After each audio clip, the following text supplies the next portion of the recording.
So let's build an e-commerce store that is on steroids, where we have Stripe payments as well as gift cards and coupons. So when the card of the user is worth more than $200, for the next purchase, they will get a 10% off discount. Depending on the status of the payment, we will show either a success page or a cancel page. And in the homepage, there will be categories. For each category, there will be different products. And in the cart page, we will show some recommended products that are fetched randomly from our database. And on top of this store, we will build an admin dashboard where admin can create a product, see all the products in the store, feature them, and delete them. We will not forget about the analytics as well, and we will even add a line chart to see how our store is doing. In this course, you'll not only learn how to build an application, but also some best practices out there, such as creating access and refresh tokens for the authentication, which would be stored in a cache like Redis, not only for the tokens, but also for the data that is accessed so often, such as featured products. We will store them in Redis as well and fetch it from there so that it is super fast. So you'll learn how to implement payments with Stripe,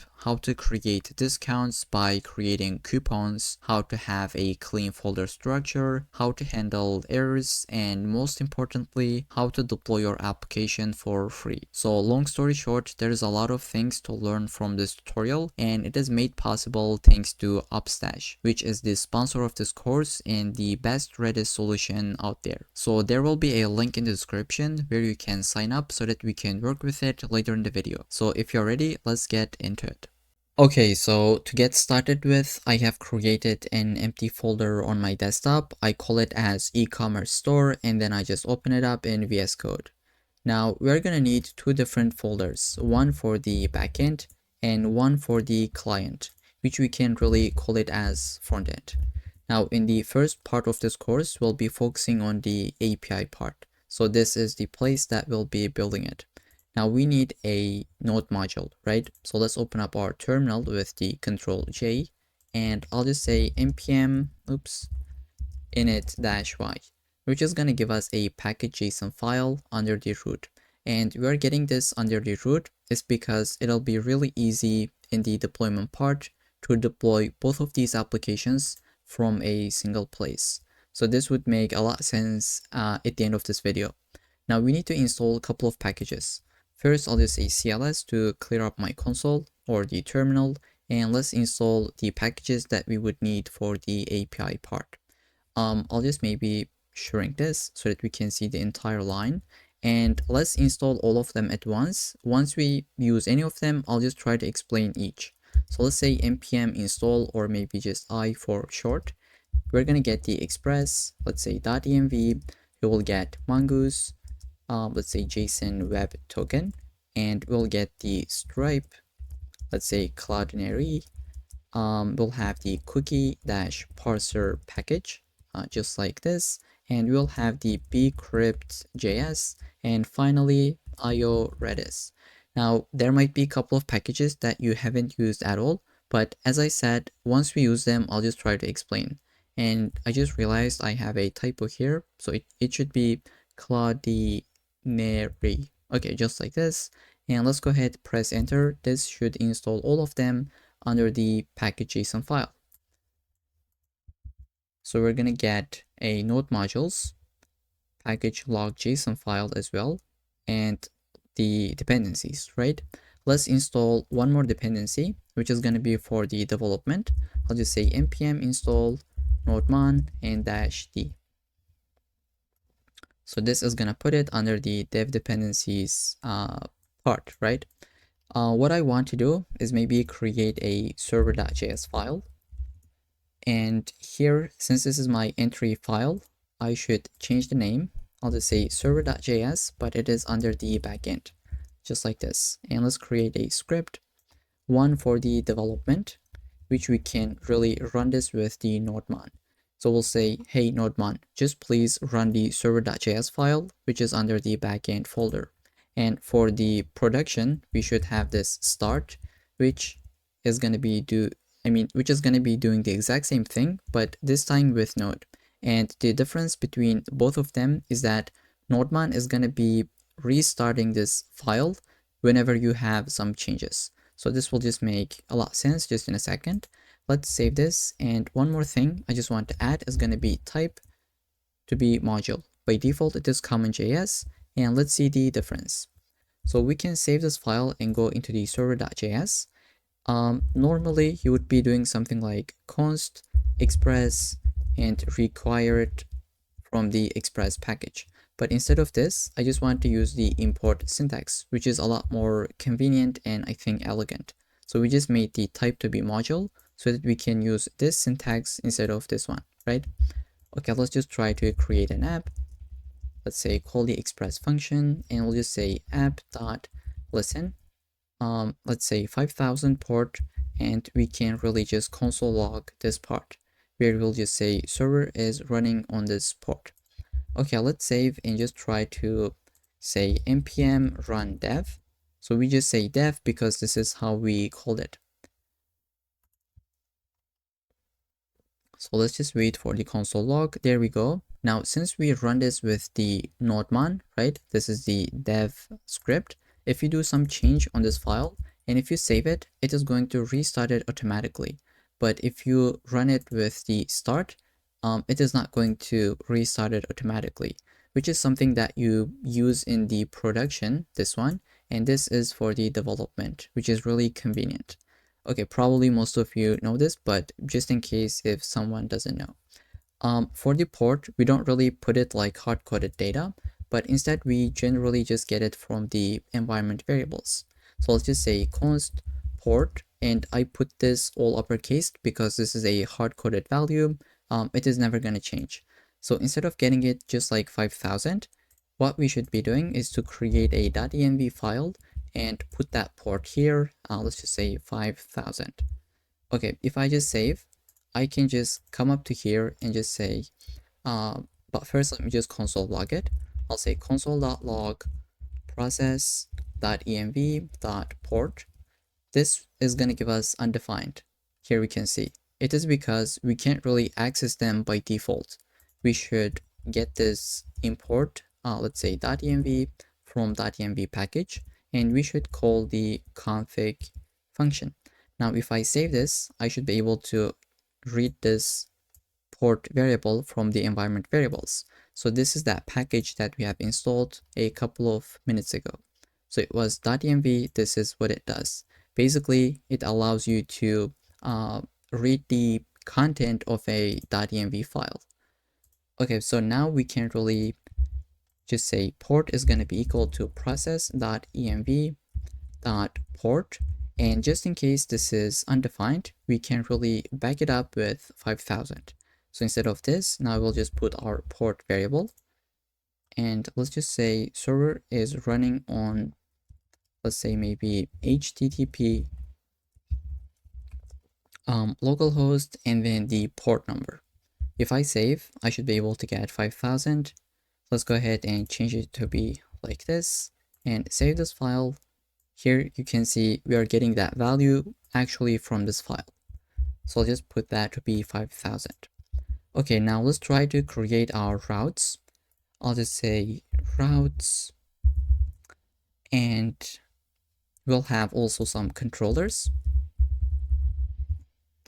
Let's go ahead and first start with the authentication. Okay, so I'll just say app.use. If user visits the, let's say, API auth, we should be able to mount the auth routes. So I'll just say auth routes, which is something that we need to create and import, right? I'll just go here, I'll say auth. Now the convention is to use something like maybe auth.js, or the better convention is to just use auth.route.js. So this .route is not really important. It doesn't change anything. It is not the extension name, but it is just something that I'd like to use. And it is a convention that people generally use in Express application. Okay, so this is just a convention. Just keep that in mind. Now we need to create a router. First, we need to get the Express. Let's say const router, express router and just make sure this is capitalized. Then we'll just say export default the router. And let's say if user visit the, let's say get the signup endpoint, maybe we should just say signup route cold. Okay, let's try to import this now. We'll just say import auth routes from, we'll go into the routes folder and get the auth.js.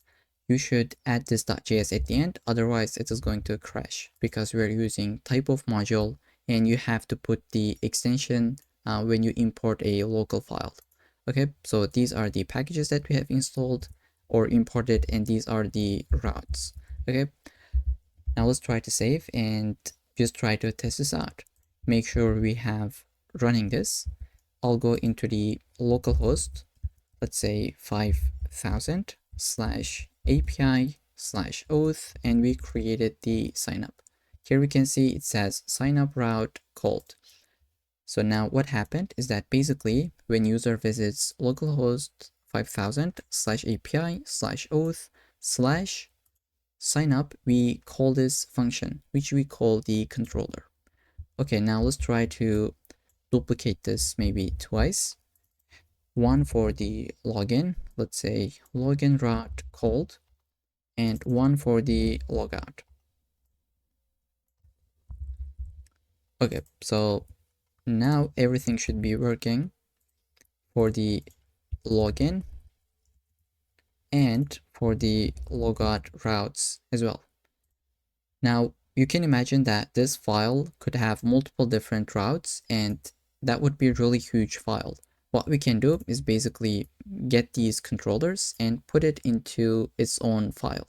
So I'll just say under the controllers, auth.controller.js. And again, this is just a convention that I'm using. You can really just call it as auth.js, but I think this looks a lot more cleaner because when you take a look at it here, you just understand this is a controller, this is a route, etc. Now I'll just maybe cut this function, and also you can call this as an async function. So this is just a regular function that you should know. I mean, it has some different things such as getting the next as an argument. These are the things that we'll be using later in the video. But for now, let's just cut this from here. I'll just say export const signup. This is going to be that async function that we'll have. And we can duplicate this twice. This is going to be for the login and for the logout. Let's just say logout route cold and login route cold. Now we can really go ahead, delete these and import them one by one. Let's say sign up, and let's say login and logout. Now if you just save and think this is gonna work, well, bad news, it is not gonna work because you forgot this .js at the end. When you import something from a local file, you should put the extension, otherwise it's gonna crash. Okay, let's delete these spaces, and now everything should be working as exactly as before. The only thing that we have done is to really change our code base. Okay, so here you can see. Now I think it is time to maybe just go ahead and build a database. For now, we have built the kind of like the setup, right? We got our package JSON, we got our dependencies, dev dependencies, scripts, changed the type to be module, and created our auth routes, which is sign up, login, and logout for now. We'll add a lot more different routes later in the video, but for now, let's go ahead and try to maybe create a database, right? So for this, we'll be using MongoDB. So just visit mongodb.com, and it is free to get started with.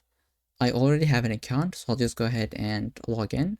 So once you log in, you should be able to visit the projects under the organization. If you don't have an organization, it is pretty simple to build one.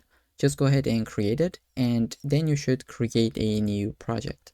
So I'll just say e-commerce, let's say dash store, and I'll just say next, create the project. the owner is going to be me. In your case, this is going to be your email. So this will take a little bit of time, but then it should navigate us to this page where we can create a cluster. Okay, so we can really go with the free option and just leave everything as it is. Let's say create a deployment. Okay, now this is going to take you to this page. Just get the password, copy it and paste it here. Comment this out. We'll be using this just in a second. And let's say choose a connection method. I think before that we should say create the database user. And from here, now you're going to see your IP address. Like it'll be added automatically. Let's say choose a connection method. We'll be accessing it from our Node.js application. So we can go with the drivers and we'll not be using MongoDB because instead we have installed the Mongoose. Let's see where that is. Okay, so Mongoose, it is here. This is going to be the package that we'll be using to be able to interact with our database. So we don't really need the MongoDB. I think this Mongoose is a lot more convenient to use. The syntax feels like just like an English sentence. Okay, so I don't know why this is taking a bit of time. Normally you would get that by default. So I'll just wait until this give me something, and once this is done, I'll just be right back. So it's been 2 minutes and here it says 10 to 15 seconds. It's weird, but let's just wait a little bit more. We should be able to get a connection string. This is something that we'll be using to be able to connect our database. Now, while this is loading, maybe we can go ahead and set this up. Let's just save this for now and go here. Now we'll have a connection string. So let's just say mongo_URI. And this is going to be something that we'll copy and paste from here. So that's weird. This still takes a bit of time. Let's go ahead and maybe create a folder called lib. And from here, we can just say db.js. And in this file, we're going to have a function which will allow us to connect to that MongoDB database. So let's just say import mongoose from mongoose package. We'll have a function called connectDB. Let's just say db async. Now we can put a try catch. And in the try, we can just say await because this is going to take a bit of time. Let's say mongoose.connect, and we're going to get this from our environment variables. This is what we have called it. We're going to paste the connection string just in a second. Now, if you want to see the connection host, you can get this variable. Let's just say const is going to be equal to connection, and we'll just say console.log. Let's just say MongoDB connected. Oops. It should be like this with the backticks. MongoDB connected, and we can show the host name. So this is just something for the terminal, right? And in the catch, that means we have an error. We can just say console.error. Let's say error connecting to MongoDB, and we can put the error message. Let's say just like this. And now we can just say process.exit with the status code of 1, which means it is failure. But if it was 0, then that means success. Okay, so now we need to get this. Oh, okay, so like, I don't know. Oh, okay, so we just got that. Now, in your case, this might be off. So you might want to copy this, and maybe you don't have this button. I don't know. Like sometimes you just don't get it and sometimes you get it. So let's say you have this string, you would copy it and paste it to here, and you have the password. So just delete this part and you should be able to get this password. Let's just cut this from here and delete it. Okay, just paste it to here. There we go. This is going to be our connection string. Now for the database name, if you don't put anything, this is going to be called as test. But if you go here and just put a database name, I'll just say, I don't know, let's say e-commerce_db. I'll save this. Now we should be able to connect our database with this string. And we have our function. Let's try to import it once we start to listening our application basically, right? Let's just say connectDB let's import that function. We cannot get any auto suggestions. So let's go here, say import connect db from db.js file. Okay, so for the auto completions, by the way, I'm using this extension called Codium. Let's say, okay, it is this one. It is not sponsored. It is free to use. I just really like to use it. I've been using GitHub Copilot. So let's say Copilot, and it has been expired. Like this is paid for $10, and I just wanted to test this out, which is free. And I think this is almost the same experience if you really want to try this out for free. As I said, not sponsored. I just really like, it's been 1 week I've been trying it, and I like it. Like it's going pretty well so far. Anyways, now if we save, we should be able to see MongoDB connected, and this is the host, which is going to be this database. Now there is one thing that I want to update, where we're going to go under the network access. Now in this page, you will have your IP address, but you should add this allow access from anywhere in the development so that we don't really get any errors. Let's just say confirm.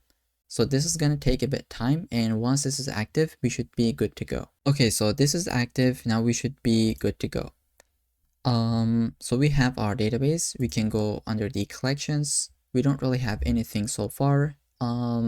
We can start with the users table, right? But since MongoDB is NoSQL database, there isn't tables, but instead we have this concept of collections. And to be able to create a collection, first we need to create a model. Let's say models, and we'll just say user.model.js. Again, we are just following the convention. The other one that is pretty popular is to use like with the uppercase and singular, right? So you don't say users.js, but just user.js. If you have products, you would just say product.js, but like product.js. But I want to use the this dot convention. I'll just say user.model.js, and let's try to see how we can create a model. First, let's kill this sidebar and just say import mongoose from mongoose. Now we need to first create a schema. I'll just say const user schema. Let's say schema new mongoose dot schema. And here we basically pass an object with the fields that we want to for each user, right? So each user is going to have a name. Let's say type is going to be string, and this is going to be required. Now, if you want to put some custom error messages, you can wrap it with an array. You would say true, and for the error message, you could say name is required. And we can have an email for each user when they sign up. So type is going to be string, let's say required, and let's say it's going to be true, and the custom message is going to be email is required. Then we can say this is going to be unique. Let's say true, and we can just say make this to be lowercase. It's going to be true, and we can just say trim. Let's make sure we put this comma, and we can just say trim is going to be true. So these are not really important, but I think nice to have under this object. Then user will have a password. Let's say the type is going to be string, and you can give the required field. Let's say it is required, and you can give the minimum length. Okay, so let's just say this is going to be 6, and password must be at least 6 characters long. Okay, so now user will have some cart items, right? When they add something into the cart, it's going to be an array of items. Let's go ahead and build it. I'll just say cart items. It's going to be an array of objects, and we are going to keep track of the quantity, right? Which is going to be, let's say, type of number, and by default this is going to be 1, because once they add something, the default quantity will be 1, and then the product itself. And this is not going to be the product object, but this is going to be a reference. For now, let's just type this out, and I think this will make a lot of sense later in the video. So this is how we can say the type of this is going to be an ID, but this ID is going to be like MongoDB ID, and the reference is going to be to the product model. So we don't really have a product model at the moment, but later in the video we will have it, and I promise this will make like completely sense. But for now, just ignore this, just type this out with me. Once we get into the cart items functionality, I'll try to explain this once again. Okay, so finally we'll have a role for a user. So either they're going to be admin or a customer, right? Let's say type is going to be string, and we'll give the enum. So this says user can have only these values. Let's say instead of user, I think customer just makes a little bit more sense. Okay, so by default, each user will be a customer, but they can also be admin. And we'll see how we can make a user to be admin later in the video. And this is optional object where we can say timestamps is going to be true. What this does basically puts the created at and updated at field to the user object. Okay, so let's say updated at. This timestamps allows you to have them on a user document. Okay, for now we can save this. Now we have created our schema, right? And we need to create a model on top of it. So we'll just go ahead and just say mongoose.model. The model name we'll have is going to be user, and the schema that we have is going to be this user schema, which is going to give us, let's say, const user model, just like this, and we'll just say export default this so that we can really use it in different files. Okay, so we can save this, and we can even put some hooks or some functions into this user document. And why this doesn't work, okay, for now just ignore that. Now we need to have some functions on the users, such as when a user is created, we can really hash their passwords. Now what does that mean? So let's say a user just signed up, their name is John and their password is from 1 to 6. You don't really want to save the password as it is, so you would like to hash this to be something not readable. So maybe it would be looking like this. Okay, like I'm just completely making this up, but like this would be looking some really random value. This is what we call hashing a password. And for this, we have installed this dependency called bcrypt.js. Let's try to see how we can use it. I'll just say import bcrypt, let's say bcrypt from bcrypt.js, and we'll be using it basically here.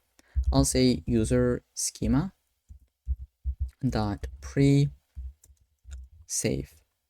Okay, basically before we save our user, we would like to run this function, and we can just say if not this dot is modified password. Okay, so if password hasn't been changed, we can just basically call the next function, but else we should say maybe try and catch. In the try, we'll say const salt await bcrypt generate a salt, and the 10 is the default value. Now with this salt, we're going to basically hash the password. So let's say this dot password await bcrypt.hash the password user just give us with the salt. Now as I said, this is, let's say user just passed from 1 to 6. This will make it to be look something completely different in the database.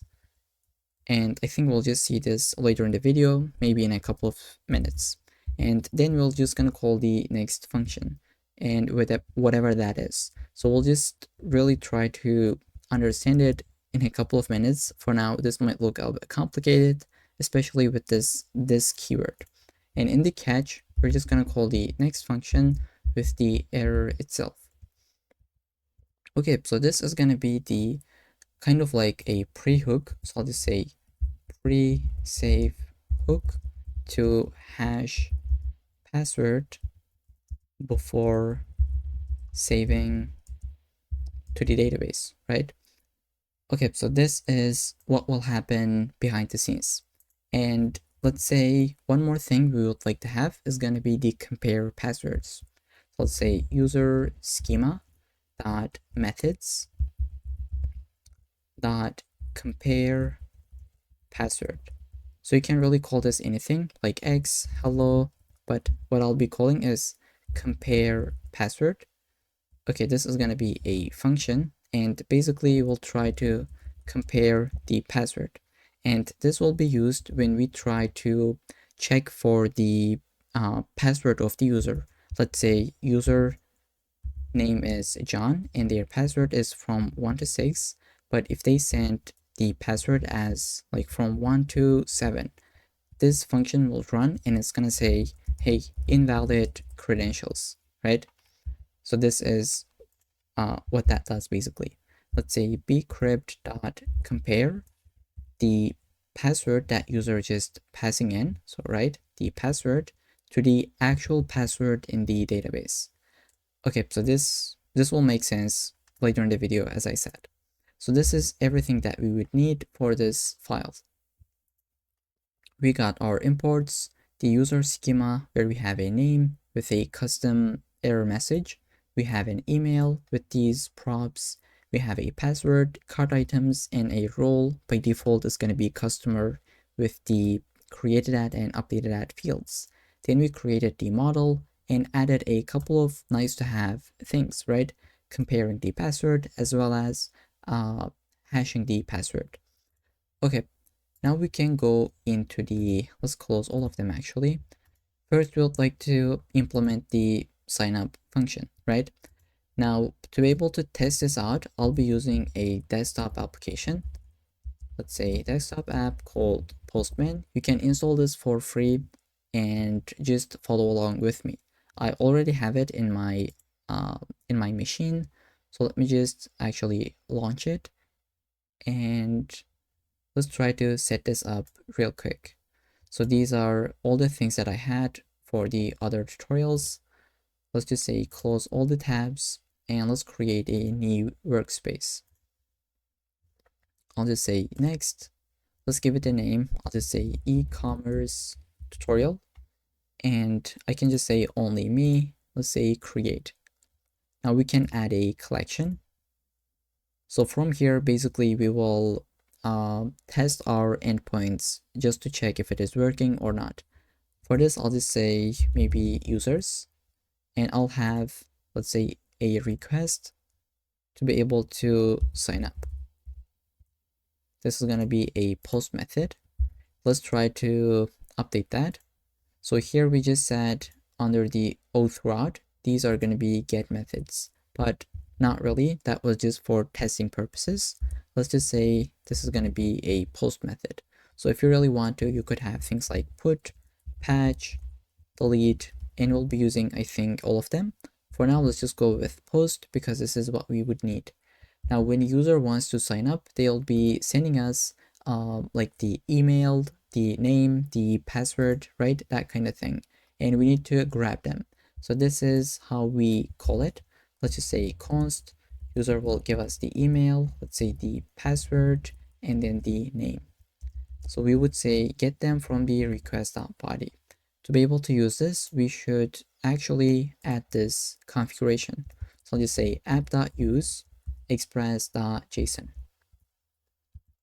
Okay, so this allows you to parse, let's say, body of the request. Exactly, this is what's happening, right? This is the JSON data that we'll get. Okay, so we're gonna get all of them, and first we need to check if user is, like, if we have the user in the database or not. Let's say const user exists, and we'll say await. Now, how do we check for it? Well, basically, we import the user model. So let's say import user from, let's try to import that from this file, right? This is what we have exported. Now we'll just say await user dot, let's say find one, where the user has this email. If user exists, let's say, and we can delete this res.send, we don't really need it for now. let's say if user exists, then we can return some errors. Let's say return res.status of 400, which means there's an error. JSON, we can just say message user already exists, right? But else we can really save it to the database. Let's say const user await user.create, call this with the fields, right? Such as, let's say name, the email, and then the password. Okay, so this password will be hashed because before we save it to the database, this function will run, right? This pre-save hook will run and hash the password. Okay, so I think we can really just try to send a message, let's say res.status of 201, which means something is just being created, and we can say this is the user, and a message could be user created successfully. Let's try to save this and just test this out. Okay, our URL is going to be http localhost 5000/API/auth/signup. This is what we had. Under the body, we need to send some JSON. Let's say this is going to be name of John.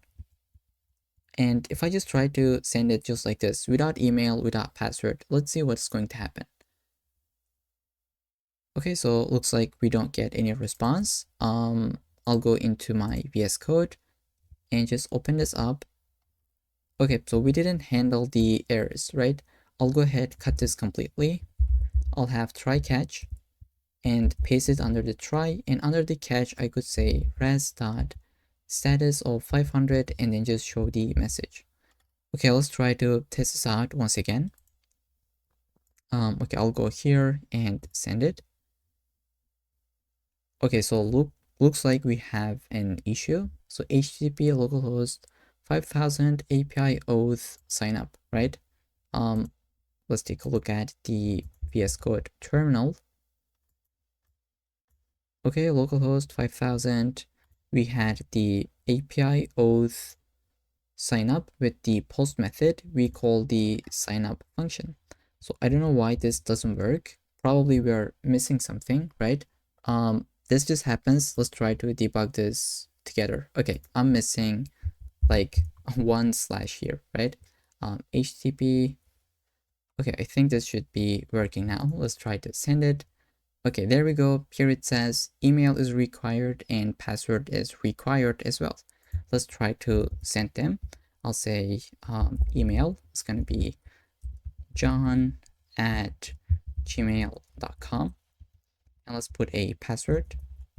And let's just make the password from 1 to 3. It should say something like at least 6 characters long, right? I'll put 4, 5, 6, and hopefully it should be created. And there we go.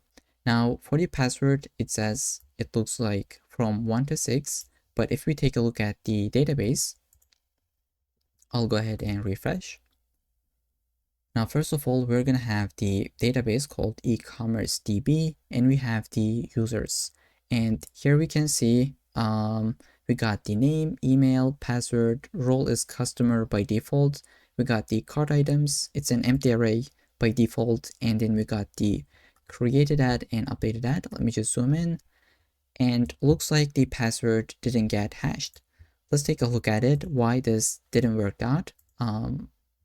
Let's take a look at the VS Code, user model.js. Probably we are missing something here. Okay, user schema.pre save. Oops. We have the async function. So this looks correct. Like we don't have really any issues. Maybe in the auth controller, we missed something so that we don't really hash the password. Let's try to maybe sign up with a different user. I'll go with John 2, let's say, or maybe let's just say Jane. Okay, I'll try to sign up. Okay, so looks like the password doesn't get hashed. And we need to debug this as well. So here, the password just doesn't get hashed. Let me just debug this and come back to this video pretty quick. Okay, so I just debugged this, and you know what? We don't really have any mistake other than putting this user, like it should be below here. And with that, now these are actually being implemented, or they're being like applied to this user model. So you should just create it under the setting the schema, which makes sense because this is the one that we are passing it. Now, if you save, you can basically create a different user. Let's just say instead of Jane, let's say Bob, and try to create it. Now, if you try to sign up, it is going to give you the hashed password. Now, this is equivalent of like from 1 to 6, and you can double check this from the database. Basically, we just got the Bob with the hashed password, and these are the users that I have created while debugging this. So they're just being hashed. And now, if you really want to make a user an admin, you would basically come here and just say, this is going to be an admin, right? Let's just try to update this. This is completely fine. Like we'll just have one admin in our application, and just updating it like this is fine because we are the owner of the database. Okay, now we have one admin and like two different customers. Now we just save the user to the database, right? Let's take a look at the VS Code, where that is. So we just saved the user to the database, but we didn't really authenticate them, right? That was the very first step, but now it is time to authenticate them, right? And for this, we'll be using JSON Web Tokens with the Redis database. Let's try to see the workflow. So basically, we have the sign up workflow. We have a user that clicked to the sign up button, right? Once they clicked it, we're gonna get a request under this endpoint. We will save the user to the database. This is what we have done so far, right? We can just put a check mark to this one. But now it is time to create an access token as well as a refresh token. But what does that mean? So we're gonna see this just in a second, but know that access token is something that short-lived, such as in 15 minutes is going to expire. And on the contrary, we have the refresh token, which is going to just live a little bit longer, such as in 7 days, it's going to expire. We will save both of them to the cookie, right? To the request.cookie so that we can really check if user is authenticated or not. And we will also save the refresh token to the Redis database so that we can really have super quick, super fast access to this token. And for the Redis database, we'll be using Upstash. Let's go ahead and just say upstash.com, and they have a really generous free tier that we could use. Let's say login and click to this GitHub. Okay, so maybe I'll just log in and come back to the video. So I just logged in. I already have a database because I was testing out before recording this video, but probably you're not gonna have any databases. So let's go ahead and create one. Okay, since I am in the free plan, here it says you cannot create more than once. So I'll just go here under the details. I'll just go ahead and delete that. Let's just say the database name, which is test. Okay, let's try to create new one. I'll just say e-commerce, let's say tutorial. You can call it anything. And the primary region, let's go with this one. This is closest one to me. And let's just say next. Okay, we're gonna go with the free plan. Let's say create. So here we go. We should be able to connect to it with like JavaScript or maybe Node. This is what we're using, but there are multiple different options here you can see. And like, let's try to copy this. We will go into the VS Code. Let's save this file. I'll create a different file under the lib. I'll just say redis.js. Now I will just paste this as it is, but we need to take this environment variable, and don't try to use mine because I will delete that. Maybe let's grab this. Oops. So I'll just grab this, cut it, put it in my .env file. I'll just say upstash, maybe Redis, let's say URL. Paste it. and we can really remove these codes. It should be fine. It is string anyways. Okay, now we can really copy this name, go under here and just say process.env and put the name. So since this is a standalone file, I think we should import the .env and just call the config method. Okay, so let's say export const, instead of client, I'll just say Redis. Okay, now Redis is basically a huge JSON. I mean, like, not really, but let me just try to just give a crash course pretty quick. So Redis is a key value store, right? So you can think of it like a giant JSON. Like there are different data structures such as let's say lists, hashes, sets, sorted sets, really different kinds of things. And we'll be using the, I think, strings specifically or sets. So here we'll be able to see it under the data browser in a couple of minutes. Okay, so maybe let's try to really just go here and try to run this line. I'll just say Redis .set where the key is foo and the value is bar. Okay, I'll try to run this file specifically. Here is how we can do it. I'll say node, go under the backend folder, under the lib, run the Redis.js file. Okay, so it is going to execute it, hopefully. I think we're gonna get an error because we're using await in the top level. Let's just see if did that work. Okay, it worked already. We have the key of foo and the bar of value, right? So key value store, we'll be using this for a couple of different things, such as we will have the refresh token, just like we have seen here, and we'll have the value like refresh token with the user ID as the key, and then the value is going to be here. So it is going to make sense just in a second. With that in mind, we can kill this, delete this. This is how we can use it. Let's save and we'll go under the auth controller. And it is time to really authenticate this user, right? So first we need to create two different tokens. Let's say generate tokens. And this is going to be a function where we will pass the user ID into it. This is called underscore ID because this is how MongoDB stores it, right?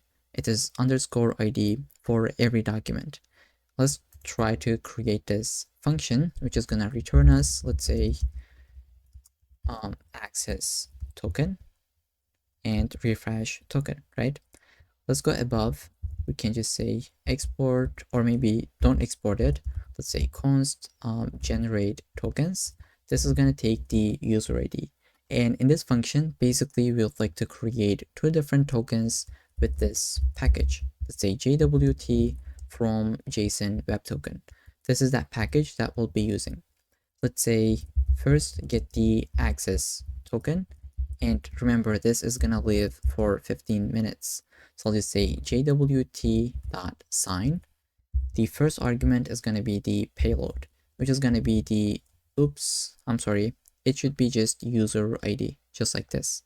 And then the second argument is going to be the access token secret. So I'll just say maybe try to create this under the .env file.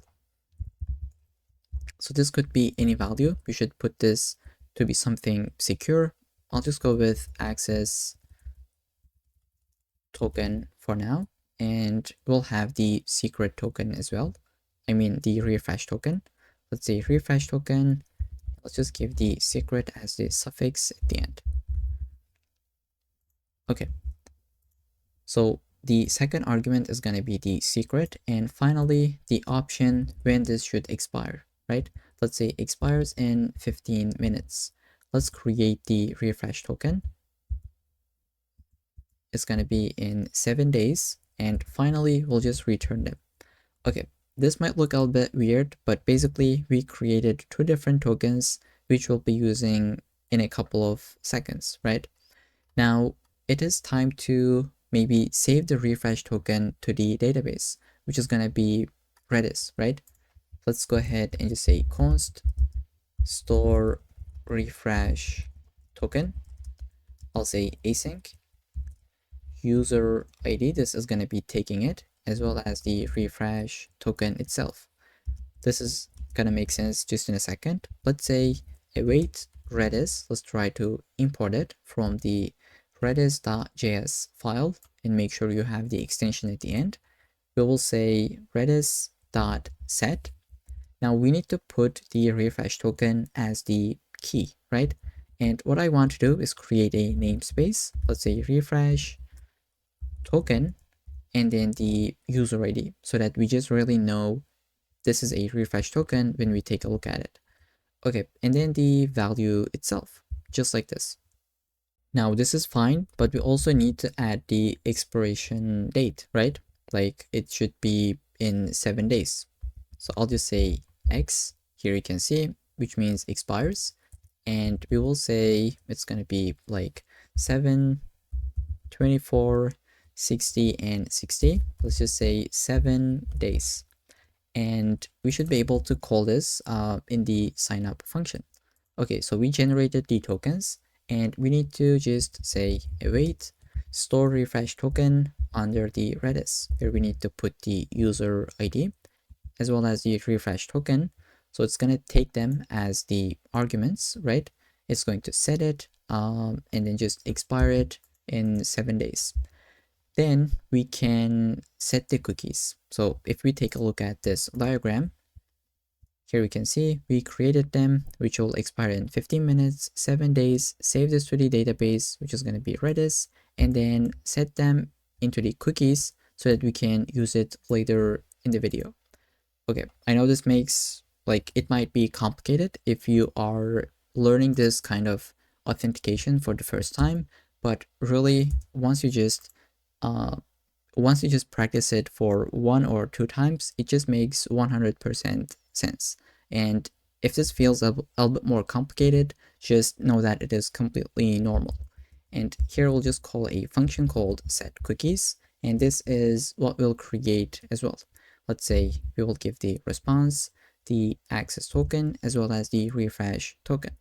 And let's try to create this function, which is going to be the latest function that we would need.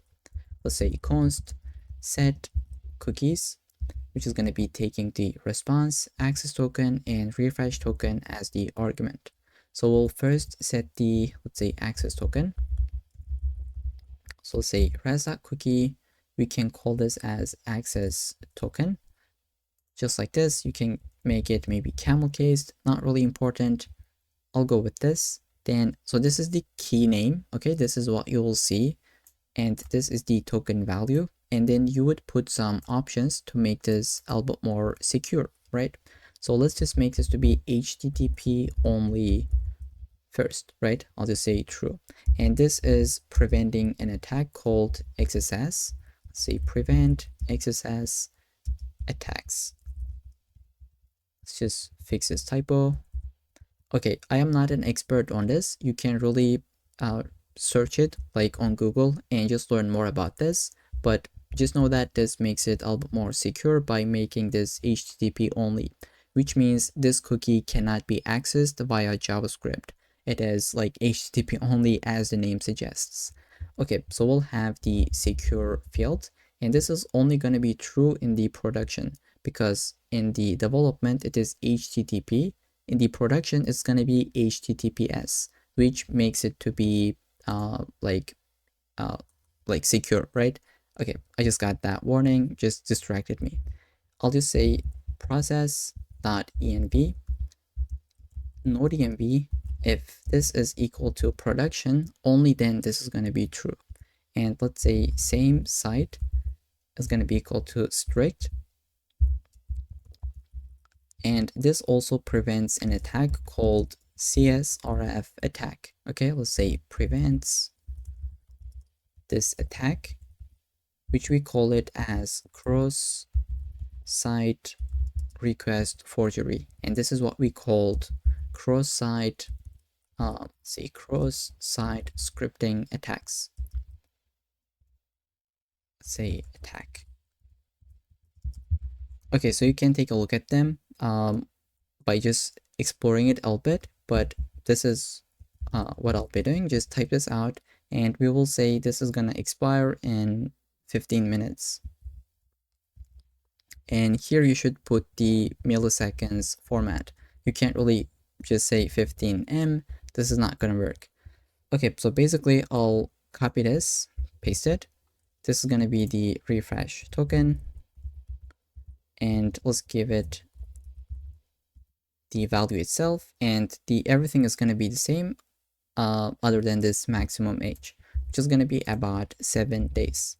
Okay, just like this should be working out. We just created this function to be able to set the cookies. Okay, with this, that means we just completed the authentication workflow. And in the response, instead of just sending the user completely, because we are sending the password to the client, which is not really optimal, right? We shouldn't send this. So I'll just go here and just say, maybe I just want to, let's just go here. I think I made a mistake. Let's say user is gonna have the underscore ID field called user._ID. We'll give the name. Okay, we'll have the email, user.email, and we can put the role as well. Okay, so we can save and then just test this out.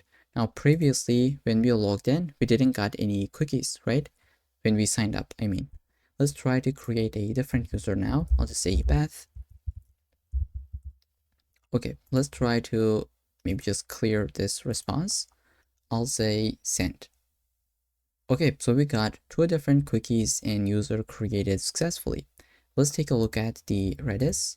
If I just go here, refresh it, there we go. We got the refresh token. So like this is the key. We have the refresh token and then the user ID and then the value in the value, right? Basically. So we have 2 different cookies, access token, which is going to expire in basically 15 minutes. And this is going to expire in 7 days. They are HTTP only, not secure because we are in HTTP in the local host. In the production, they are going to be true and everything is just working as expected. We can take a look at the cookies from here as well. If we just refresh here, or maybe just say like, I don't know, it should be this domain. I'll copy it. Okay, so like it already got that. We have the access token for the local host and the refresh token. So this will always expire after each 15 minutes, which will make it a lot more secure. It's because just imagine this. Like let's go here. Okay, let's say this is your account, right? I'll just say like this is your account and someone steal your access token, but they're gonna have only 15 minutes to be able to really interact with your account. After 15 minutes, this is going to expire. That means they're not going to be able to just access your account because it is going to expire. That's why it is really important to constantly expire them and create a new one with the refresh token. And this is what we'll be doing later in the video. Now, I hope this makes sense at this point. Let's try to just go over this pretty quickly. I'll maybe zoom out a little bit and let's start with the user model. We basically created our model. We give all the fields that a user would need. Then we added this like pre-save hook as well as the compare password. This is something that we'll be using later. And then we have initialized the upstash Redis to be able to store the refresh tokens. And then we have our signup controller where we just check if user existed or not. If not, we created the user in the MongoDB database. And then we try to authenticate the user. So we created 2 different tokens where we put the user ID into the payload. This is something that we'll use again later in the video. Access token will expire in 15 minutes. Refresh token will expire in 7 days. And then we need to create we need to store the refresh token in the Redis database. This is how we can do it. Just 1 line, super easy. That's why Upstash really shines here in this tutorial. And then we just set the cookies. And finally, send a response to the client where we just say account created successfully. And with that, this is gonna be it for the sign up function. And I hope this makes sense at this point. I think next we can implement the logout function, which is gonna be pretty simple as you can imagine. So let's take a look at it on a diagram as well. So here is the logout workflow. User will click to a button to be able to log out. We're gonna get they're gonna send a request to this endpoint behind the scenes, right? When they click to this button. And we need to delete the refresh token from the Redis because they just logged out. They don't really need the refresh token. And we're gonna clear these from the cookies as well. So pretty simple, just delete that from the Redis as well as clear them from the cookies. Let's try to really do it under the logout. I'll go here, just maybe have a try catch. In the try, let's say const refresh token. And this is something that user will send automatically with the cookies on each request. To be able to grab this refresh token from the cookies, we should be adding this, let's say, middle layer. So basically, we'll go here, first just say import cookie parser from this package and just say app.use the cookie parser method. So this is the one more package that we installed, and here is the explanation. We are mounting it into the server.js so that we can really access to the cookies, and we call this as refresh token because this is how we set that up, right? If you call this as refresh token 123, then you would go here and just say 123, but this should be just refresh token. Okay, so we'll just say if there is a refresh token that user sends us with the request, we can really just decode this, because if you take a look at it, refresh token is like this kind of value. We need to decode this and get the maybe user ID. I'll just say decode it. We'll be using jwt.verify this token, which is the refresh token, with this basically the secret key, right? The refresh token secret. And now we'll just say await redis.delete, where we have the refresh underscore token and like the user ID, because this is how we set that up into the Redis.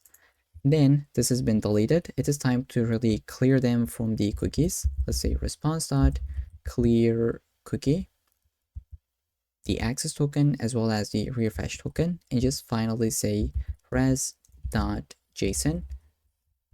Let's say message of logged out successfully. And in the catch, we can just say res.status of 500. Okay, server error, and let's just say server,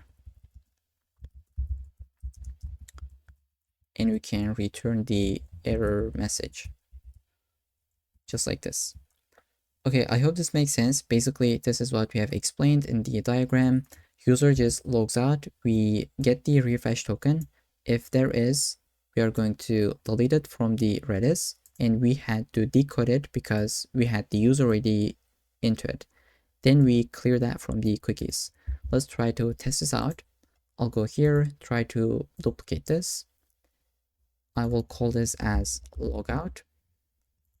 Let's say this is going to be logout and go under the body. Don't really need to send anything. Okay, let's save this and save this one as well. Okay, I'll just send it. Now we don't really have any cookies logged out successfully. And if we go into the Redis, like here you can see it is just being cleared out, right? Even if I refresh, and we don't really have it, we only have the full bar, right? And now we can implement the login functionality. So let's take a look at it. It is actually pretty simple to the sign up, where we get a request to this endpoint.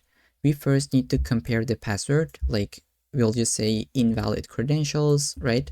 So invalid credentials, or it is correct, you can log in. If they logged in successfully, right? This is a check mark. we're going to create an access token and refresh token, which is going to expire in 15 minutes, 7 days, set them into the cookies, and save this dude to the Redis because this user is just been authenticated. Okay, so pretty simple, just like we had in the signup function, right? Let's try to shrink these, go into the login. We will have, say, try and catch. In the try, let's try to get the email. Let's say request.body first. We'll have the email and password because user wants to log in with them. Let's try to first find the user. Let's say user find one with this email in the database. We'll say if we have the user and let's wrap it like this. I'll say await user dot compare password, and we will put the password into it. So if you remember this method under the user model that we have added, this will basically compare the passwords. So this is how we can use it. And when you say this, it is going to be equivalent of the current user that you are checking with, right? Which is the user that we just found from the database. So if this is the case, then we can really generate tokens. Let's put the user ID, which is going to give us the, let's say, access token, as well as the refresh token. Okay, then we need to basically store that. Let's say await store refresh token and put our arguments, then set the cookie, and finally res.json. So we'll just have the user, right? Or maybe instead of just having the user, let's try to just send like underscore ID, just send the name, email, as well as the role. And this is what I'll be doing here as well. Instead of user and message, we can basically just send the user fields, which is like shorter. Okay, so this is the login function, like pretty simple, and in the catch we can really handle the errors. And if you really want to have an easier time while debugging, you could say like error in login controller and like error dot message. So these are the things that you should add in the development to be able to really catch those errors. So maybe add one here as well, error in signup controller, and one for the logout. Okay, so let's try to test out the login. I will duplicate the sign up. Here I'll just say login, make this to be login, go under the body, delete the name. So this is the bad password, right? If I just say from 1 to 5, it should say, okay, so I think it crashed. Let's take a look at the VS Code. Okay, so it didn't even work out. Let's try to maybe send it once again. Let's say cancel, send it. Okay, so it looks like we have some kind of issue once again under the login. So we say this is going to be a post method, call the login function. And now what I do in this kind of thing, I'll just say console.log.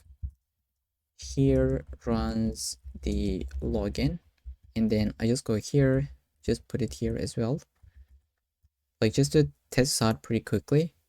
This is how we can debug that. Let's open up the terminal and just run this again.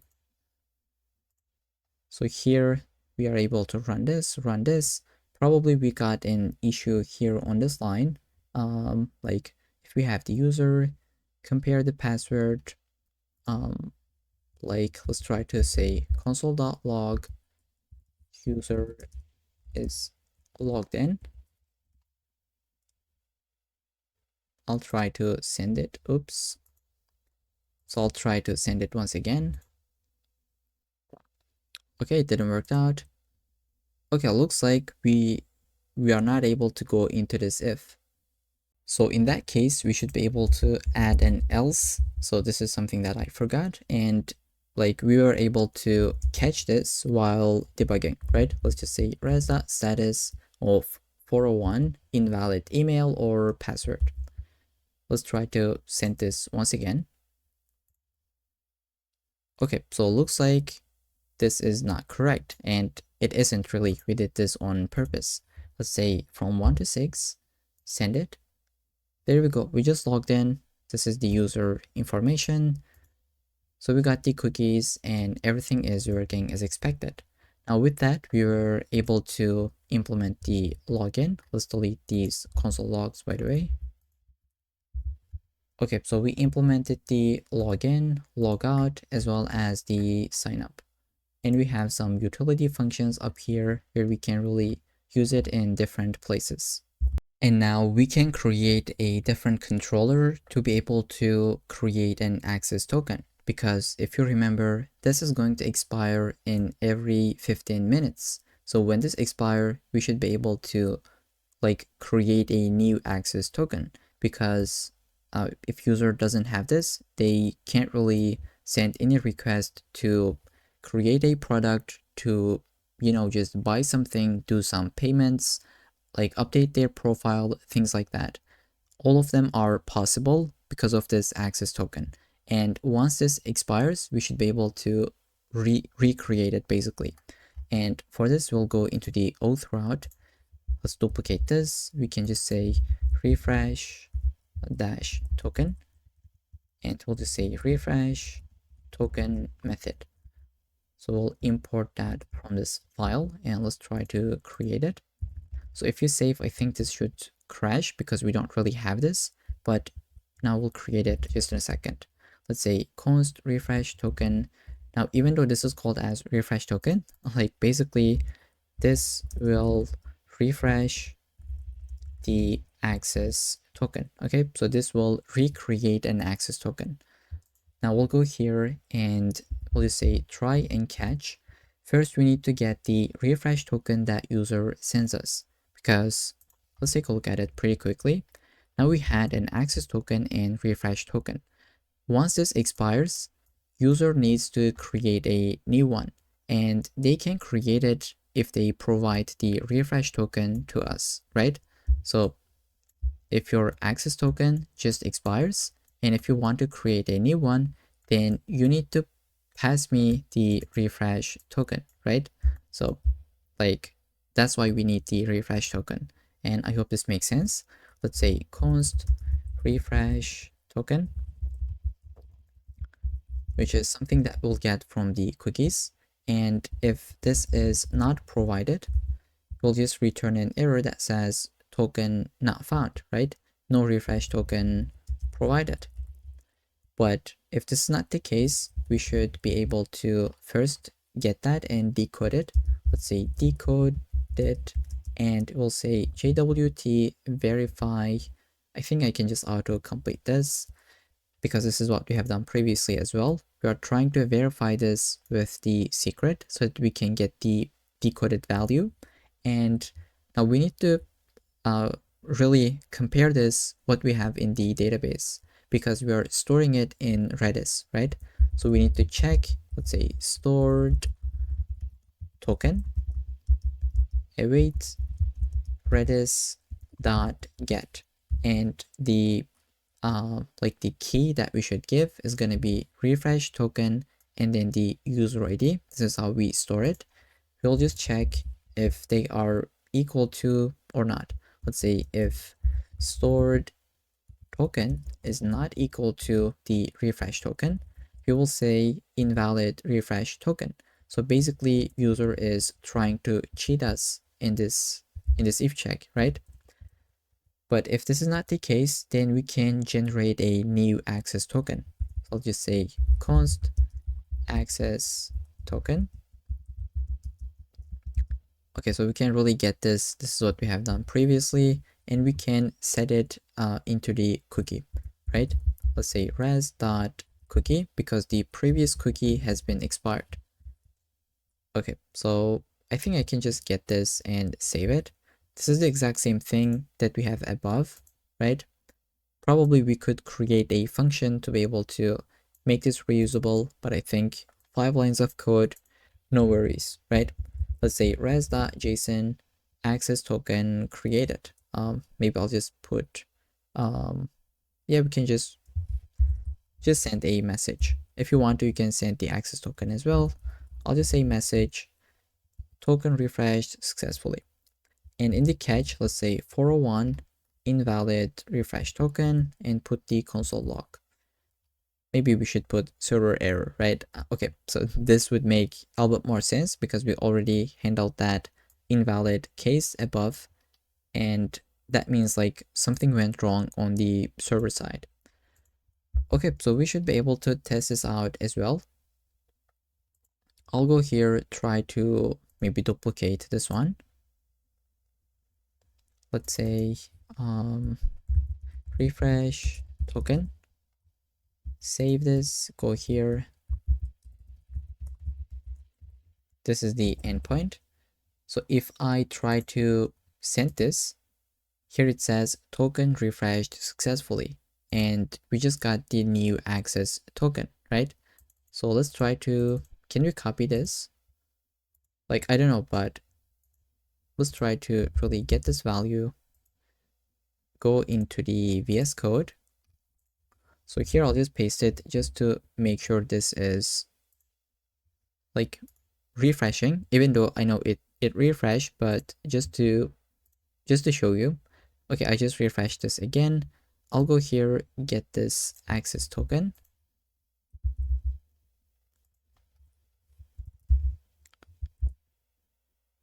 Okay, so here is it the same thing? Okay, like here you can see it is actually different because from here on out it is not matching. In VS Code you can really see it. Here it highlights the same thing, like up here, but here you can see it has been changed. So yeah, with that, now our refresh token endpoint is also working out. One last thing that we can create to be able to get the user profile. So I'll go here, duplicate this, and just say maybe get method to the user profile. We'll just say get profile, which is going to be pretty simple function. I'll go here, save it. Now here, if I just say export const get profile. So implementing this function is actually pretty simple, but there is one concept that we should really make this to be a protected route. So we're going to have a function or a middleware called protect route. And like, I don't really want to get into it right now. So I'll just maybe comment this out. This is going to be a to-do that we will do later in the video. So just to not forget this, I'll just say to-do get profile, let's say implement get profile later, right? Okay, so I'm not going to do it right now because I don't really want to make this a little bit more complicated. There are already lots of things that we have done which might look completely horrible if you are kind of like a beginner or haven't really seen this kind of refresh tokens, access tokens, and adding Redis on top of it. Like, it might look really complicated, but I hope it was just clear to see the entire picture and follow along. Now here you can see every time you take a look at the refresh token, this time to live decreases, right? So here it is like 44 seconds, but if we go and come back, now it is like 8 seconds past and it is just going down. Initially it is set to 7 days because this is how we set that up, right? It's going to expire in 7 days and this is in seconds. So yeah, every time you just update that, you're gonna see it is decreasing. And this is really convenient to be able to see it from the dashboard, which I really like. And Upstash is sponsoring this video, just to be clear, but even if they wouldn't, I would still be using this product. I even built a website for that if you really want to check that out. This is kind of like LeetCode, but for Redis. Here you can even practice upstash. So I just wanted to plug this in. It is open source. You can try to improve this maybe, or give us a star on GitHub. So you can reveal the solution and run it if you can solve it. We have hints, description, but anyways, so yeah, with that, I think this is gonna be it for the authentication routes. We have one to do that we'll be adding later in the video, and I'll see you in the next section. Okay, so welcome back to this section. Now, previously we have built the authentication routes. So let's go ahead and duplicate this so that we can build the product routes, right? So I'll just say if we visit the API products, then we should be able to hit this product routes, let's say, just like this. And let's try to import it. I'll basically get the name. This is going to be under the product route.js file. Let's copy the name and try to create that route. And so we can just say import express from express. Then we can create the router just like previously. Let's say router is going to be equal to express.router and export default this one. Now we can really just put our routes. So let's say get. If we just visit the slash, we should be able to get something like get all products, but we don't even have products in the first place, right? So let's say products. Okay, now we need to create a product model so that we can really have a collection. I'll just go here and just say product.model.js, and now we can really try to build the product model. I'll shrink the left hand side and I'll just say import mongoose from mongoose. Then we'd like to create a schema, then the model based off of that, right? So I'll just say const product schema, which is going to be equal to new mongoose schema. Let's go ahead and get this first object. The second optional object that we could put to get the timestamps. So let's just say true. So this is going to give us the created at and updated at fields. And now each product is going to have basically a name, which is going to be type of string, let's say, and it's going to be required. Then we should be able to give a description. Let's say description type is going to be string. Maybe you would like to just do not make this required, so you can just say false or leave it empty, and by default this could be an empty string. But what I'll be doing is to actually make this to be required so that we just have a description for each product, which makes the platform a little bit more better, right? So users can really read the description, and we can have a price. So let's say the type of this is going to be number this time, and by default, or let's just say minimum is going to be 0, and by default, like this is going to be required, and let's just say true. Then each product is going to have an image. So let's say now type is going to be string, just like this, and let's say it's going to be required. And if user didn't pass a image, so we can just say like image is required, right? This is how we can put a custom message in this array. Then each product is going to be under a category. So I'll just go here and just say type is going to be string, and this will also be required. Okay, finally, we will have the is featured flag so that we know if this product is going to be shown in the featured slider, right? And by default, each product is going to be not featured by default, and admin can really update this, and we're going to create a controller for that as well. Now we'll just go here and try to create the model. Let's say product, this should be uppercase, and mongoose.model. The name of the model is going to be product, and it's going to be based off of this product schema. And let's just say export default is product. Now there's one thing that you might wonder. Here we just said this is going to be user, right? This is not like users and like lowercase, right? Instead it is singular and uppercase the first letter. But if you take a look at the database, it is actually lowercase and it is plural, right? So this is what Mongoose does. It just take a look at this one and understand this should be actually like it should be looking like this. So even if you say something like just like we have done here, product, it is gonna be looking like this in the MongoDB database, which is pretty convenient. So we can leave it like this, save it, and now here we should be able to create this controller, right? Maybe first let's try to maybe save this file. So we have the product routes, and let's try to create the controller, product controller.js. And let's try to create this function, which we called it as get all products.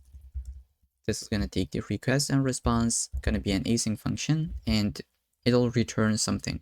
But now only admin should be able to call this function, because like a regular user, a customer, can get a single product, or they can get the products under a certain category. But admin should be able to get all products as well. So if we take a look at the demo application, so here let's say a customer can see the recommended products, right?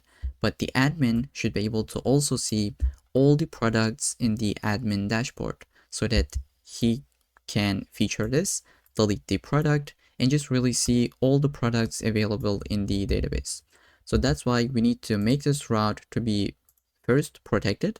So let's just say protect route and also an admin route. If user passes both of these checks, then they should be able to call this function. Okay, so let's first try to run this function or create it. Then we will create these functions and we will see how that works. Okay, so I'll just go here under the product controller and just try to get all products. So here we can just have a try catch. This is going to be pretty simple. I'll just say const products. Basically, we would like to fetch all the products in the database. So let's just say import the product model. And okay, so I accidentally paused the video. I was just saying make sure you put the .js at the end, otherwise it is not going to work. Okay, so let's say product.find. Excuse me. So this is gonna get all the products, and I think if you leave it like this should also get you all the products. But if you leave an empty object, this means an empty filter. So basically get everything, right? Find all products. So let's just say res.json, and we can return the products in this object. And in the catch, we could just put something for the debugging purposes, and then we can just say internal server error, right? Okay, so this is going to be the function. Let's try to import this. Make sure you put .js at the end. Now, what about these functions? So this is what we call a middleware. I'll go here, create a folder called middleware, and here these are going to be the middlewares for the authentication. So let's say auth.middleware. Not TS, but JS, because we're using JavaScript. So it is actually pretty simple concept once you understand the next function. So what does that mean? Let's try to create the first function, and I think this will make a lot of sense. So let's say const protect CRUD. So here it takes the request, response, and the next argument as well. So this next argument, so let's say if you call the next function, this basically says call the next function, right? So we were in this function, which is protect route. If you call the next function, it is gonna call this one. And if you say call the next function, it is finally go ahead and call the very last controller that we have for this route. So this will make sense just in a second. Let's try to have a try catch. So this will basically check if user is authenticated by taking a look at the access token, which we can get it from the cookies. So let's say access token request.cookies.access token, and we'll just check if this doesn't exist. Let's say access token is not there. Let's return a status of 401, which we can just say unauthorized, and let's give a little bit more context. No token provided. So even you can say access token. I think this would be a little bit more clear. And if we have the token, but it might be the wrong one, so we need to decode it and just check for it. So here we can really create a different try catch as well. For now, let's just leave it and just move on with this try catch. I'll just say const decoded. So if you remember, when we sign the token, we put, let's just go here. I just want to show this. Okay, so when we generate the token, we put the user ID into it as the payload.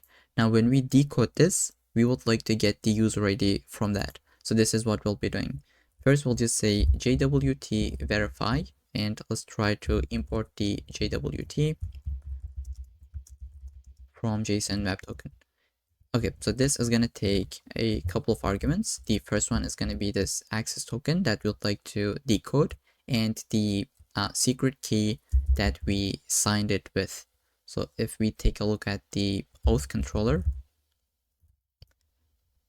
so since we passed this one, we should be able to decode this with this same string, right? With the same secret, which is this one.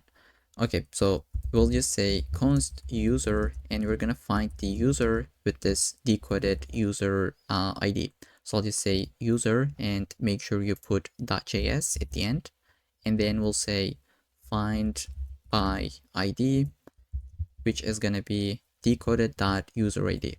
And since this is gonna select the entire user document, we might want to just deselect the password. So if we say select minus password, this is not gonna get the password for this user.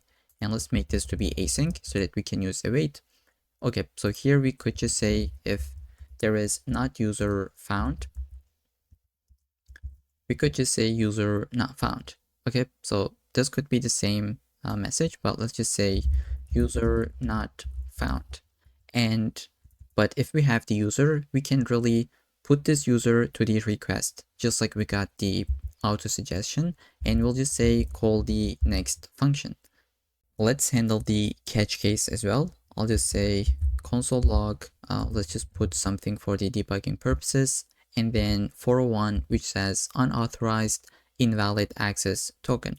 So we can even, I think, optimize this a little bit. If I go ahead, cut all this, or maybe until here, I'll have a try catch and just put that into it. And in the catch, we can really just handle errors a little bit better. So I'll just say error.name. If it is token expired error, then we'd like to run this if, where we say return like token expired. And in the else case, so here maybe we could just say throw the error so that we can catch it under this catch block. Okay, so I hope this makes sense. Basically, we check for the token from the cookies. If it exists, we try to decode it, find the user from this user ID that the token had, and we just put that into the request. So now we can use this user in different functions. Okay, so this will make sense, I promise, just in a second. Now we have created this function. Let's try to import it. And we need to create this admin route as well, which is going to be pretty simple. So let's just say export const admin route. Let's say request and response and get the next as well. So here I'll just say if request.user, right? Because we set it here, if this exists, and if request.user.role is equal to admin, then we can call the next function. Else, we could just throw 403, which is going to be access denied. So let's just say 403 access denied, admin only.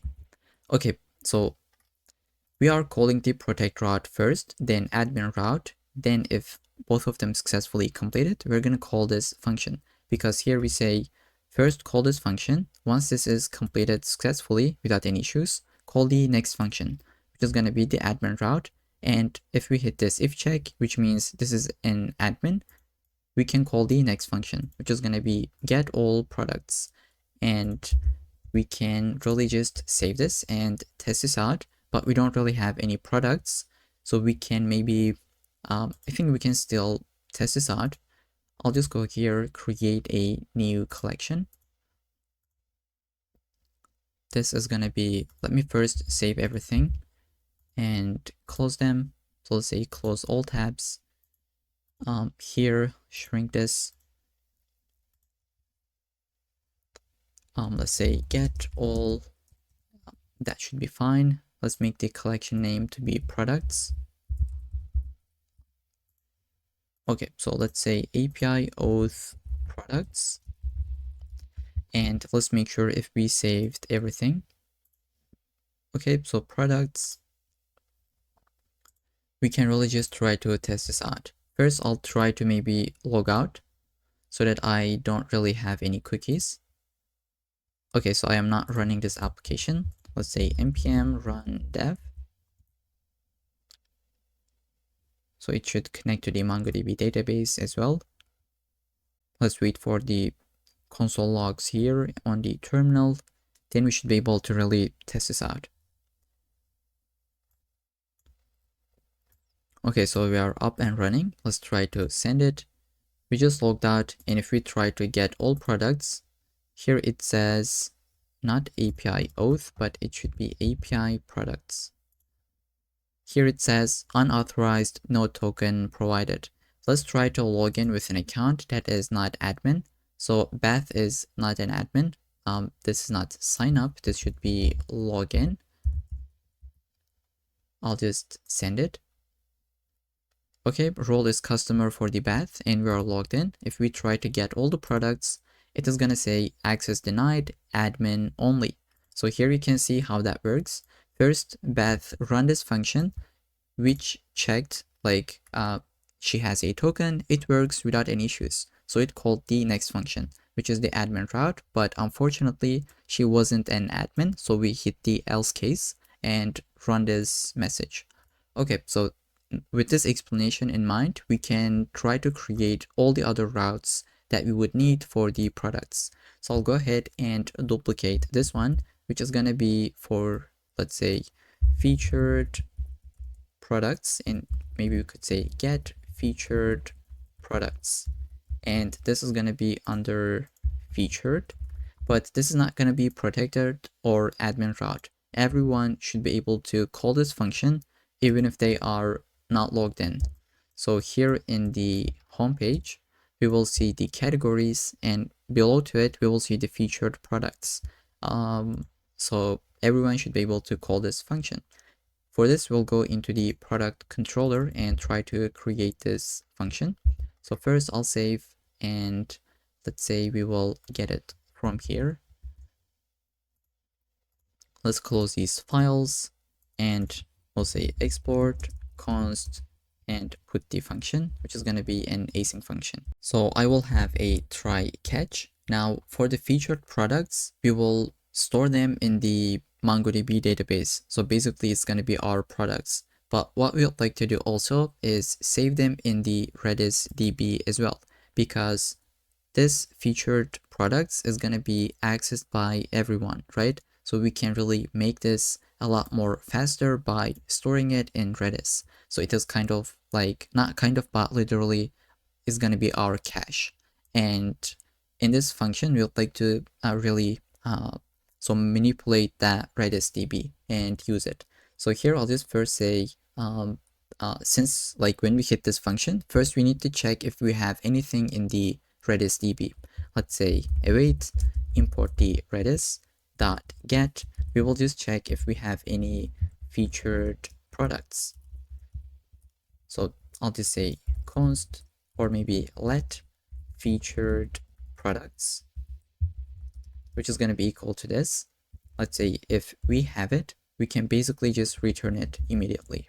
I'll just say return res.json, and we'll just parse this because Redis is going to store this as a string. And let's save to get this formatting.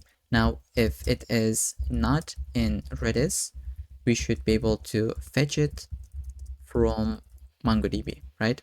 So I'll just say featured products is going to be equal to product model dot find where the is featured is equal to true. And we can use the len function here. I'll explain what this does. Let's say if there is not featured products, we could just return like 404, right? No featured products found in the MongoDB database. But if we have it, we would like to update our cache as well. Let's say store in Redis for future quick access. Okay, I'll just say await redis.set featured products, and we will just stringify the featured products that we got from the MongoDB. And finally, we can really just return it in the response. Let's say res.json featured products. In the catch, we could put the console log for debugging purposes and server error. Now, what this len does is basically, instead of returning MongoDB objects, instead it's going to return JavaScript objects, which makes the performance a lot more better. So yeah, I'll just go ahead and just say that len is going to return a plain JavaScript object instead of a MongoDB document. Okay, which is, let's say, which is good for performance. Okay, so but you don't really want to use this in every place. So since we are not manipulating it at all, we just use it and we'll return this to the client. Okay, so we can really save this function. This is gonna be it. And we are importing it. We should be able to use it. But now we don't really have any products in the database. Maybe next we can create a CRUD to be able to create a product. I'll just go here and have a post, let's say router.post method. Under the slash, we should be able to first make this a protected route and admin route, because only admin can create a product. Let's say create product. Okay, so to be able to create a product, we need some images, right? We need to upload an image. And for this, we'll be using Cloudinary. For now, just save this file, which is going to break probably because we don't have this function. But let's go ahead and visit the Cloudinary. This is free to sign up, and they have a generous free tier that we could use. Here, I'll just go into the, I think, let's see where it was, under the programmable media. We should be able to get a couple of different environment variables, such as the cloud name. I'll just go here under the .env. So let's say this is going to be the cloud name.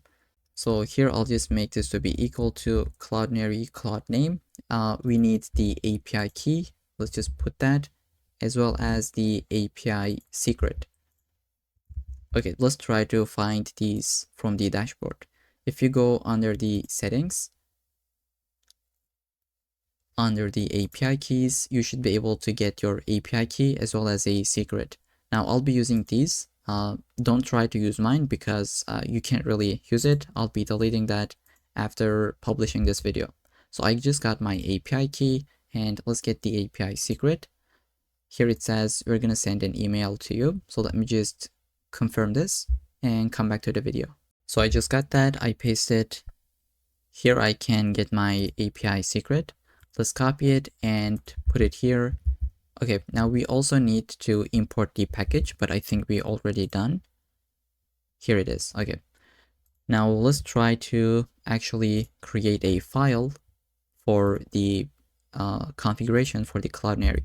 I'll just say cloudinary.js, and here we would like to initialize it. So this is going to be pretty simple. Let's first try to import the Cloudinary, which they have v2, and let's make this to be called as Cloudinary from the package. And let's get the .env because we'll be using some environment variables.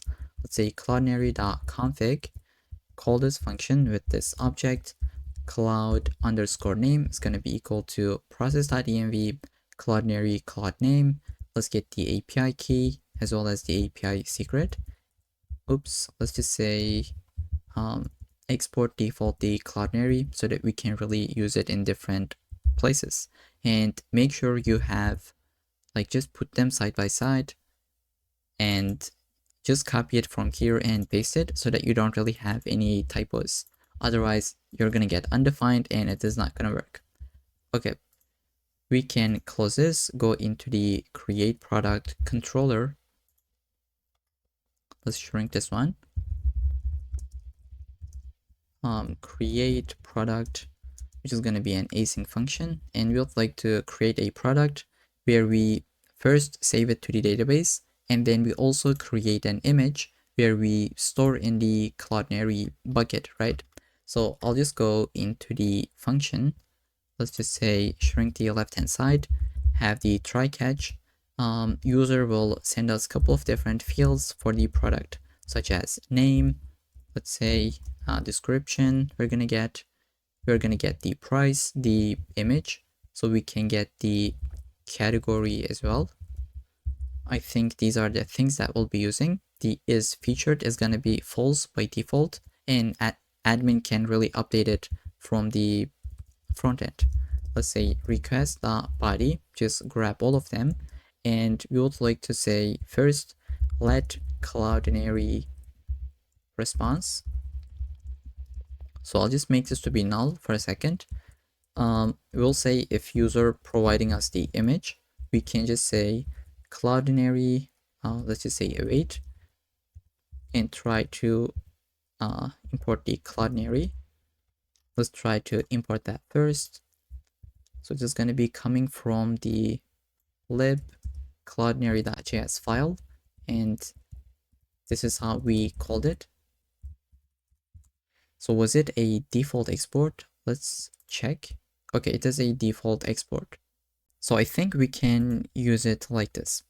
I'll go into the product controller where we check for the image. Let's just say Cloudinary dot uploader dot upload, where we would like to upload this image that user passed, and we can save this into a folder. So you can just put the folder to be equal to products, and this is going to give us a response, which is going to be this variable, right? So I'll just go here, assign this. Then after this if check, we should be able to create that in the database. So I'll say product, let's say create a new one where we would like to put the fields. It is going to take the name, the description, the price, and now for the image, basically Cloudinary stored it under the secure URL. Let's just say for some reason, if this is empty, we can put an empty string. So I'll just say leave it like this. If we got the value, use it. Otherwise, put an empty string. And then we can put the category. And I think this should be it for the product, where we can just say res.status 201 something created, and in JSON, let's return the product as it is. Let's handle the catch. Okay, so this should be fine. Now we don't have a front end. Unfortunately, we cannot try to send an image.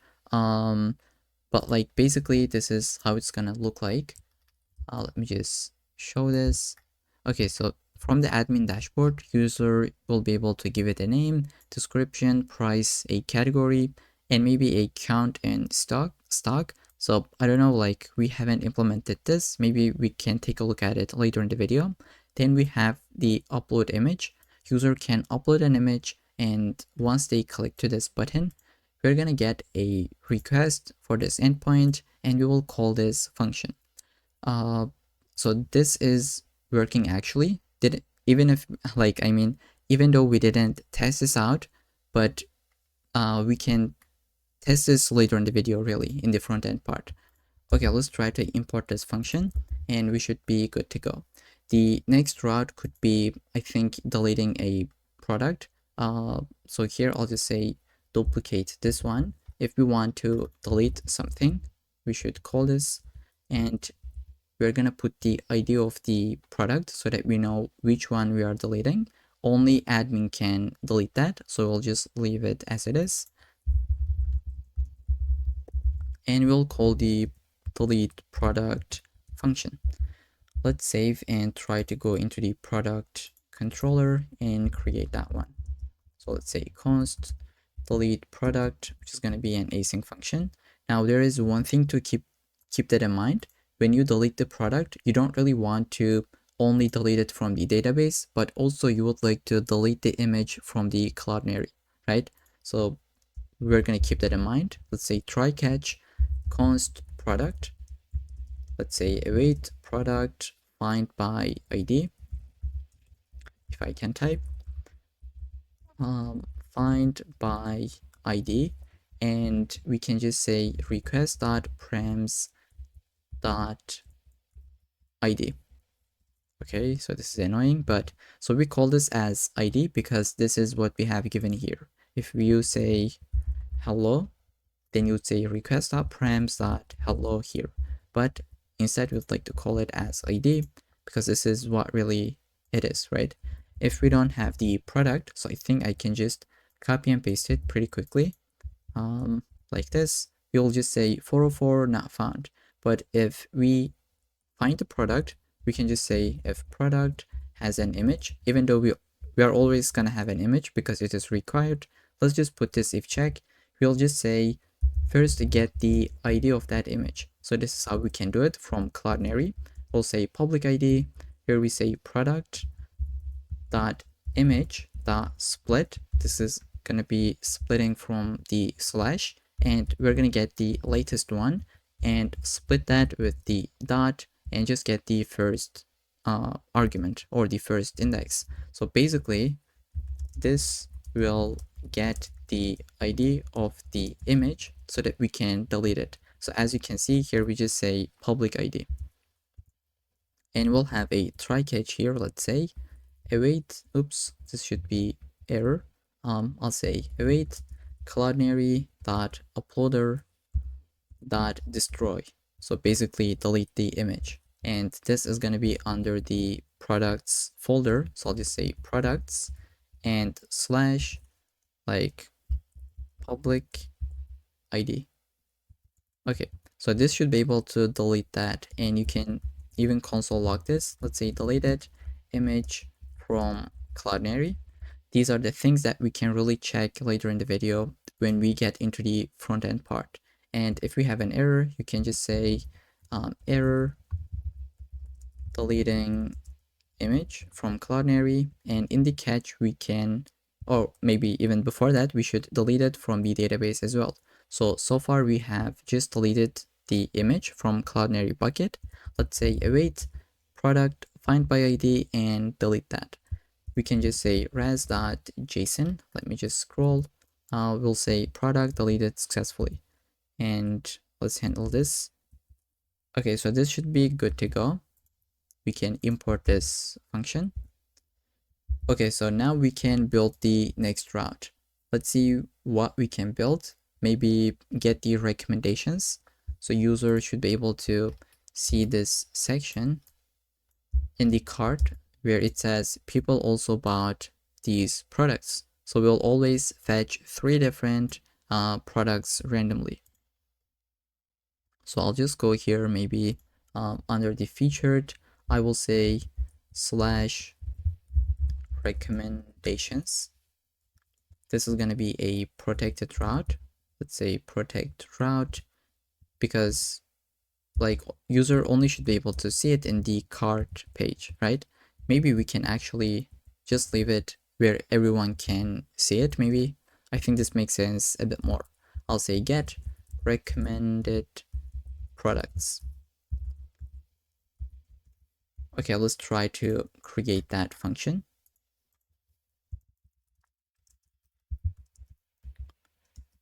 So here we'll be using the aggregation pipeline from MongoDB, or Mongoose really in this case. I will go here, let's say try and catch. In the try, we are gonna fetch some products. Let's say await product. We already import the product. Let's say find and not find, aggregate actually. Let's just see aggregate. This takes an array in the first argument.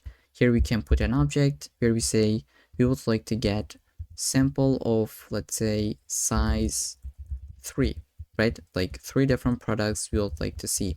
And the second argument, we're gonna put a comma, go here, and we would like to have this project field. Let's say project, and basically we would like to return the ID of the product. So let's just put 1, and we would like to get the name, the description, let's say, and image, and finally the price, let's say. Okay, so this will get 3 different products, and we will have these fields populated into it. And at the end, we could say res.json return the products. Let's handle the catch case. Okay, so this should be working already.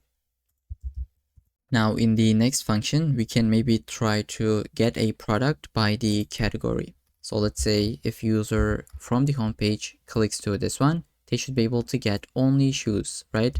Or if they click to this, they should be able to get only these products. So here I'll go under the featured, duplicate this one.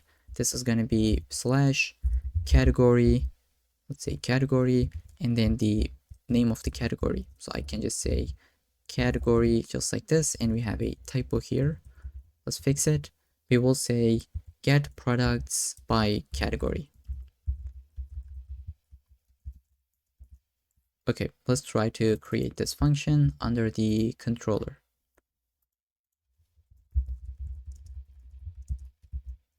This is going to be an async function, and let's try to see the content, what is going to be inside. So this will be pretty simple. Basically, we'll have a try and catch. In the try, let's first try to get the category, maybe even above this. We can say const, give us the category from the params. Let's say request.params. We should be able to get the category, and we'll say const, find us the products, where the category is equal to the one in the params, right? Let's return it and handle the catch case. So this is the entire function that we would need to be able to get the products by category. Okay, let's try to import this one as well, and we can move on with the next route. And I think the very last route we would need is going to be where we would like to toggle a product with the featured flag, right? So when you clicked it, this is going to be featured, and when you click it again, it's going to be unfeatured, right? And if it is featured, we're going to see it in the homepage in this slider, but else we're not going to see that. So pretty simple to implement as well. Let's try to actually duplicate this one, and let's say this is going to be a patch method, which is kind of like used for the update. And there is also put. The difference is you would like to use put when you are updating like the entire document, but if you're updating a couple of fields, then you can use patch. But it is not really important. You can go with the put, like no worries. And we'll just say toggle featured product.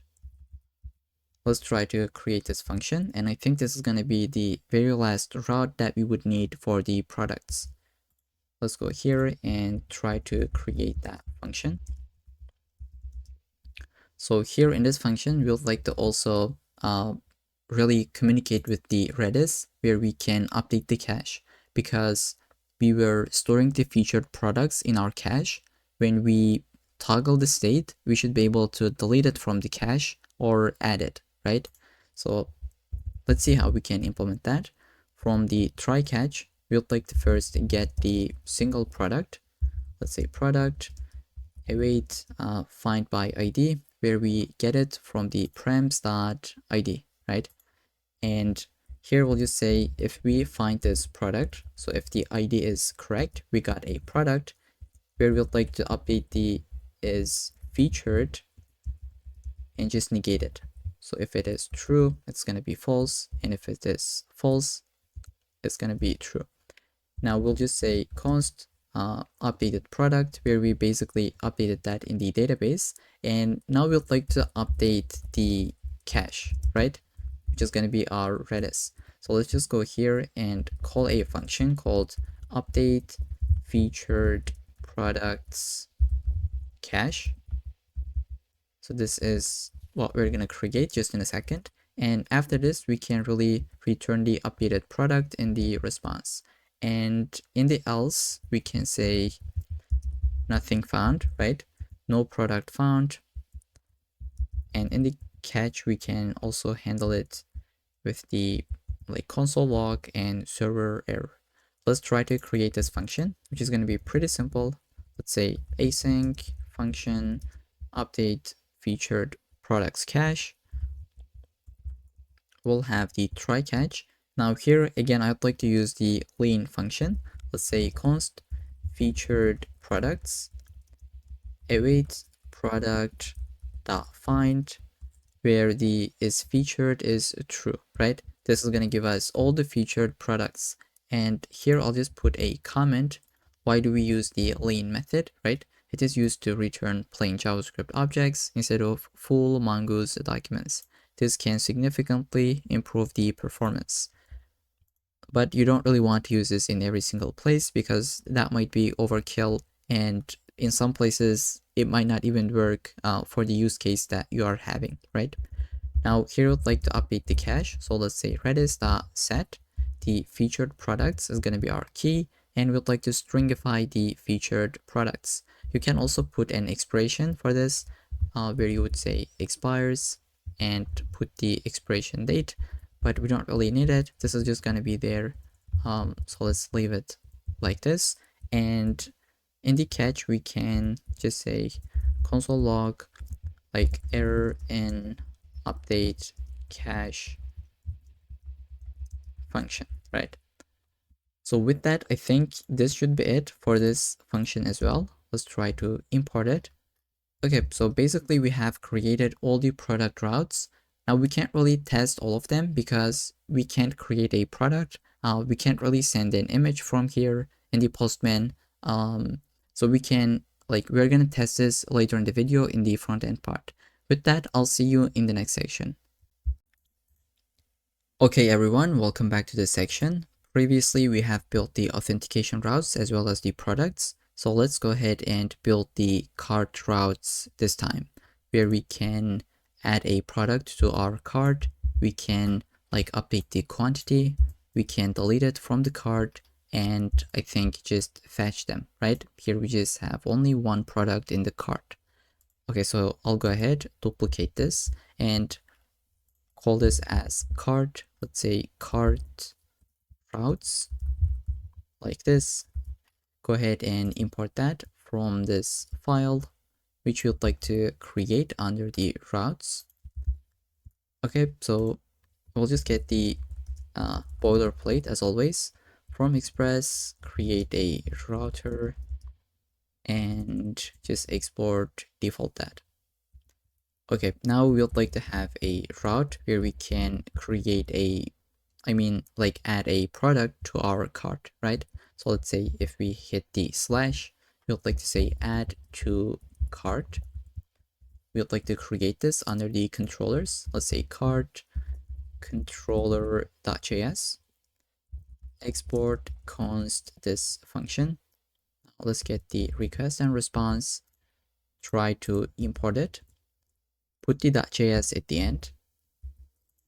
Now we can really save this file as well. Now this should be a protected route, right? So let's say protect route, and this is not going to be an admin route because a regular customer should be able to also add a product to their cart. So that's why we'll not add the admin route here, right? Okay, now we can really go ahead and try to build this. Now we'll have one more. Let's just put that as well. Let's say with the delete method, we can delete, or maybe let's just say remove all from cart. Now, why do we call it as all? It's because let's say we have 4 different products, or let's say we just have one product, but the quantity is, let's say 4, right? If you click to this, it is going to delete this completely. So it'll just make this to be 0 and remove it from the UI. That's why we say remove all of them. But there will be a different function. Let's say user have 4 different one, but if they click to this button, this would be 3, right? We're not going to delete it from the cart, but just decrement the quantity. So I hope this makes sense. That's why we call it like this. We will have a different one where we would like to just say, let's say put method. We're going to pass the ID and we'll just say update quantity. So either we would be increasing it or decreasing that. And then finally, I think we'll have one method. Let's just say get, where we'd like to just get all the products in our cart. Let's say get cart products. Okay, let's start with this function, then we can really create the other ones.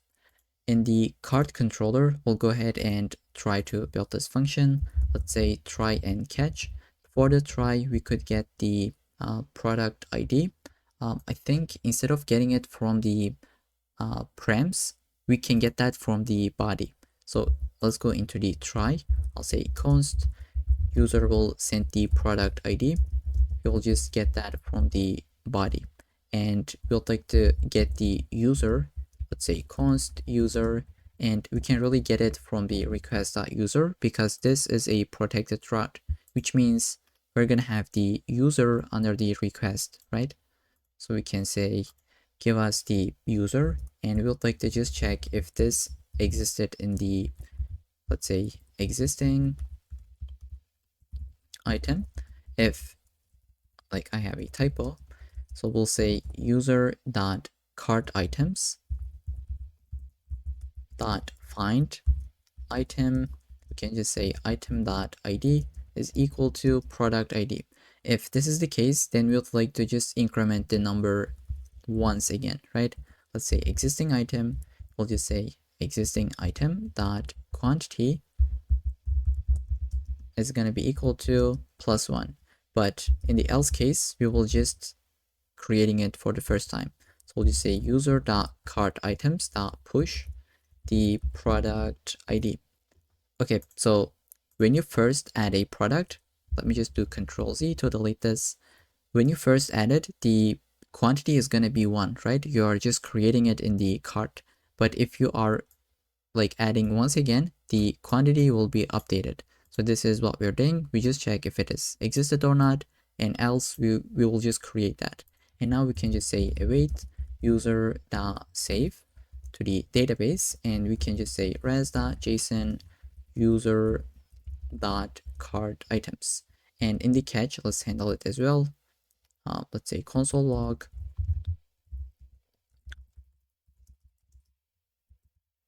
and then like 500 status code. Now we can add the other function where we can delete all of them. Let's say export const remove all from cart. And I think like this is going to be pretty simple. I'll just go ahead and copy and paste it and try to walk you through. We are getting the product ID of the product that we'd like to delete. We just check if the product ID doesn't exist. We are going to just return the cart items as it is. But if we have it, so this is just kind of boring check, but just in case, we will just say filter out the product from the cart items and save the user to the database. So this is the only important thing where we just filter out the product from the array. Now the other function is going to be where we'd like to update the quantity, right? So this will be looking a little bit more involved. Let's say const update quantity. We'll get the request and response. Let's say try and catch. Now from the params, we would like to get the ID. I'll just say ID, get it from the request.params because this is what we are adding, right? In the update quantity, we pass the ID. And just to make my code a little bit more readable, I will actually rename this to be product ID. So this is how we can rename it while destructuring. And we can get the quantity. This is going to be coming from the request.body. Just like this, we can have this variable with the request.user, and we can just check if this item existed. Okay, so I'll just get this. Let's say if existing item, And now we need to also check if the quantity is 0. Let's say if quantity is equal to 0, that means we can just really filter out this from the cart. Let's say user.cart items, and just filter this out. We can say await user.save and just return res.json the cart items. But if quantity is not equal to 0, we'll just give whatever the user sends us. Let's say existing item.quantity is going to be equal to what user sends, right? And we can save it and just send it as a response. In the else case, we could just say item not found in the cart, right? Or product not found. Then we can just handle this. Okay, so I hope this makes sense. Basically, we would like to update the quantity.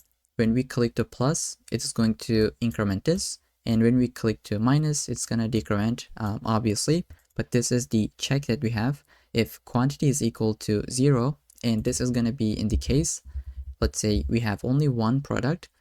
When we click to it, this is going to be 0. User will send 0 to us. And if this is the case, we will just delete this product from the cart items and save the user to the database, but else we'll just decrement it or increment it, whatever the quantity value is. Okay, the very last function we would need is to get cart products, and let's try to import these. Okay, now we'd like to create this one, and this is also not really complex. Let's go maybe at the very top and put it. Let's say export const async function, and let's have a try catch. Now we'll like to get the products first. So this will get the products, the products in the cart. Let's import the product and make sure we have .js at the end. Product.find. Now we'll like to find the products where the ID field is in, let's say, in request user.cart items. Now, if you remember, that's what we are doing in the user model. In the cart items, I said that instead of putting the product, we are going to store the ID. So this is what we're doing. They're going to have some product IDs in the cart items. And we just check, depending on that, we will fetch the products from the database. And now these products doesn't have a quantity. We need to add the quantity for each product, right? So we'll say const cart items will basically map through the each product. Let's say product, if I can type, let's say product. Okay, we'll just open up this function and we'll like to get the item. Let's say request.user cart items and find the item. Then we'll like to return the quantity. So I can just say return an object where we'd like to return all the product fields, let's say to JSON, and we just want to add quantity on top of it. Item.quantity. Okay, so this is going to give us that quantity for each product in the cart, and we'll just return it in the response. And let's say Reza status server error. We can import this one as well, and that should be it for the product routes. So I think these functions were simpler than this one. Like this is a little bit more hard to understand really, but basically we just check for the IDs in the cart items. With that, we find the products, but now each product doesn't have a quantity. If you take a look at the product model, you can't really see a quantity for a product because that wouldn't make sense to add it. Instead, we just go ahead and calculate it with this simple 2 lines. So this is gonna be it for this controller, and I think I can see you in the next section. Let's try to import it. Do we have it? Yeah, we already have it. We can't really test this out as well. We don't have any products, so we cannot really add them into our cart, but like these are working, and we are going to check this in the later in the video in the front end part. So with that, I'll see you in the next section. Okay, so this is where we left. We have built all these routes. Now in this section, we would like to build for the coupons where we can really verify it and get it. Let's say coupon, or maybe coupons, just go plural. And here I'll just say maybe coupon routes. Now we need to actually get this and import it from this file. And let's try to create that file under the routes. I'll say coupon.route.js. Now before we try to create a coupon or maybe this route, we need to create a model for it. Let's say model.js. Now just to speed up the process, and we have done this multiple times, I'll go ahead, just copy it and paste it, which is about 30 lines of code, and I'll just walk you through it. So as always, we import the mongoose, right? Then we create a schema, then based off of the schema, we create our model. So each coupon will have a code, which is type of string, required, and unique. Then it's gonna have a discount percentage. In our case, we'll be using like 10% off for each code, and you can really change it if you want to after completing this video. So basically the minimum discount percentage is going to be 0 and maximum 100. Then it's going to have an expiration date. In our case, it's going to be 30 days. And if you want to change it, you can do it. And I'll show you how you can do it later in the video. Then if it is active or not. So once the user use that code, this is going to be false. And we will update this is active field. By default, it's going to be true. And the user ID, which is going to be the user that is associated with this coupon, right? And so this is going to be reference to the user model, which is going to be type of ID, and required and unique, as well as the timestamps of true, so that we can get that created at and updated at fields. So instead of exporting it like this, I'll go ahead and then just say export default coupon model. Okay, so let's try to create our route. I'll say import express. Let's just do the boilerplate pretty quickly. We'll have the router from express router and export default this one. Now we would like to have two different endpoints here. The first one is going to be to get the current user's coupon. So let's say router.get to the slash. This should be a protected route. Let's try to import it and put .js at the end. And we can put the function here, like we can put the get coupon function, right? This is going to be our controller.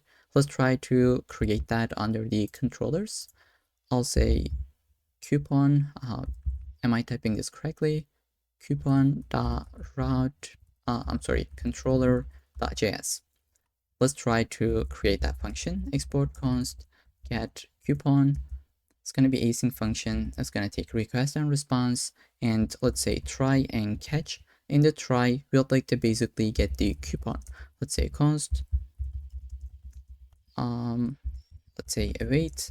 We'll say import the model first, and we need to go above, just get it manually. Coupon, let's say from, I think this is the correct route. Okay, there we go. We can get the file. I will basically just try to find one coupon, right? Let's say find one, and where the user ID is equal to request.user._ID, and if it is active, right? Is active is going to be true. In this case, we would like to fetch this coupon, and we can just say res.json, either the coupon itself, or if it is undefined, we can just return null explicitly.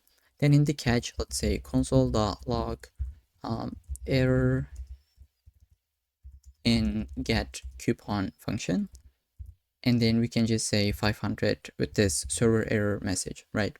Then we need to validate a coupon. So how is it gonna look like? Let's take a look at it. So once user says apply code, I think we should be calling a verify endpoint or validate, so that we can see if it is if it is expired or not, if it is found, do we have that coupon, or user tries to cheat us, right? So that's going to be the next function we would like to create. First, let's try to get this from the coupon controller.js, and the other function is going to be, or the endpoint, I'll duplicate this one. I will say validate This is going to be also a protected route, and let's say validate coupon, and this is going to be coming from this file. Okay, let's say if this is going to crash because we don't have this function, but let's go ahead and create that. Okay, that's going to be async, take the request and response. Let's have a try catch. Now in the try, what do we want to do first? Just get the code from the user. So let's say const user will send us the code so that we can really check if it is valid or not. And we're going to get this from the body. If you want to, you can really put it to the parent as well, like code, but I think in this case we're going to go with the body, and I think it's just like a better option in this case. And let's say const coupon, let's say await coupon.find one, and we need to put a couple of filters. So we'll say if the code is matching with the code that is that the user is passing, and the user ID is equal to the current user ID, right? And we should say if it is active, right, then you should get that coupon. If it is not, right, let's say if we don't get it, like if it is undefined, null, we can just say like coupon not found, or if it is not active, right, the message can be customized. And now we need to check if it already expired or not. We'll say coupon dot expiration date if it is less than new date. Okay, so if this is the case, then that means coupon is not active. We can just say first coupon dot is active is gonna be false because it expired, right? And we can save it to the database. Then what we can do is just say coupon expired, right? You can't really use it. And because we checked it depending on the expiration date, the field was true, but it already expired. So we just make this to be false. And I hope this makes sense at this point. But if user passes all these checks, we can basically just say res.json. And let me just go ahead to here. We can say message is going to be coupon is valid. We can send the code like this, and maybe discount percentage as well. Let's say discount percentage, and it's going to be equal to the coupon dot discount percentage. And with this, I think that should be it for the response. Let's handle the catch pretty quickly. Error invalidate coupon, and just get this. Okay, with that, we have just completed both of our functions for the coupon route, where we can get one depending on the fields, such as user ID to the current user ID, and if it is active, then fetch it, and then just validate it. So if it expired, we're gonna return a false message, but else we'll just say it is valid, and just like here we can use it. Okay, so we can go ahead, save this file as well. We got this coupon routes. Now, if you can see, like this is not highlighted as purple. So this is kind of like a VS Code bug that you can fix by deleting this with Control X and bring this back. Now there you go, it just works out just like the others. Okay, so this is gonna be it for the coupons, and I think next route could be about payments, and I'll see you in the next section. Okay, so welcome back to this section where we'd like to implement the payments. So we'll create a route just in a second, but before that we need to create a model, which is going to be for the orders. So it is pretty easy to imagine that once we get a payment, we need to create an order, right? So let's go ahead and try to create it. Order model.js, and instead of typing all this file, I'll actually copy and paste. You can get it from the GitHub repo under this folder, under this file. Just go ahead, copy it and paste it, and I'll just walk you through this line by line. So let's shrink the left hand side. Basically, we are importing Mongoose, then creating our schema, and based off of the schema, we create our model and then just export it. Now here we add timestamps to be true so that we can get that created at and updated at fields. That might be helpful to use later in the video. Then we have a user that is associated with this order. So the owner of this order is going to be the user. This is how we store it. it is going to be an ID, and it's going to be referencing to the user model that we have created previously, right? It is this one. Then we have an array of products. So in the order, user will have a couple of different products, or maybe just one. So this is going to be an array of objects where we have the product itself. It is a reference to the product model. Then we have the quantity and price. So here, let's say user is buying just one shoes, right? Let's just go here. So maybe this is just one and they are getting two glasses. So that's why we need to keep track of the quantity. And we have the price for each product, such as this is like 14, this is 199, things like that. Then we have the total amount. This is going to be the total amount of the order, which sums up to these, right? And like we have the Stripe session ID. This is going to be used later in the video. For now, just know that this is going to be unique, and type of string, we'll be using this just for a check. And once we get there, it'll make sense. Okay, so this is our entire schema. Then we just create the order model and export defaulted. Let's save and just try to go under the server.js, duplicate this one. Let's say this is going to be payment routes, and we'll just say API payments. Let's try to import this file. Okay, let's try to create this file under the routes, payment route.js, and we can create a payment controller.js. So we'll go into the route first, just get the express as always. Let's say express, from express, we're going to create a router as always. So I'll just try to skip this pretty quickly. Export default this, then we'll just put our methods. So we'll have one for the, let's say, post method, where we can create checkout session. So what is a checkout session? Well, basically it is this page. User will send us some products. We will get the image, get the name, get the price, and let the user to pay for it.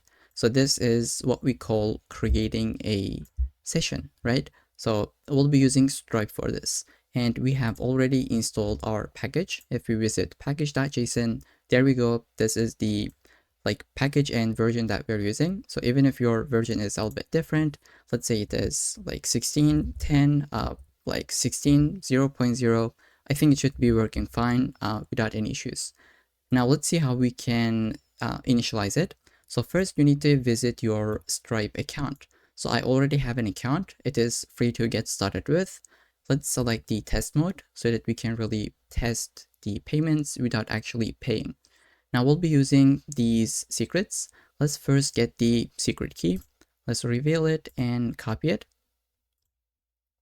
I'll go into my VS Code. Let's say Stripe secret key and paste it. Okay, so like here we also have the publishable key. This is something that we'll be using later in the video. For now, we don't really need to copy it. Now let's go into the VS Code again. We'd like to create or initialize the Stripe. So instead of doing it here, what I want to do is just keep my code base a little bit more clean and go here under the library, just like we have done previously, like we are initializing each service into its own file. So I'll say stripe.js. We need to import Stripe from Stripe. Then let's say export const Stripe instance. This is going to be where we'll just say new Stripe and then just put our secret key into it. Okay, so with this object, we can really use it and create sessions, create discount. Okay, I couldn't talk. So we'll be able to create sessions and create discounts and many other things. Okay, let's save this file, close it, and we can really make this to be a protected route. Let's say .js. If user is not authenticated, so they cannot really call this endpoint, right? And let's say create checkout session. So this is going to be our first controller for the payment. Let's say export const name of the function, async, request, and response. Okay, so we'll go here and try to import this. Now, instead of actually just putting here, for now, I'll just put it in line so that we can do everything in this file. Then I will actually import it from this file. So this is just for the convenience so that you can see the entire route in this one file. Okay, so what do we want to do in this controller? Well, basically, we would like to get the products that user send us, and we would like to just create this session really. Let's try to do it step by step. This is going to be a bit long, but I think we can like complete it. And I think there's one thing that I forgot. In the Stripe, so here in this file, we might want to import .env and then call the config. So otherwise we might not be able to get this environment variable. So this is just to keep in mind. Okay, let's say try catch. In the try, user will send us some products, right? Let's say const products. They are coming from the request.body. And user might send us also a coupon if they have. So let's say coupon code, and these are going to be coming from the request.body. Now we need to check if the products is in the format of an array. So this is what I'll be doing, just a simple if. I just pasted it so that we don't waste time typing this out. This is how we can check if something is an array in JavaScript, or we'll just say if products.length is equal to 0, then we'll just say invalid or empty products array. Now we need to calculate the total amount, right? So let's say total amount is going to be equal to 0 initially. Then we would like to just map through these products and calculate it. So we need to get the quantity, and for each of them, we'll just increment this total amount. Okay, so what I'll be calling is line items. So this is what Stripe wants you to send. It is just a fancy name. Basically, this says products, really. Let's say products.map. Okay, we'll get each product and we'd like to run this function.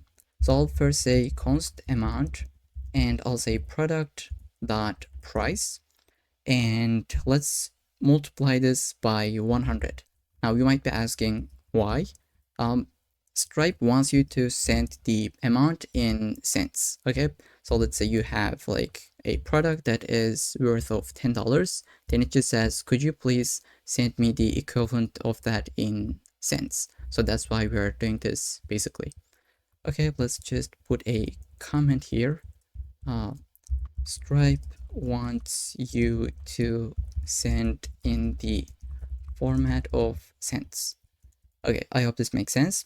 Then just to like format this a bit, I'll actually wrap this with, let's say, math.round. Okay, let's move on to the next line. We'll just say total amount is going to be plus equal to amount multiplied with the product's quantity, right? Okay, so this is basically how it's going to work.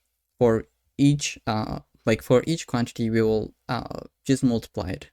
Pretty easy to understand. So let's say for each product, we would like to return an object in this format, which is what Stripe wants us to return.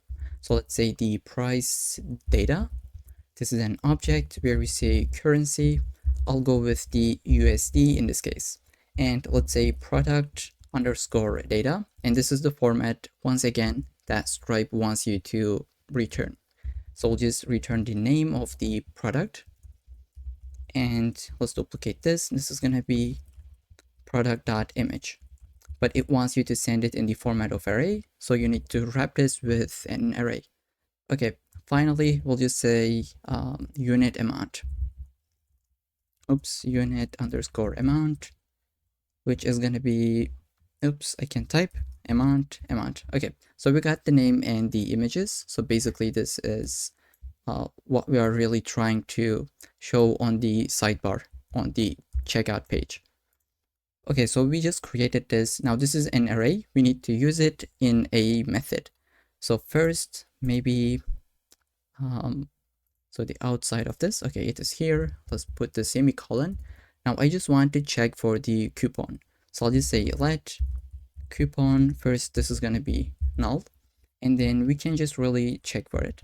I'll say if user send us a coupon code, this is what we are getting in this line. I'll just say coupon. Let's try to find it. Let's say await, call the coupon model dot, let's say find one, and put our filters. So this is the code, and let's say the user ID. Probably we don't really need to put this because I think coupon code is going to be unique, but just in case, and let's say if it is active. True. Okay. Now, if this is the case, let's say if we have a coupon in the database, so this is what user sends us, and we're just checking if we have it in the database and if it is active. If this is the case, then we'll go ahead and from the total amount, just extract the, let's say the count, discount percentage. So I already have a auto suggestion, so I'll just grab this. So again, we just wrap this with math.round to, just have a formatted price. We say total amount multiplied by the discount percentage and divided by 100, which is going to be in the format of cents, right? Okay, so we just got the coupon code, check for it, and extract it from the total amount. Now we can really go ahead and create a session. So I'll just say const session. Now we need to call the stripe. This is like this will be coming from this file. Let's say stripe from the lib stripe.js file that we created. Okay, let's say stripe.checkout.sessions.create. This is going to be our function where it's going to take an object. Let's say payment method types. It's going to be card. So here you can put things like PayPal and a lot of different options. I'll just go with the card. Then let's say we would like to add the line items. So this is what we have created above, right? This is the format that Stripe wants you to put into this function. Then we would like to get the mode. Let's say it's gonna payment, like it's gonna be payment and not subscription. It is not gonna be monthly or yearly, just a one-time payment. And if everything goes well, we would like to take the user to a success page. So this could be like localhost 3000. Let's say this is our React application, and like we can have a success page. And I'd like to put some parameters. So I'll just say session ID is going to be equal to this placeholder, which is something that Stripe will put the actual session ID. So you can imagine if user buys this, pays for it successfully, user will be taken to the localhost, let's say /success, and it's going to have this argument of the ID of this session. So this is basically what we are trying to do. And let's duplicate this. And there is also something called cancel URL. Let's say if user clicks to this and cancel this, then we can take them to the cancel page where we can say something like, oh, why you didn't buy it? Please come back later. So something like that. Okay, let's say cancel. This is going to be our page. And let's say instead of just success, we can say purchase-success. Now, this is going to be for the, let's say, development. When we deploy our application, this URL is going to change. So let's create an environment variable for it so that it is going to be dynamic. I'll go ahead, copy this, and I'll just say like client URL. This is going to be the front-end application, the domain that you'll be running it, right? So instead of 3000, we'll be using this port. Not really important. You can use anything like 3000 or 8001, but we're gonna be going with this one. This is the default port for the Vite. Again, this is not really important. You can change this, but just follow along with me. Put this one here. We'll go ahead, make this to be backticks, and close that off. Now instead of this, I will delete and let's say process.env client URL. So this is going to be that value slash the page, right? Let's do the same thing for this one. Make this to be backtick. And I'll just go here. Okay. So that should be it. This is again really important so that when we deploy our application, we can make this to be dynamic coming from the environment variables. We got the cancel URL, success URL. We can create our discounts. So here is a field called discounts, and this wants you to put an array. So I'll just go ahead, copy and paste. If we have a coupon, then we'll just say return this, where we create a coupon with this function. This is something that we'll create, but if we don't have a coupon, then we'll just return an empty array. Let's try to create this function pretty quickly. Let's say async function. This is the function name. This is taking the discount percentage. Here we can see. So this will basically create a one-time used coupon. So here I'll just say const coupon await stripe dot coupons we have, then create function. This is taking an object where we can say the percent off is going to be the discount percentage that we're getting, and the duration could be once. And like you can put duration in months as well, but let's go with this one. Once the user uses it, it's going to be inactive, right? It's going to just expire. Let's say return coupon.id. Okay, so basically we are returning the ID for this coupon so that Stripe can really use it. So one last field after this discount, we will have, so let's say, where is it? Like, I think we should be putting it here. The very last field is going to be metadata. So this is, like, this might look a little bit complicated, but these are going to be the fields that we can extract from this session later in the video. For now, just follow along with me. We'll get the user ID, which is going to be the current user's ID. Let's convert this to be a string because it is like an object ID by default because it is coming from MongoDB. And we can just put the coupon code as well. Let's say either that or just an empty string. Okay, again, this is a metadata that we can use later in the video and we'll be using it. So we have the session. Now we can create a coupon in the database because this is what we do just in the Stripe. We didn't use this coupon model to be able to create a coupon in the database. Let's try to do it. So we will just say, maybe first create a function. Let's say async function, let's say create new coupon. And this is going to take the user ID so that we can associate this coupon with that. Let's just take a look at it. Basically, we would like to create new coupon.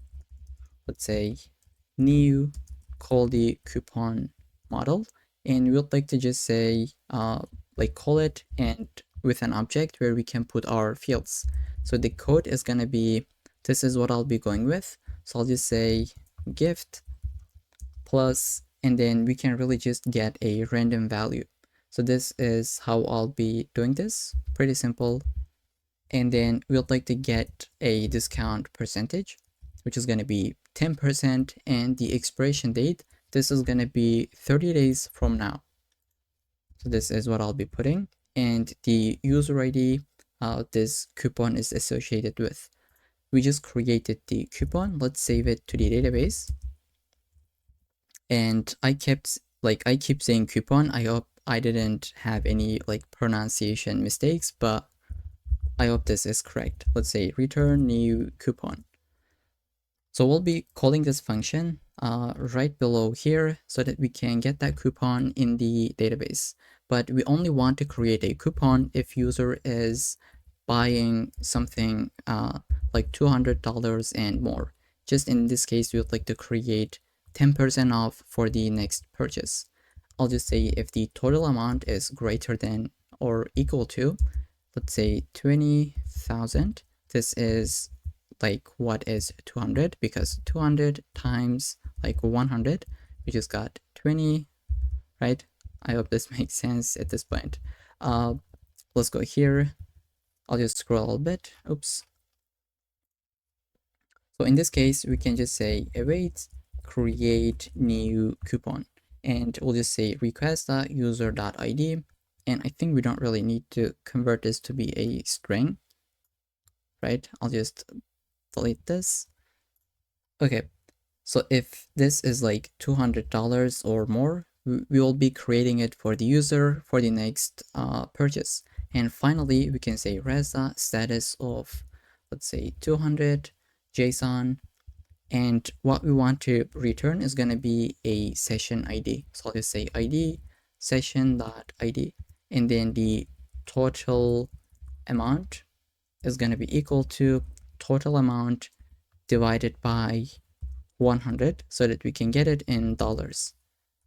Okay, so this session ID is something that we'll be using to be able to display this page. Let's say the ID of this page is like 123. This is going to be the session ID that we will send it to the front end so that we can see this page. Okay, so this is like the workflow. Let me just try to explain. User will send a request to this endpoint where it's going to say, hey, I just want to create a checkout session. So I want to buy something, right? We will create a session, like calculate everything so that we can display it on the page.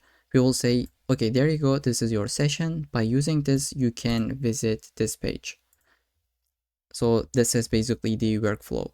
And since we got this function, I think we can really cut this from here and just try to replace it with this one. Okay, so there we go. This is our create checkout session function. Let's try to use it here.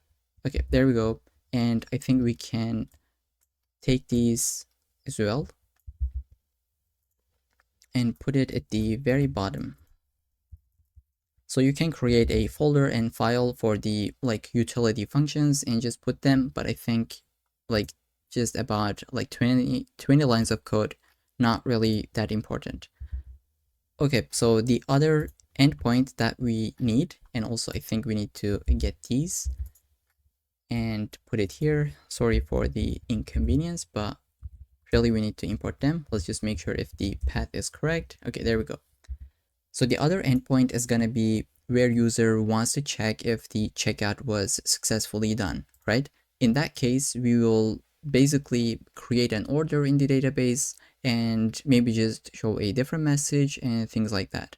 Let's try to create that. I will duplicate this and I will say checkout success. And we can again just put the entire thing into this file, or maybe, yeah, let's just go with this one. I'll just say async controller where we have request and response with a try and catch. So user will send us a session ID from the front end. Let's say session ID request the body. Now with the session ID, we would like to just get it from the Stripe. So let's say const session await Stripe. Let's say Stripe, and we need to import it in this file as well. Let's say checkout sessions.retrieve, and here we can see like we have the auto suggestion as well, and we'll just put the session ID. So we just got the session and we need to check if the payment was successfully done. We'll say if session dot payment underscore status is equal to paid, and like here you can see unpaid, you can check for it as well. In this case, we would like to just say, or maybe just, so I accidentally paused the video and I was saying, let's check for the coupon. And let's say if it is used, then we can deactivate it. So I'll say if session the metadata, and here you go, this is the place that we'll be using it. Let's say coupon code. If we have this, then we can just find it and delete it. I'll say coupon model dot find one and update. So instead of deleting, I think we'll just update that is active field. I'll go here and just say this is going to be our filter where we say code is equal to session metadata.coupon code, and if the let's say if the user ID is equal to session, let's say metadata and user ID. In this case, what we want to do, just take the is active field and make it to be false. Is active to be false. There we go. We just updated that so that user can't really use this once again. And now we'd like to create a product. So I'll go here, I think still in the paid if check, I believe. Yep. So like this is how it's going to look like. We have the top level if, and into it we have one more if, and then the other fields. So let's say we create a new order in this case, because we just got the payment of like payment just got paid, right? Let's say const products, and we need to just say json.parse, and we'd like to get this actually from the metadata, and I think we forgot to add this. Let's try to add it into the metadata as well. So we had the user ID, the coupon code, and we just need to put the products here so that we can really get them in that function. What I'll be doing is basically copy and paste, because I don't want to waste time. So under the metadata, let's paste it. For each product, we basically return the ID, quantity, and price, and we just stringify this. And here we are just converting this to a JavaScript object, right, with the json.parse method. So I'll here just say const new order, and we'd like to create that. Let's say order and import that model, or yeah, so let's say order.model.js, and this is how we call it. New order, we'll just put our fields such as the user. This is going to be session.metadata.user ID. Then we'd like to put the products as well. So I'll just say products. Let's say we'd like to just products.map, get each product, say product, and we'd like to return this object where we have the product ID, and we would like to have the quantity as well as the price. Let's say price is going to be like product.price. So this is the exact same format that we have in the order model, right? An array of products, each of them has a product field, quantity, and price. This is what we're really trying to do. And below this, we will have the total amount. Let's say this is coming from the session amount total. This is how we called it, I think. Let's take a look at it. Do we have it? So this is going to be like under the session. I'm sorry, I thought it was under the metadata, but it is not. It is just into the session that Stripe knows already. And let's convert this from cents to dollars, right? Let's say convert from cents to dollars. Then we can get the payment intent.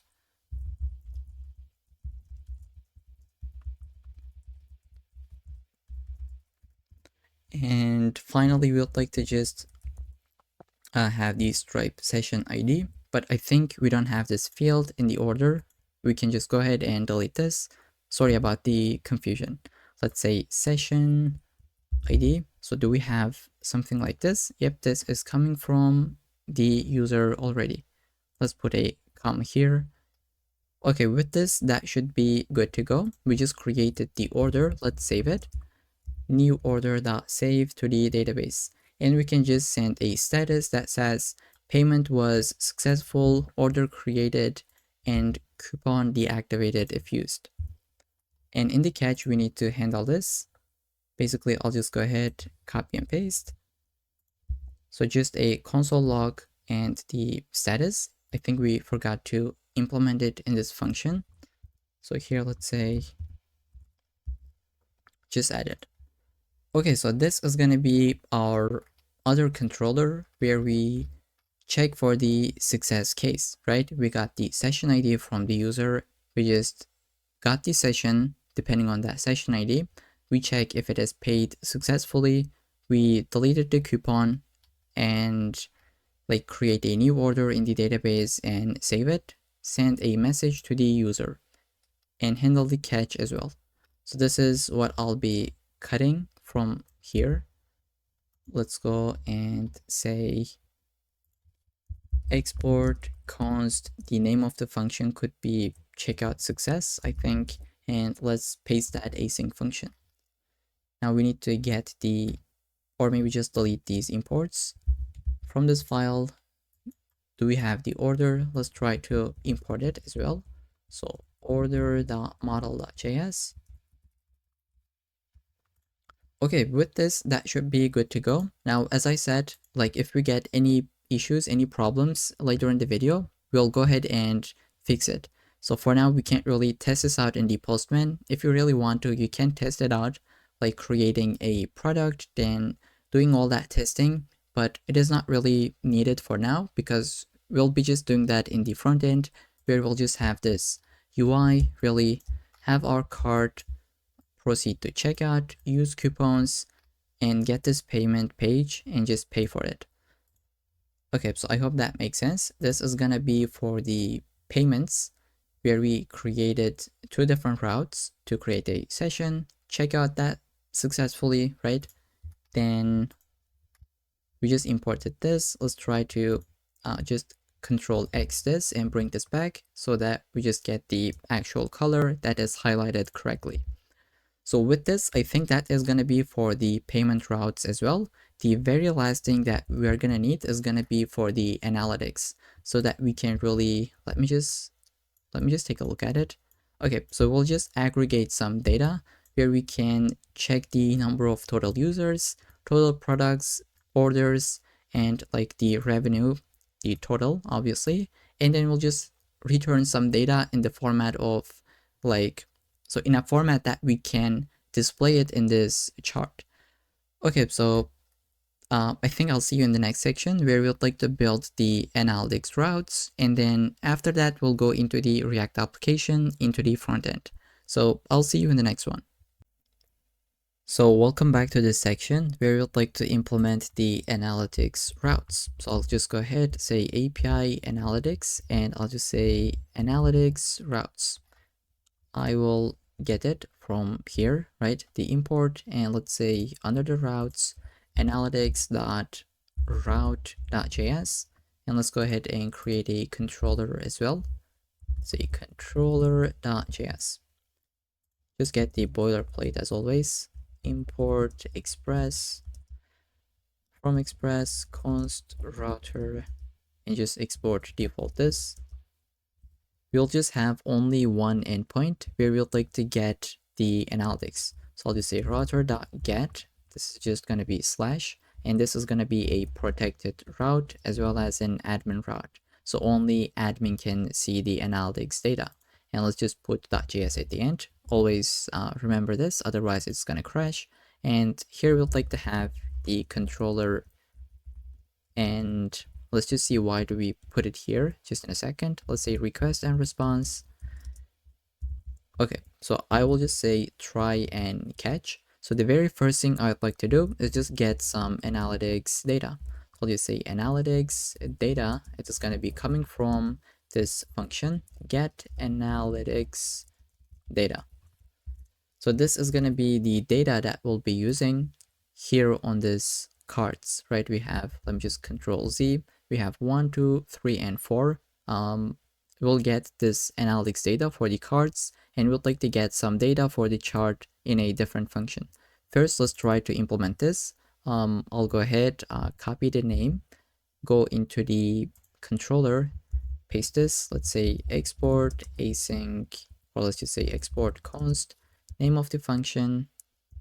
Oops, I just did a mistake. Let's say async, request, and response. No, we don't really have it because this is not the controller itself. This is the controller. This is just a function that we call, and we get, let's say, some data out of it.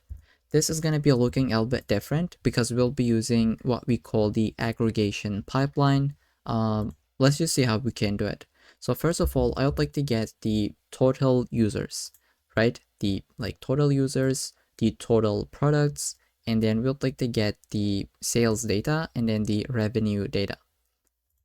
Let's try to do it. I'll just say const total users.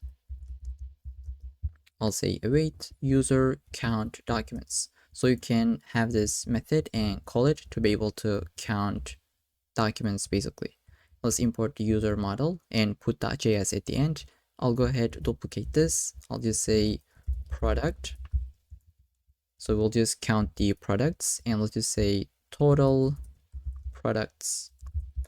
Okay, so this is the first two data for the cart, and let's just get the sales data. So I'll just say sales data await order, let's import it, dot aggregate. This takes an array, and let's just see, the syntax is going to be a little bit weird, ugly, but let's just see how we can do it. So first of all, we need to group the data that we'll be getting with, the data that we're going to get. So let's say, first of all, for the ID field, we just want to put this to be null. And what this does basically, it groups all documents together, so under the same group. Okay, now we'll like to have a total sales field, which is going to be the sum of the entire documents. Let's just say sum of 1, and 1 stands for true, right? Go ahead and count the total number of orders, and we just assign it to this total sales. By depending on this field, we can really see the total sales that we have. This basically counts the number of orders in the database, and this is how we can sum it up. And we would like to get the total revenue. Revenue, I think, yeah, we don't have any typo. So we'll go ahead and sum the total amount field on the order. Let's take a look at the order. We have the total amount, and for each order, we'll just sum all of them, right? So if you take a look at it, let's say we had 3 different sales, right? Not one, but 3 different. And let's say that they were $10, $11, and $12. This is gonna go ahead and add all of them, right? Sum it up and put it under the total revenue field.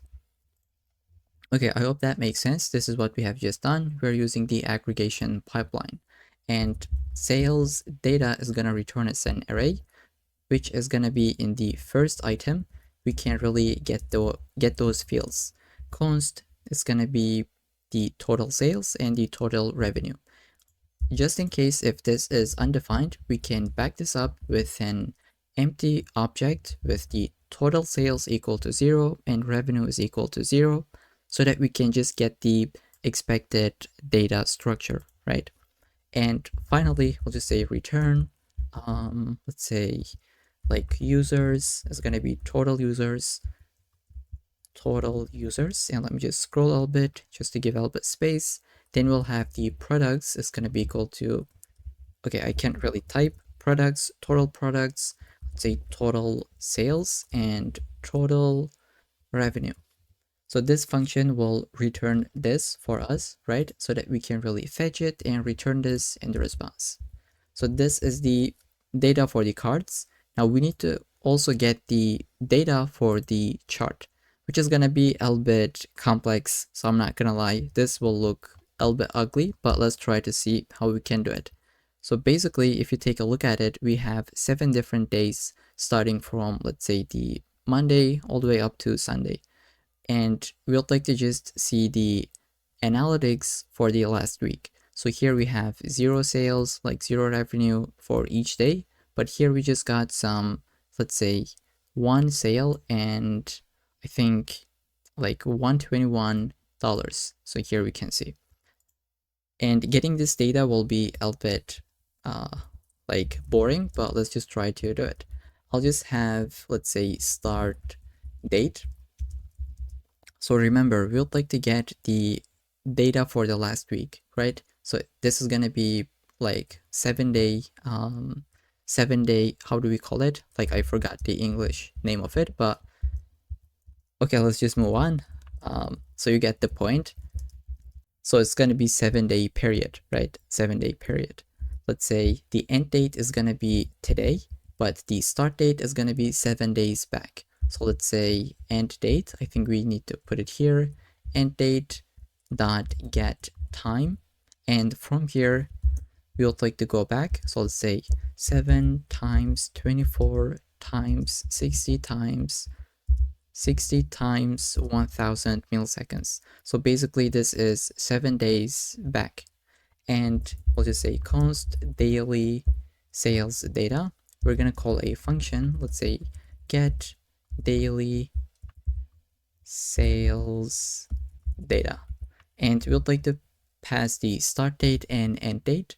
And from this, as the JSON body, we'd like to return the analytics data as well as the daily sales data, right? Let's handle the catch, then we'll create this function. Let's say console.log error in analytics route, and then just put the message. Okay, let's try to create this function. We'll go here, shrink this one. Let's say export. Okay, so this is going to take the start date as well as the end date. Now this is going to look a little bit ugly, so I'll just go ahead, copy and paste, and walk you through line by line. So you can get this from the GitHub repo under this analytics controller.js file. If you don't really want to type this out, you can just copy and paste just like me. Now what we do is try to aggregate the orders where we have this filter with the match field. So we say just get the orders in this created at period. So if it is greater than the start date and if it is less than the end date, since we passed the last week, this is going to give us all the orders that we have over the last week basically. And we'll like to group them together with the format of year, month, and date. This is the fields that we are grouping them with. Then the sales, this is what we'll be using to be able to sum up all the orders for each day, and the revenue is going to be the total amount, and we'll just sort it. So if you just say something like console log this daily sales data, this is what you're going to get, an array of objects. Let me just uncomment this. So we'll have the underscore ID, sales, and revenue. So let's say this is for the Monday, this is for the Tuesday, right? Let's say you have 2 sales with this revenue, and you'll basically have 7 different, one of them starting from the Monday all the way up to Sunday. Okay, so I'll just put this as a comment so you can really see the structure of this. So let's say example, how do we call it? Daily sales data. Okay, so this is just an example that you can take a look in the source code. So we have just created the sales data and we need to get the dates as well. So let's say const date array, and we would like to basically get the over the last week in this format. Let's say we have the year, let's say 2024. We would like to have the, let's say, month, and then let's say today's date, which is 24, right? And we would like to have this for the next day, the other day, so on and so forth. Instead of creating it manually, we can create a function to be able to get the dates in this range. So you say function get dates in range, let's say range, start date, and end date. What I'll be doing is just copy and paste, pretty simple. This is what I got from the ChatGPT, to be honest. So what it does, it just takes the start date, end date, and return it in the format of array that I just showed you a couple of seconds ago. So I'll just say get dates in range, start date, and end date. So if you say console.log the date array, this is what you're gonna see, starting from the first, so last week going all the way up to today. So this is, again, I'll just leave it in the comments. And now we would like to just get the aggregated result. So I'll just say return date array dot map. So for each day, we'd like to run this function. So we'll say cost found data. We'd like to find it in the daily sales data. Let's say find. We can really call this as item. Let's say item dot underscore ID. If it is equal to the current date, that means we just found a data. But if it is not there, so let's just say return an object with the date. Sales is going to be if we have found data dot sales, or else we'll just have 0. And I think we can put a question mark so that it doesn't break if this is undefined. Let's duplicate this one as well. This is going to be for the revenue, and let's say revenue. So again, this might look completely horrible if it is your first time using this, and if you're kind of like beginner, this is not really too much important. All we are trying to do is just use some really weird syntax of MongoDB and Mongoose and just try to get the data in this format so that we can display it properly.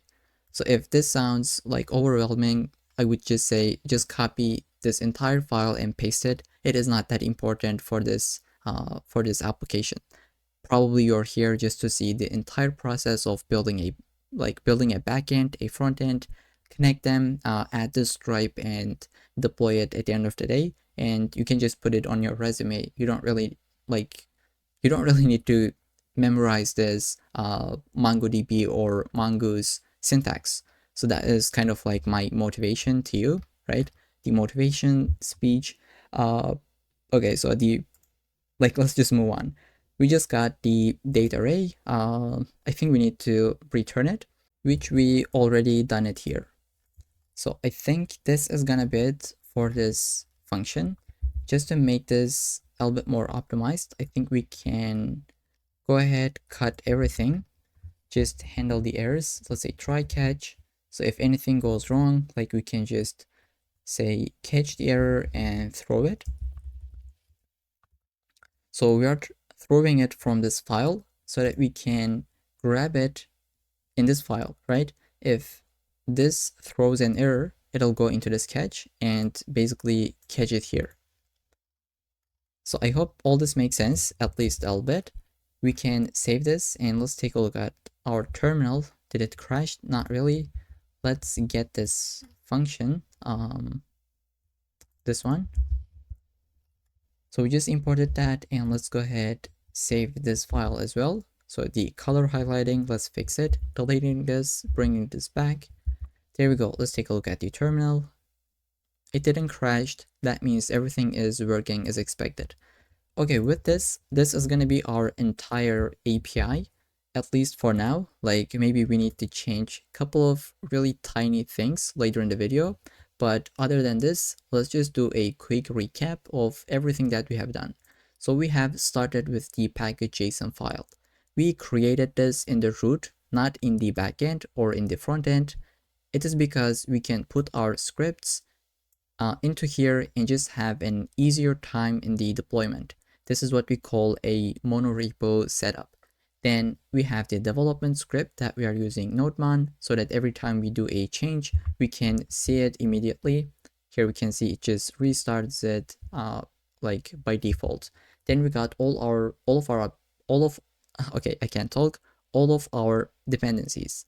So bcrypt.js, this is what we use to be able to hash the password. This is what we're going to be using to be able to upload images, get the cookies from the request, and .env to be able to read this file content, express just to have the server in the first place. We are using Redis to be able to really connect to Upstash, JSON Web Token for the authentication and that tokens, Mongoose to be able to connect our database, interact with it, and then the Stripe for the payments. Okay, then we have created our routes. So these are everything that we have done, and just put the routes into its own file. And here I just see a to-do. So this is a coincidence that I clicked it. Let's implement this as well. Other than this, everything should be working fine.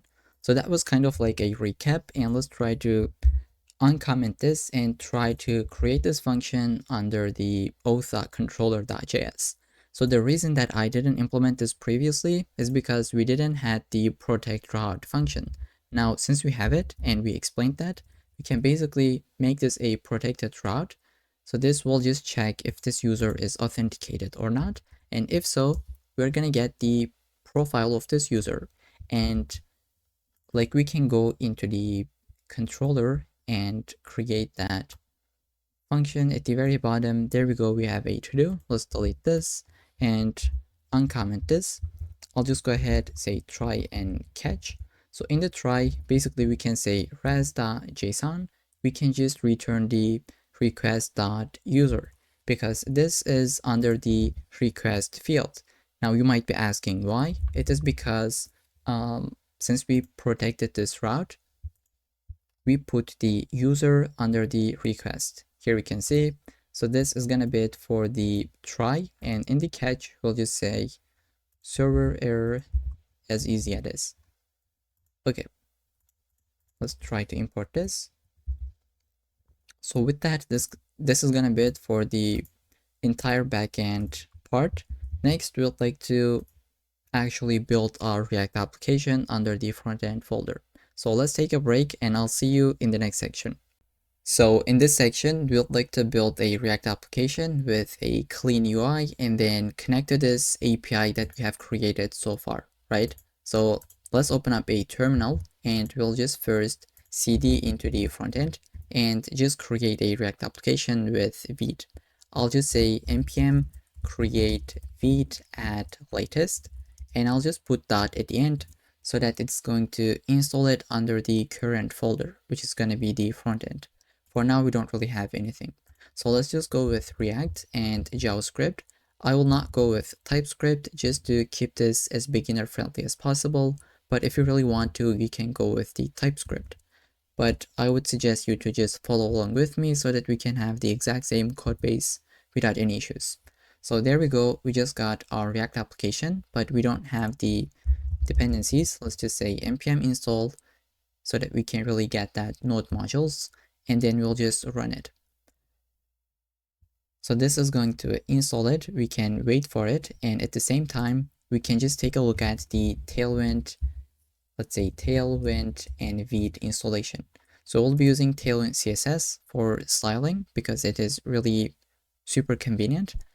Let's copy this because we already created our React application. We will skip the first step. I will copy this, and if you haven't used Tailwind CSS, I'll just try to explain pretty quickly in a couple of minutes.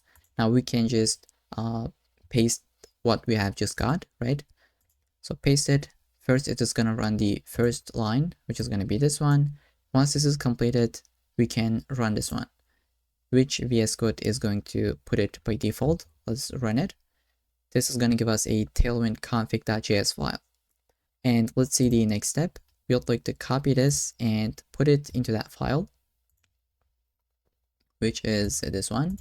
Let's delete everything, paste it, and then we will just say get this content, put it into the index.css. Under the source, we have index.css. Let's delete everything, paste it, and save this file as well. Now you should say npm run dev. If you already have it, just go ahead, kill it, because we just initialized the Tailwind CSS, and make sure you're under the front end. Okay, so by the way, let's go ahead, delete the app.css. We don't really need it. Delete the assets, and under the app.jsx, we can delete everything. Let's just say we're gonna have a div that says hello world. Let's take a look at our terminal. So this is what we are running our application. We should be able to see hello world, right? Okay, there we go. Let's try to use Tailwind pretty quickly. I'll just say class name, text, red 500. So basically this is Tailwind CSS. You put your classes into the element itself, right? It is inline. And like all the utility classes are provided by Tailwind. So we can just say text is gonna be 5x large. Now, if you're not able to get this autocomplete and highlighting, you should install this extension. Let's say Tailwind, and it should be this one. Okay, so just go ahead and grab this. You should be able to see it just like me. And let's save. Here we go. These styles have been added. This is really convenient for us where we can see the content as well as the styling in the same place. So that was the Tailwind CSS initialization. Now what we want to do is basically install our packages. I'll just say open up a new terminal under the front end. Let's shrink this one as well so that we can really see the entire classes or the packages. I'll say npm install, and let's install all of them one by one, and as we use them I'll try to explain. Let's say Axios, we're gonna get from the Stripe community, we'd like to get the Stripe-js, and we'd like to get the framer motion, we'd like to get, let's say, Lucid React, and let's say React confetti. I think this is how we type it. I hope I don't have a mistake. Let's just say confetti. Yeah, we have two T's. Let's say React hot toast, React router dash DOM, and recharts. Finally, we'll have the zoo stand. So this might look a little bit complicated, but as we use any of them, I'll try to explain each of them one by one.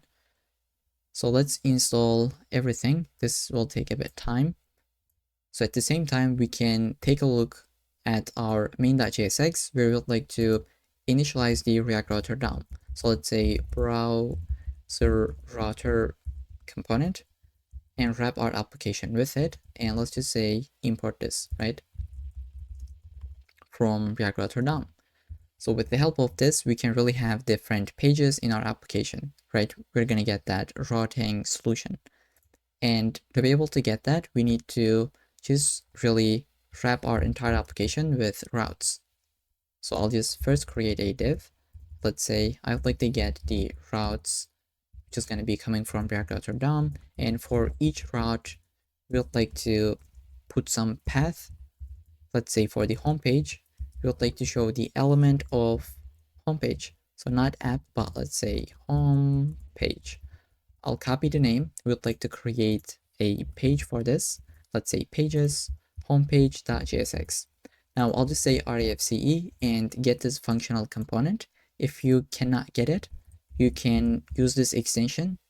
This is what I'm using, and like 12 million users using this as well. Okay, we can save this now, and we should be able to see the homepage if we import this. Now I'll duplicate this twice, where we'll have the sign up page. Let's say sign up like this, and we'd like to have the login page as well. I'll go ahead and just say login. Let's try to create that pages, login page.jsx, and sign up page.jsx. Let's say RAFCE, save it, Control W, click to it, close it, and we should be able to go ahead and install them. So let's go here, duplicate this. We'll like to have, let's say, login page, right? So let's say sign up page as well. Copy the name and just import it. Okay, now we should be able to see those pages. So let's refresh. We cannot get it, probably. So why this didn't work out? Let's just see. Probably in the terminal. So the request of module login page does not provide. Let's see login page. Okay, I should say RAFCE. I had a mistake. Now this should be working out. Let's refresh. There we go. We are in the home page. Let's visit the sign up page, and we should be able to visit the login page. There we go. The content changes. Now for every single page, this is the sign up page, by the way, we're going to have this like gradient, green gradient in the background. So this is sign up page, login page, card page, and admin dashboard page. Basically, we have this gradient, and we also have the nav bar in every single page. So we can really just put it above the routes. So let's say we're gonna have a navbar, and we can create this component under the components. So let's say navbar.jsx, import it from this file. Okay, so this should be coming from the components folder. Now what we want to do is first give some classes to this one, where the minimum height is going to be the entire screen. Let's say background gray of 900, so that we have that dark mode feeling. Text of white, relative, and overflow is going to be hidden. Now for the background gradient, I'll copy and paste it, and you can grab this from the GitHub repo under the app.jsx. So this basically applies some styles to be able to really give that radial gradient with the green color, and we can get the output as expected. So this course is not really about styling. Instead, it is about how to build an API that has like admin dashboard, analytics, and Stripe payments, then a front end that consumes that data, and a deployment at the end. So that means I'll not focus on the CSS classes at all. Time to time, you might see me just copying and pasting UI elements, but for the logic, I'll just walk you through completely. And as I copy and paste, I'll just like tell you where you can get this. I hope that makes sense. Now we can really move on with that in mind. We would like to wrap the entire application with a div. This is going to be our content. So I'll just go here and wrap our routes with it. I'll say class name, relative, this is going to be, let's say z index of 50, so that it's at the top of everything, and padding top of 20. Let's try to see this in action. There we go. We have this gray background with the gradient. Now we can really go ahead and just build the navbar component first. So this is how it's going to look like. A logo on the left and items on the right hand side. Let's go into the navbar component, and we'd like to just build it pretty quickly. So first I'll get my imports, which are going to be the icons. So Lucid React is the package that we installed for the icons, such as this log, like logout, and all the other things that we'll be using throughout this application. And link is coming from React Router DOM. And we'll just see how that works. So probably you'll notice, probably I don't really need to think that you're a complete beginner, because this is a full stack tutorial, right? So for the header, we'll have a bunch of different classes, such as it is fixed at the top, it has a cool border at the bottom, things like that. Then we'll have a div. Let's just put it like this and close that off. Just format this a little bit. Oops. Okay, inside this div, we'll have a link. This is going to be our logo. So this will take us to the home page once we clicked it. And then below this link, we're going to have a nav element with a couple of classes such as flex wrap, items is going to be centered vertically, and gap of 4. And the very first thing I'd like to have is going to be the, let's say, a link that would take us to the home page. So let's say link home to the home page, and we're going to be giving some classes. For now, let's just skip it. Then the other link is going to be, like, if we have a user, it is going to be the card, right? So I'll just say const user. This is going to be hard coded for now, but later in the video, this would be coming from our API. So we'll just say if this is the case, if we have a user, then we'd like to render this right hand side, and we'll have a link that would take us to the cart page. Okay, and for the classes, like, we can give a couple of different things. Let's say relative, group, and we'll just add the styling in a little bit. Then we'd like to have an icon, which is going to be the shopping cart that we are importing. So this is how we can use it with Lucid React. Give the classes and size if you really want to. Then we'd like to have a span that says cart. So basically this is what we're trying to build, really. this right hand side.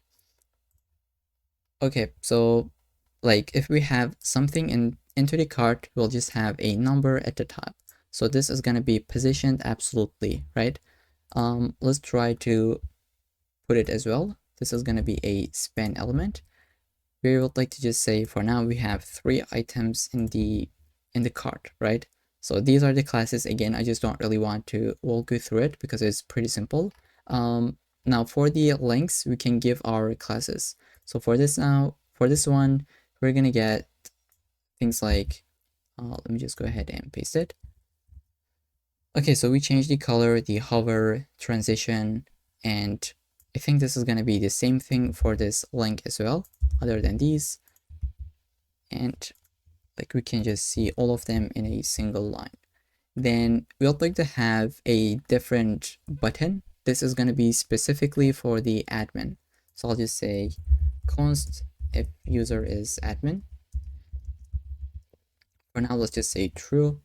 And basically, we'd like to build that green dashboard button. Okay, so I'll just go ahead, scroll below to this one where we just check for the user, and we'd like to check for the role now. So I will say like if the user is admin, then we can render this right hand side. We would like to have a link with the same classes probably, or maybe different, right? I'll just go ahead, copy it, paste it, because we need to have that green color, the background, right? This is gonna have a log icon, class name, inline, block, let's say, margin right of 1, and we can give the size to be 18. And in this span, we will have dashboard. Let's say hidden, smaller screens and above. This is going to be inline so that it is responsive, right? Then we'll like to have a logout button if user is logged in, but otherwise we'll have like login or sign up buttons. So below this, I'll go ahead and just say if we have a user, render this, else render this. In this case, we would like to just say have a button with the classes. Let me provide it to you. Let's say class name, or maybe just paste it completely. There we go. Like we got the classes. You'd like to have a logout icon as well as a text. Okay, so let me just format this. And then here we would like to show the sign up and login buttons.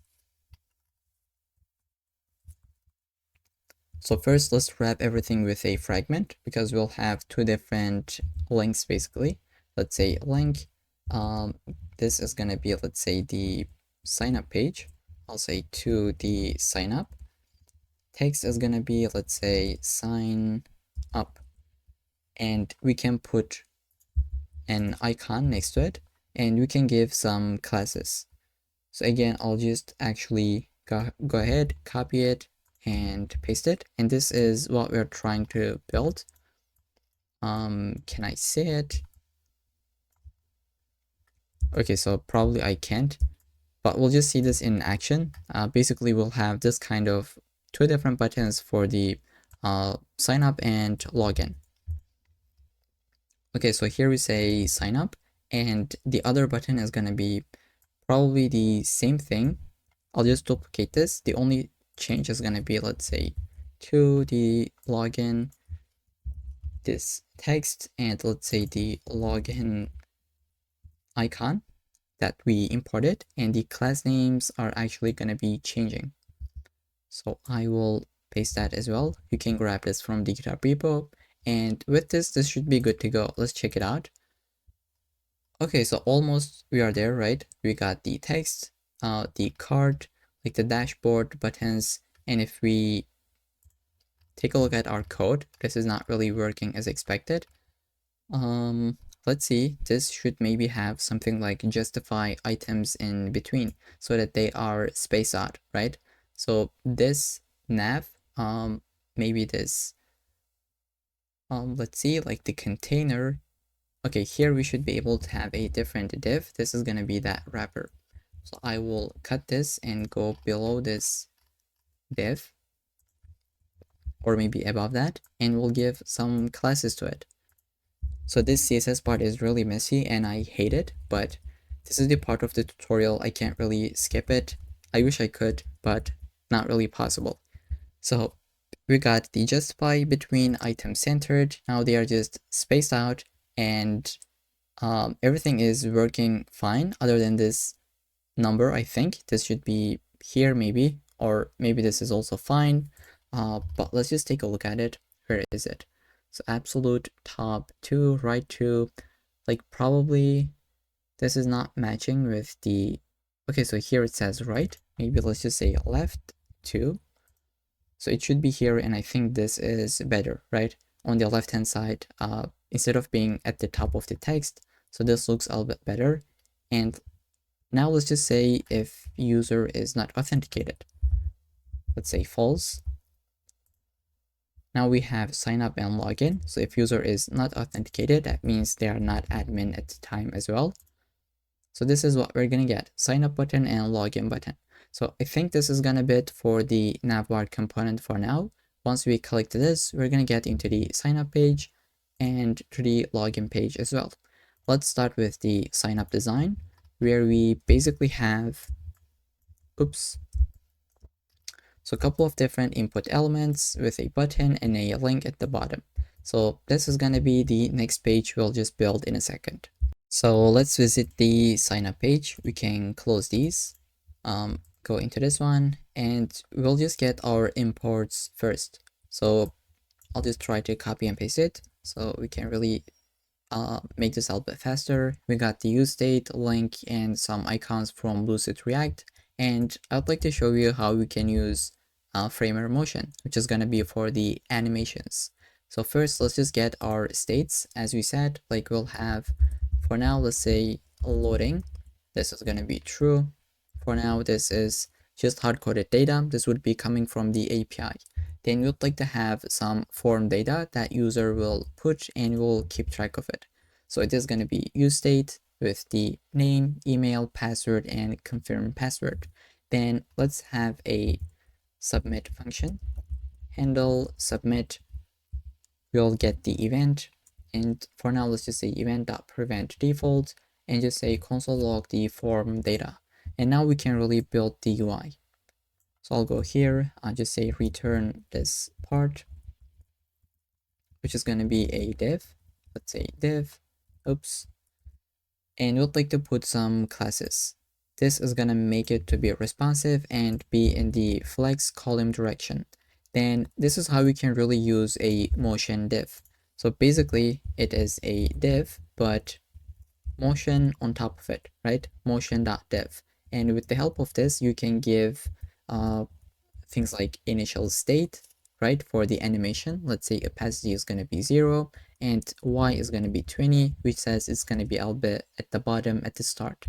And once we animate it, it's going to be shown and Y is going to be 0. Let's say animate, and the transition field, let's say this is going to be duration of 0.2 milliseconds, right? Or 0.2 seconds, but I think we can go with 8 so that it's a little bit faster, and the delay could be something like 0.2, right? Then into it, we'll just have, let's say, the text that says create your account. I'll go ahead, copy it and paste it. So it is going to be this heading, right? And it's going to be animated. So like these are the things that we could give, and I just want to change this a little bit. So instead, this is what I'll be doing. This was just for like just to demonstrate you, but these are the things that I'll put: the class name, initial, animate, and transition. We're not going to have any delays on this, and this is going to be coming from the top because it is minus y. Okay, so this is the first div we'll have, and then we'll like to have one more motion div with the props, and into it we'll like to have a div, let's say class name background gray of 800, padding y of 8, x of 4, shadow small screens and above, rounded could be large, and we'll like to have smaller screens and above, padding x of 10. So into it, we'll like to have a form. Let's say you will not have any actions, but we'll have an onSubmit handler, which is going to be the function that we just created. And let's say this is going to have the class name space y of 6. Okay, this is going to give some vertical spaces on each element. Now we'll have 4 different input elements, right? They are like full name, email address, password, and confirm password. This is what I'll be doing. Just go ahead and get it. This would be in the GitHub repo as well. Let me just save and try to walk you through. We have a wrapper div with the label. Here it says these are the classes, and this is for the ID of name for the input. Then we have again some classes with an icon. This would be the icon on the left, and then the input element itself with a placeholder and some classes. As you type into it, it is going to update the name field in our state, and the value will be binded with this one. Let's save and just see the output. We have some errors. Let's see. Okay, so we are not using them, that's why the error, but once we use it, it should be gone away. So here you can see like how cool is this. It just animates, this is coming from the top and this is coming from the bottom because these are the props that we give. Okay, so these are all the dummy things that I've used previously. Okay, now we can really try to create the other inputs. So what I'll be doing is just go ahead, copy this dude, and basically duplicate it because it is the exact same thing a couple of times. Now, probably the best approach here would be to create a reusable component and put the prop into it so that it is reusable and your code is a little bit more clean. But in this case, I'll just paste it from the GitHub repo and I'll just try to walk you through it because I just want to keep this a little bit more simple. We have the exact same thing, but this time for email address. If you save it, this is what you're going to get. And we'll like to have 2 more fields, which is going to be for the, let's say, password as well as the confirm password. So go ahead below this div, paste the password. Again, these are all the classes. So you can pause the video, type this out, but I would say just go ahead and copy and paste it because it is nothing than UI. Okay, let's shrink this and get the confirm password as well. So the only change here is the kind of like the fields that are important. So we are just repeating the class names, and for the on change, we basically change the related state, right? And the value is binded to the related state. Let's save and let's see what we're gonna get. All the inputs, and at the bottom, we would like to have a button. So this is going to say either sign up or a loading state. So below this div, I'll go ahead and paste it. This is going to be the classes that we'll have. Okay, so this is a bit long, but really just to make this accessible, we have the type of submit. This is going to be disabled if we are in the loading state. And if we are in the loading state, we'll show a loader spinner, right? Then we'll like to have a sign up text if we are not loading. For now, since this is true, we're gonna see that loading state. Let's say this is false. This is how that look. And now we'd like to put this text with the link, which is gonna be pretty simple. Here it just says already have an account, then go to the page, right? To the login page. Let's put it below the form. Okay, so there we go. I'll just zoom out a little bit. If I clicked it, we are on the login page. And I hope this makes sense at this point. We just have some inputs. Let's try to open up our terminal and just submit this. I'll just say John. Let's just put something random here. gmail.com 123 123. Okay, we can get that, and that means our inputs are working. Now next, we'll like to build the login page, which is going to be pretty similar to this one, with styles are going to change a little bit, and maybe the inputs. So I will go ahead and grab my imports. So first of all, we would like to get the use state as well as the framer motion, and we would like to get the link as well as the icons, right? And we would like to have a couple of different states.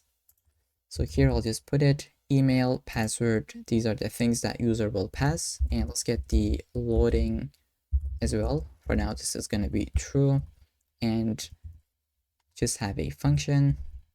This would prevent the default and console log the email and password.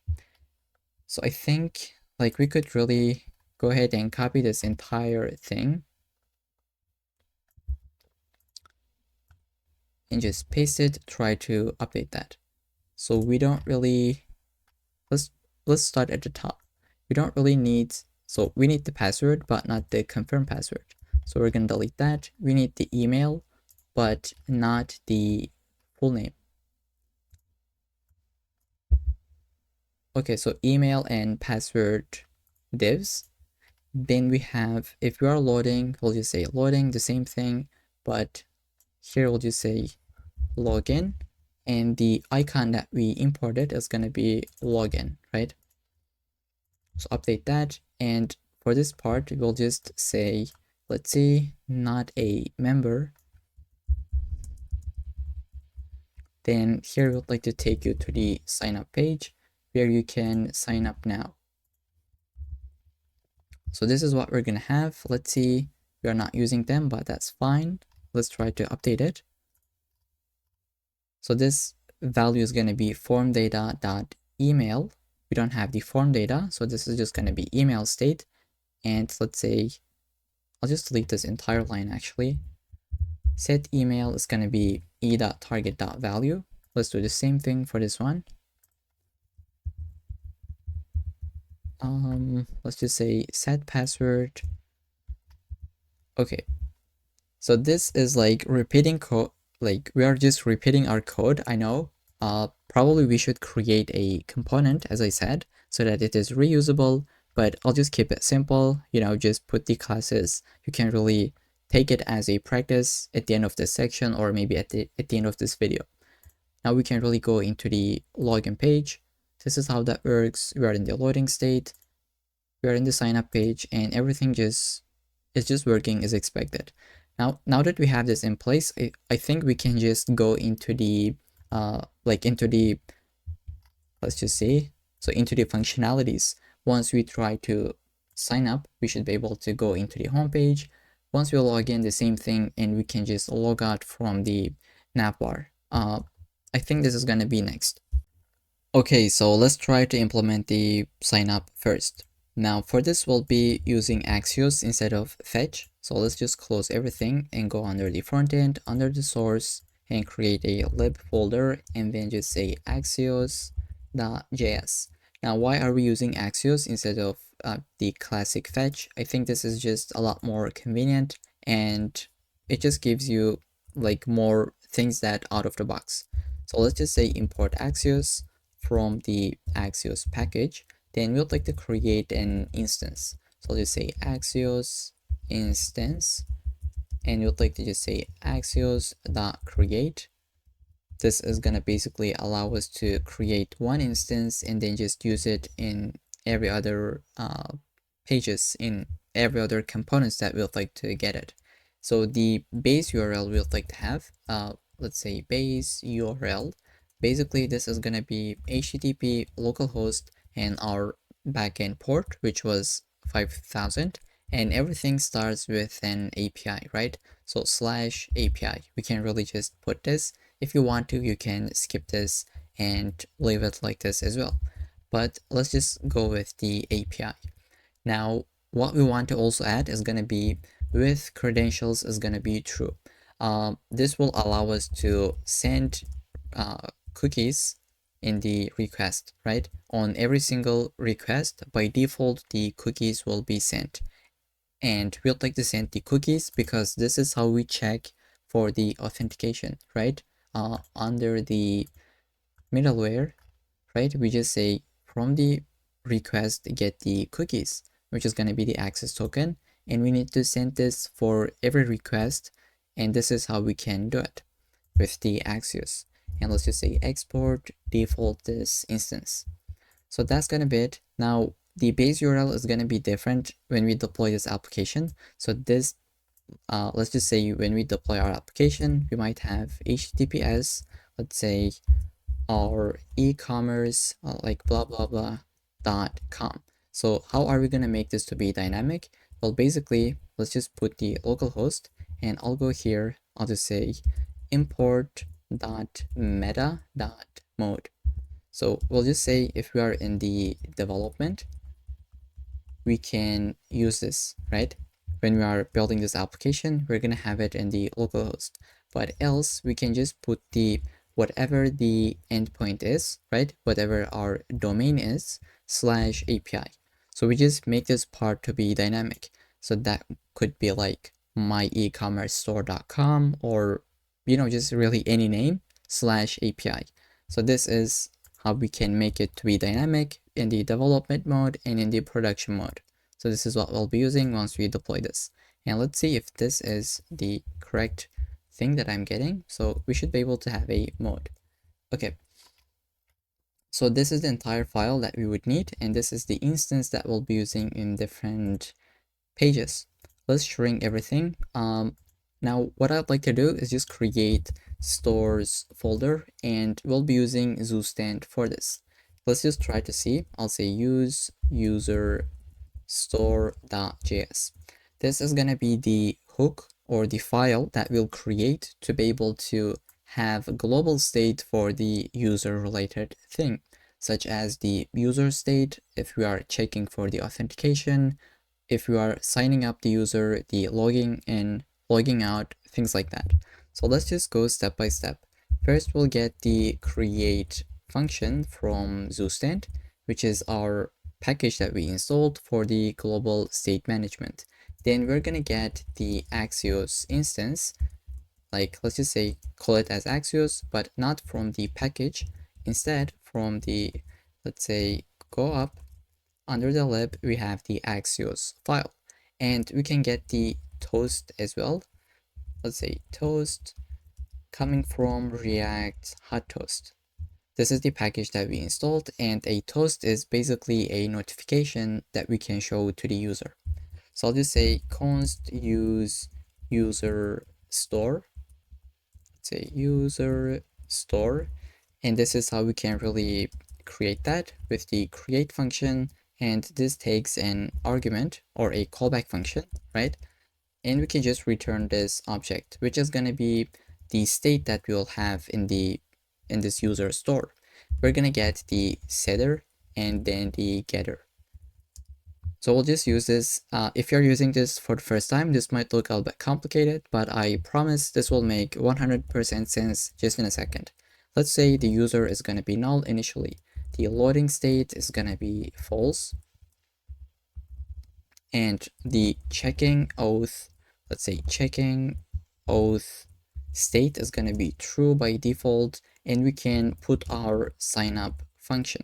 So let's say signup is going to be let's say an async function,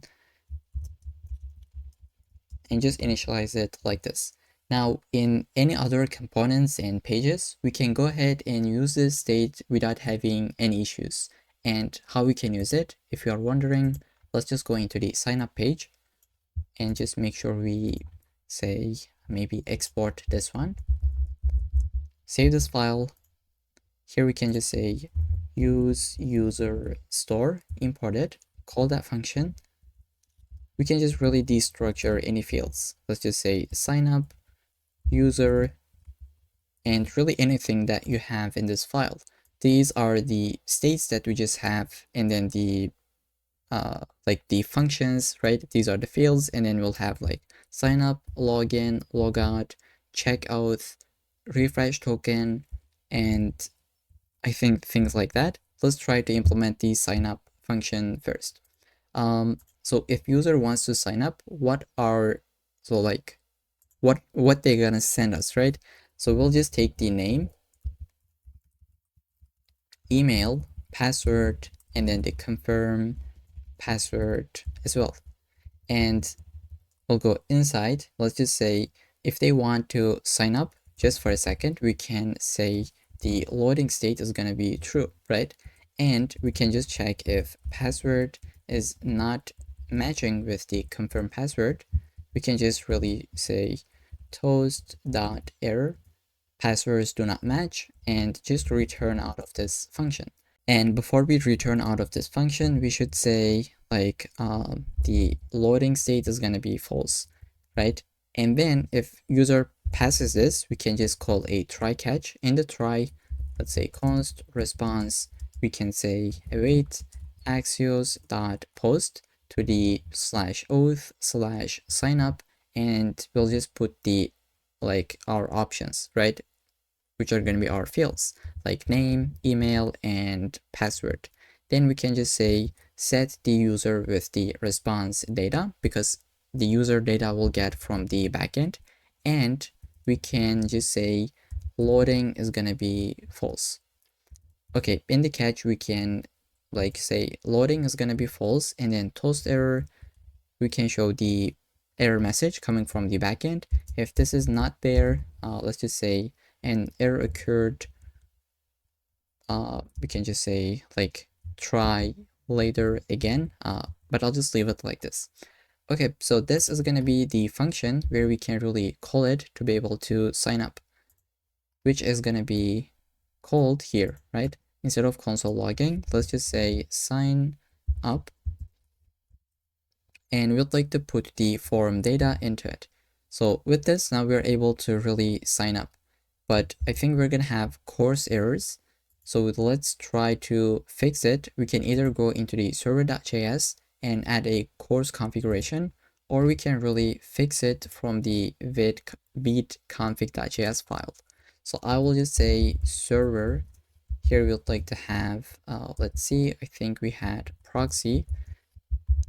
We should have, let's say, if we visit /API, and if we are under this domain, let's say target is equal to localhost like 5,000.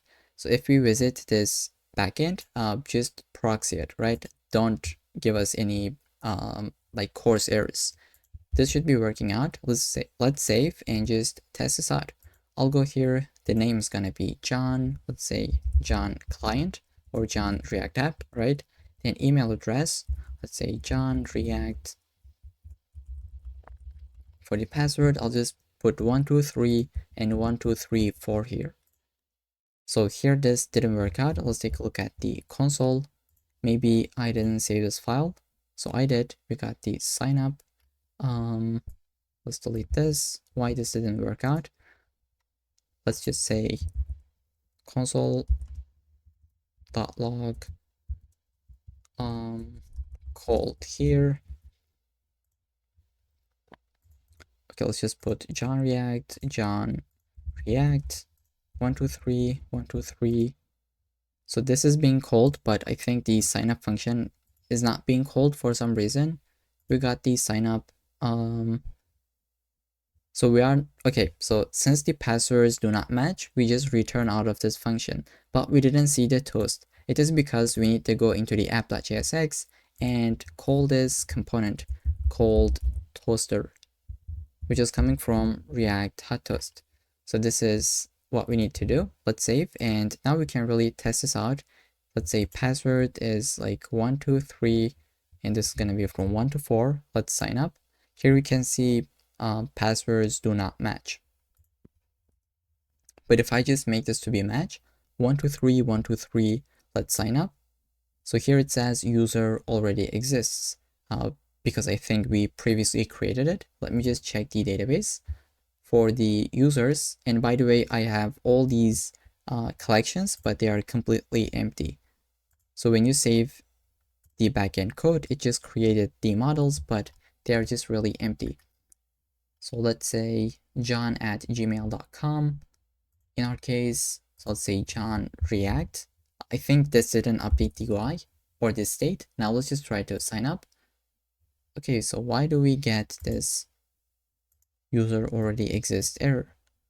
I'll just say John 2, johnreact@gmail.com. Okay, so here we go. It just worked now. This is a customer. Let's take a look at the database. Refresh this. We had 4 users. So where is it? Under the users. Okay, so here it says user is created, but we cannot really see it. Let's try to sign up once again. Maybe I'll just try to refresh. Just say John client. Let's say John client at gmail.com. 123 123 sign up. This has been created. This is what we see. And if we take a look at the database, hopefully this should be working out now. Okay, so this doesn't work out. I don't know why. Let me just try to debug this pretty quickly and come back to the video. Okay, so I just debugged this a little bit and it is actually working. So I just have the demo application. It is up and running on the second screen, and on the terminal, I have the localhost running, right? So when we send a request from the current application, so it is actually visiting the other, like the demo application.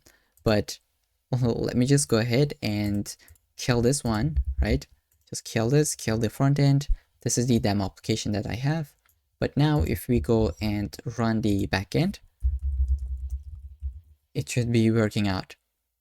So sorry about this, that might be a little bit confusing, but in your case, this should be already working, I think. So this will take a little bit of time to start. And at the same time, we can just go ahead, refresh this page, just give it a name. Let's say John React. johnreact@gmail.com. Let's put 12312. And before we sign up, let's see the terminal. This is started. Let's just send it. So passwords do not match. Let's put 123. Okay, here it says the password should be at least 6 characters. This is what we have done. Let's say 456, 456, sign up. There we go. This is being created in the database. John React. Let's refresh the users. Okay, so we just got the John here. It is working. We connected to our API from the React application. So this is how easy it is to create a sign up function under the use user store, right?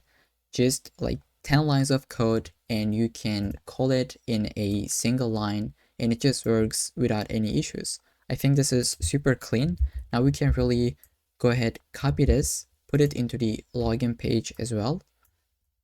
Where is it? This is gonna be this time the login function, and we need to create it. Let's import the use user store. Oops. I'll try to import this, and instead of console logging only, we can just say call the login method with the email and password. So instead of putting into an object, we can really put it like one by one. Let's go into the use user store, and we'd like to build the login function. It's gonna be actually easier than this one. I'll maybe copy this, paste it. Let's say this is gonna be the login function. Oops. Let's say login. We're just gonna get the email as well as the password. And initially the loading state is gonna be true. We don't really need to check for this. We're gonna send to the login endpoint. We don't need the name, just email and password, and we should be able to update our state. So really this is the only thing that we would need, and we can use this loading state to show that spinner. Let's go into the login page, delete this one. Instead, this is going to be coming from the actual store. We can do the same thing for the sign up page. Let's just delete this line and paste it. Now let's try to test the login page. So the account that we have created was johnreact@gmail.com. So johnreact@gmail.com, put 123456, and if we just put the wrong password, I'll just put 7 at the end. invalid email or password. Let's go with the correct one. Okay, we are actually logged in. Let me just open up the network. If we go into the application under the local storage, localhost, right? Under the cookies, like we just got the access token as well as the refresh token, which is going to expire in 7 days, right? This one is gonna expire in 15 minutes and this is gonna expire in 7 days. Okay, so let's try to just send it again and just see it in the network. I'll say login. Here it is 200 success and we just logged in, but we should be able to update the UI as well, right? So what we can do is go into the app.jsx and get the user state. So I'll just say const give us the user from use user store, right? If you remember, we had a user field. Initially it is null, but once we sign up, we set that up, or once we log in, we also set that up. So we'll just say if we have a user and if user is visiting the login page, right? In this case, we would like to show the home page. Let's say home page. But if user is not authenticated, then show the login page. So I hope this makes sense. Let's try to save. This is how we can really make a page to be protected. So you just check for the authentication status. If this is the case, take them to the home page, but else take them to the login page, right? Let's just see if we go into the login page. Now when you refresh, user is null. Let's try to log in. I'll put 1 2 3 4 5 6. Like what happened? Let's just see network. Okay, so looks like it didn't work out. If we have a user, when we log in, do we update the user state? Probably this user is undefined. So let me just prove this. I'll say console log user is here, and we can just say res.data. And I think this should be it. I'll try to log in again. Okay, like user.data is the field that we have. So instead of just saying data.user, we can just put the data as the user, because like res.data.user is actually undefined. Let me just save and show this. I'll clear my terminal, login, and here it is undefined, because this is what we return in the backend, just the data. We should be able to get it. Let's save and try to log in. Here we go. Now we are in the home page because user is set. And let's fix this as well. Okay, now this is fine, but we have an issue. When we refresh our page, we are still in the login page, even though we are logged in. So for this, we are going to create a function that is going to check for the authentication as soon as we refresh the page. So once I refresh, we'll just have a loading state for a second and check for the authentication. Depending on that, we'll go into the home page or to the login page. So let's try to create that function. It's going to be pretty simple. Let's say check auth, which is going to be an async function. Let's have try and catch. Before that, we'll just say set checking auth is going to be true. And in the try, we will send a request to the profile endpoint. So this is the endpoint that we have that is going to return the user profile to us, right? And once we get the response back, we can say state is going to be false. We are not loading. And for the catch, we can really just say user is going to be null and we're not loading, right? So we're going to go into the app.jsx, and as soon as user visits our application, we'd like to run that function under a use effect. Okay, so I'll just go ahead and get the check auth function and basically call it. So here it says you should put the check auth as an argument. So let's just put it just to make it happy. And we can really see this in action. So whenever you refresh, this is going to take you immediately to the home page because we are logged in. And once this runs, it updates the user field And since we have the user, we can go to the home page. But if we visit the sign up page, we can't really go there. So even if I refresh, I can still see it because we didn't protect it that route. So let's protect this route. Now, before that, I just want to reverse this so that it's a little bit more readable. So I'll just say if there is not a user that is authenticated, then show the login page.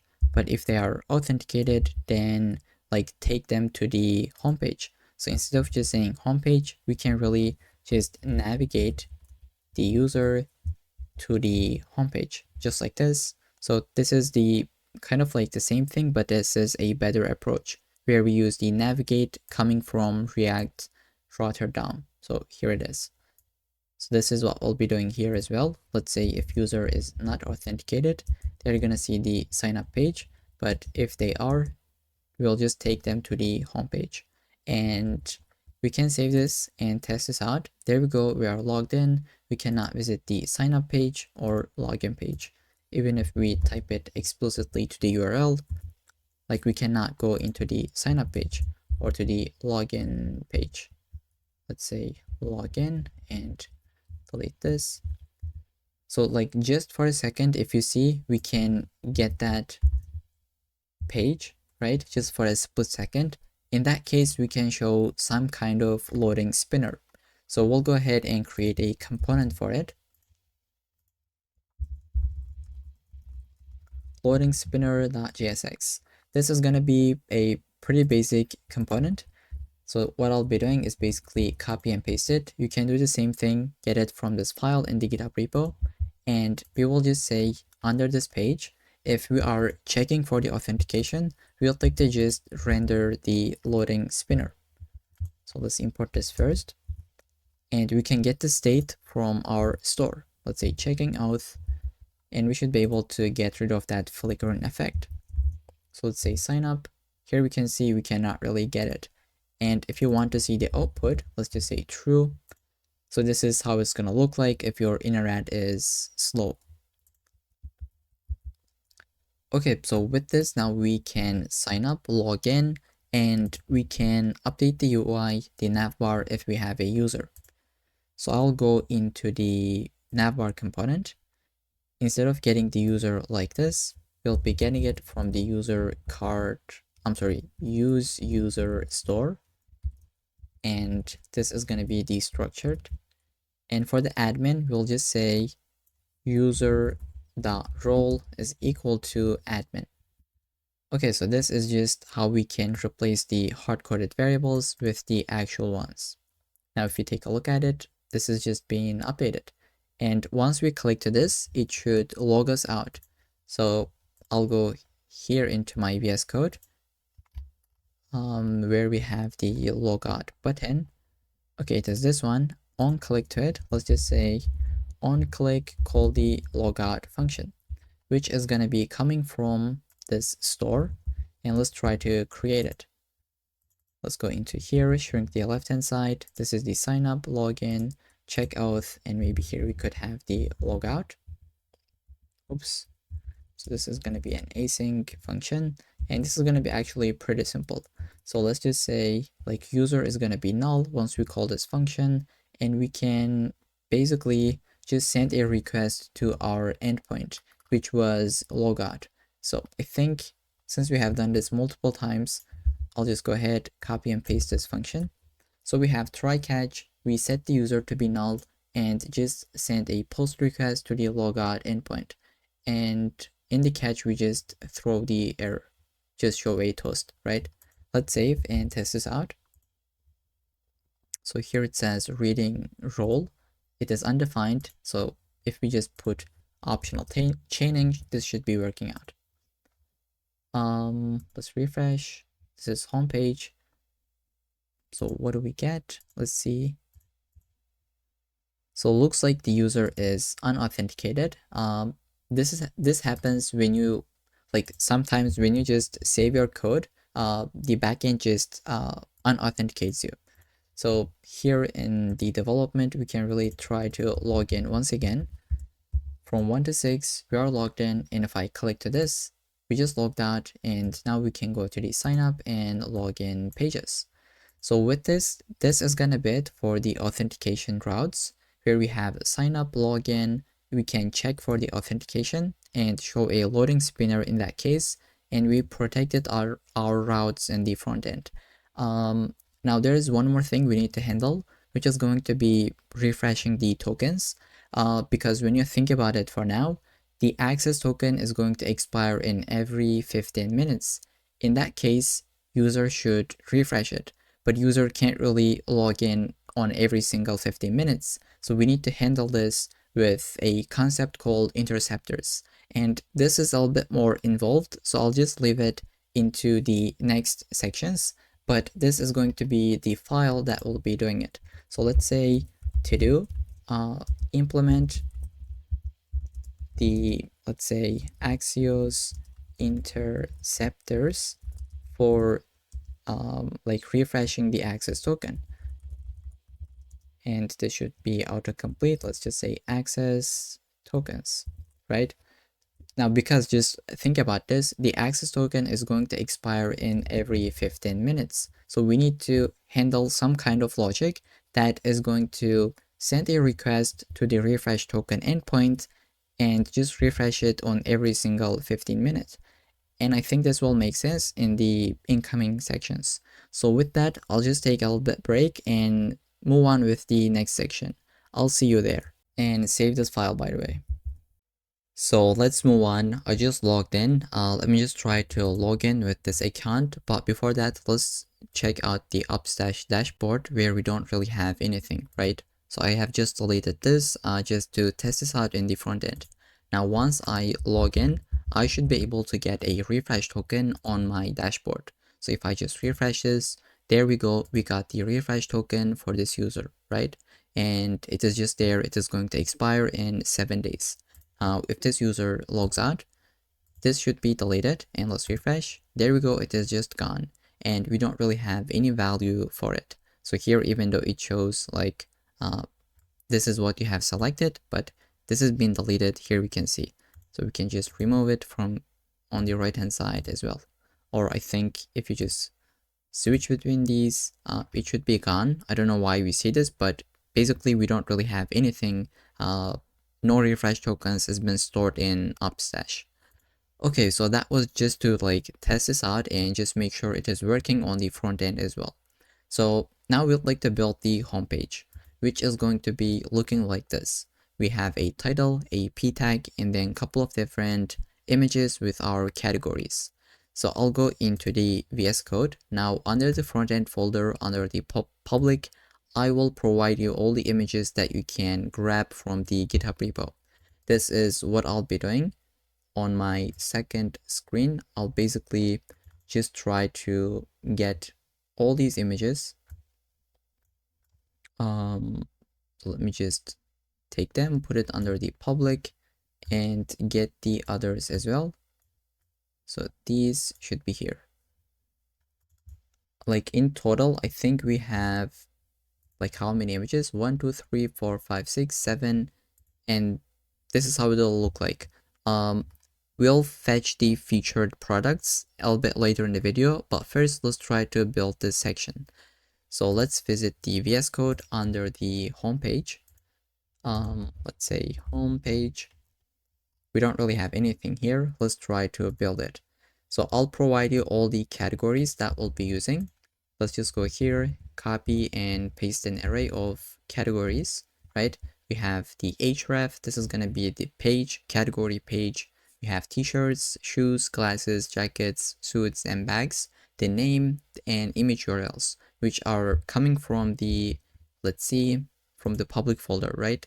These are the images that we are giving, and we'll like to import maybe use effect, but that would be later in the video. For now, let's just build the UI. I'll go here, delete everything, and then let's return a div with these classes and close this off.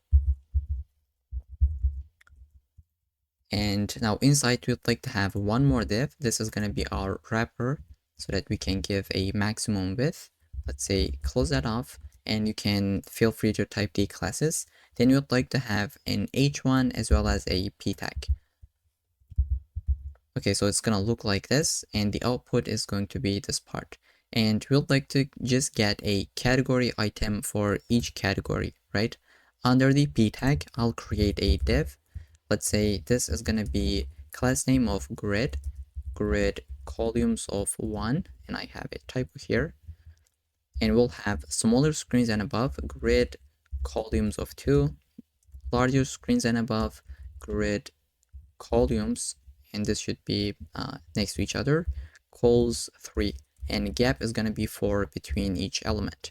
So I'll just go ahead and map through these categories. Let's say categories dot map, and just get each category and return this part, which is going to be the category item component. This is going to take a category, right, and a key. So this could be name or href because they'll be unique anyways, right? Let's try to get this component. I'll just say category item.jsx.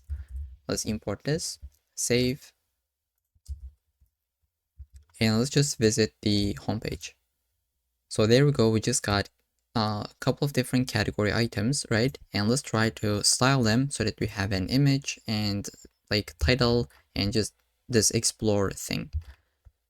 Now this is gonna be just like styling, right? We'll just get the category and we'll just render the stuff inside. So this is completely UI related. That's why I'll copy and paste about 20 lines of code, nothing really complex, and this should be good to go already. So we just take a prop and some styling. Like here we're getting a warning from ESLint. Here it says you should pass the prop types. Let's try to ignore this. Under the ESLint config.js, we can go under the rules. Just before here, we can just say React/prop types is going to be off. So if you save this, the error should gone. And we basically have a link. This is going to take us to the category page and whatever the href is. So it's going to be like category slash jackets or suits, bags, whatever the category is. Then we have an image with some styling and we can just test this out. Okay, there we go. This is how that looks. Once you zoom in or once you hover over that, it's going to zoom in, which is looking pretty cool. Okay, so we have like 7 categories. If I click to this, it's going to take me to the category page, which is something that we'll create later in the video. So this is going to be it for the homepage. I am just zoomed in, so this should be good to go. What I'll be doing next, or what we are going to be doing next, is going to be, let's see the admin dashboard. So we don't really have any products in the database. Let's build the admin dashboard page so that we can create some products, right? So now we'd like to build this page. So first we need to create that page. Let's go into the VS Code, close this, and maybe close the homepage as well. I'd like to go into the app.jsx. Let's create a route for this. I will duplicate this dude and I'll just say when we visit secret dashboard page, we would like to show a page basically, right?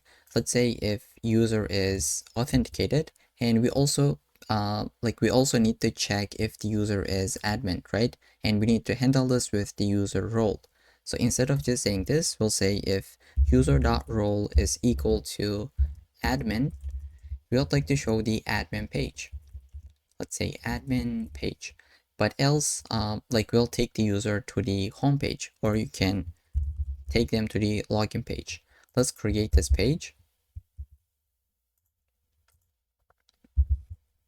.jsx. Okay, I'll save and let's go here, import this one. Let's just do it manually. It's going to be coming from the pages. Let's say import admin page from pages and just go get the admin page. Let's try to see that page. Okay, so we have an error. So here it says basically for a second user is null and you are trying to get a property on null. So to fix this, we can optional chain this, and this should be working. There we go. Let's try to log in. I'll go with this account, 1, 2, 3, 4, 5, 6. We just logged in, but this user is not admin, so we cannot see that page. I'll just go visit manually. Let's say secret dashboard. It's going to take me to the homepage, right?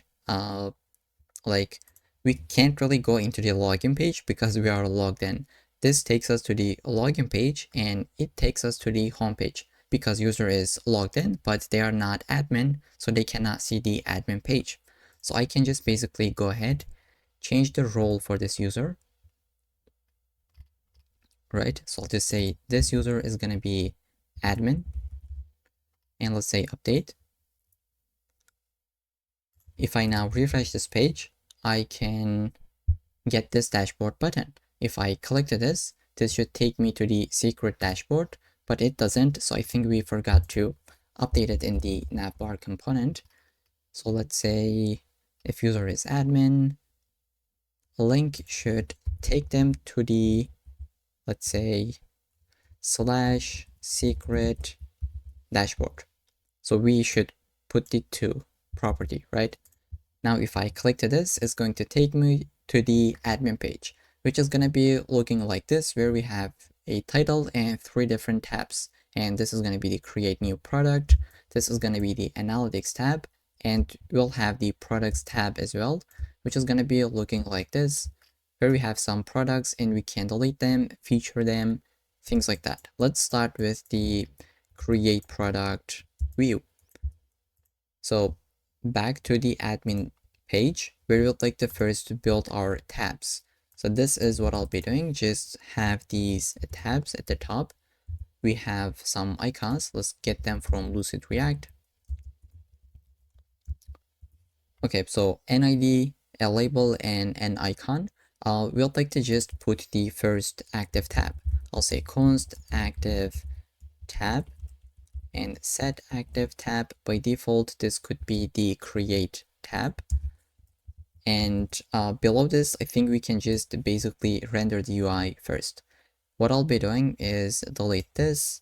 Let's say we'll have a div with some couple of classes, which I can basically copy and paste so that we don't really waste time writing CSS classes. We have minimum, height of screen, like full screen, background color, text, and overflow of hidden. We'll have one more div below to this with these classes, and let's close that off. And now we'll have a motion h1. This is gonna say admin dashboard. Let's import the motion from framer motion. So there we go. You don't really need to create only motion divs, but you can create h1, p, spin, really anything with the motion. Okay, this is gonna be h1. We have some like colors, animations, transitions, and below to it, we'd like to show our tabs. So what I'll be doing is just put it under the h1. Okay, so like we map through the tabs. Each of them are going to be a button. Once you click to it, it's going to update the active tab. And depending on that, we will show different components.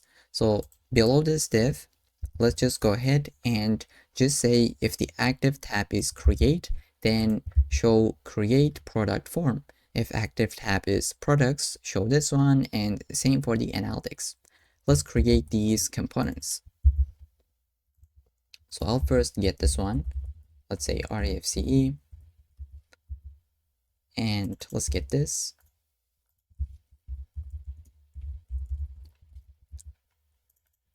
And I'll get this one. Let's try to import them.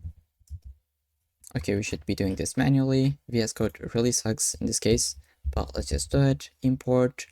This is going to be, let's say, analytics tab from components. Okay, there we go. And get the other two. Let's say import product list or the create product tab and products tab. So, okay, like the name didn't match, but let's just say product list. Is this the correct path? No, it isn't. This should be the correct one. And like this is the name. Okay, let's try to just test this out.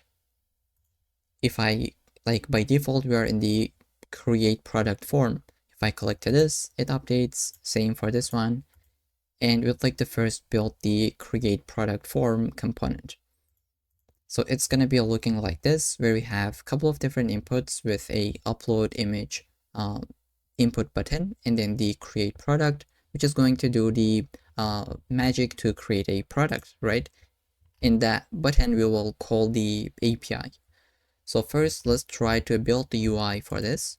Now I'll just get a couple of inputs, or I mean imports at the top. So use state, motion, and some icons from Lucid React, and some categories that we'll be using.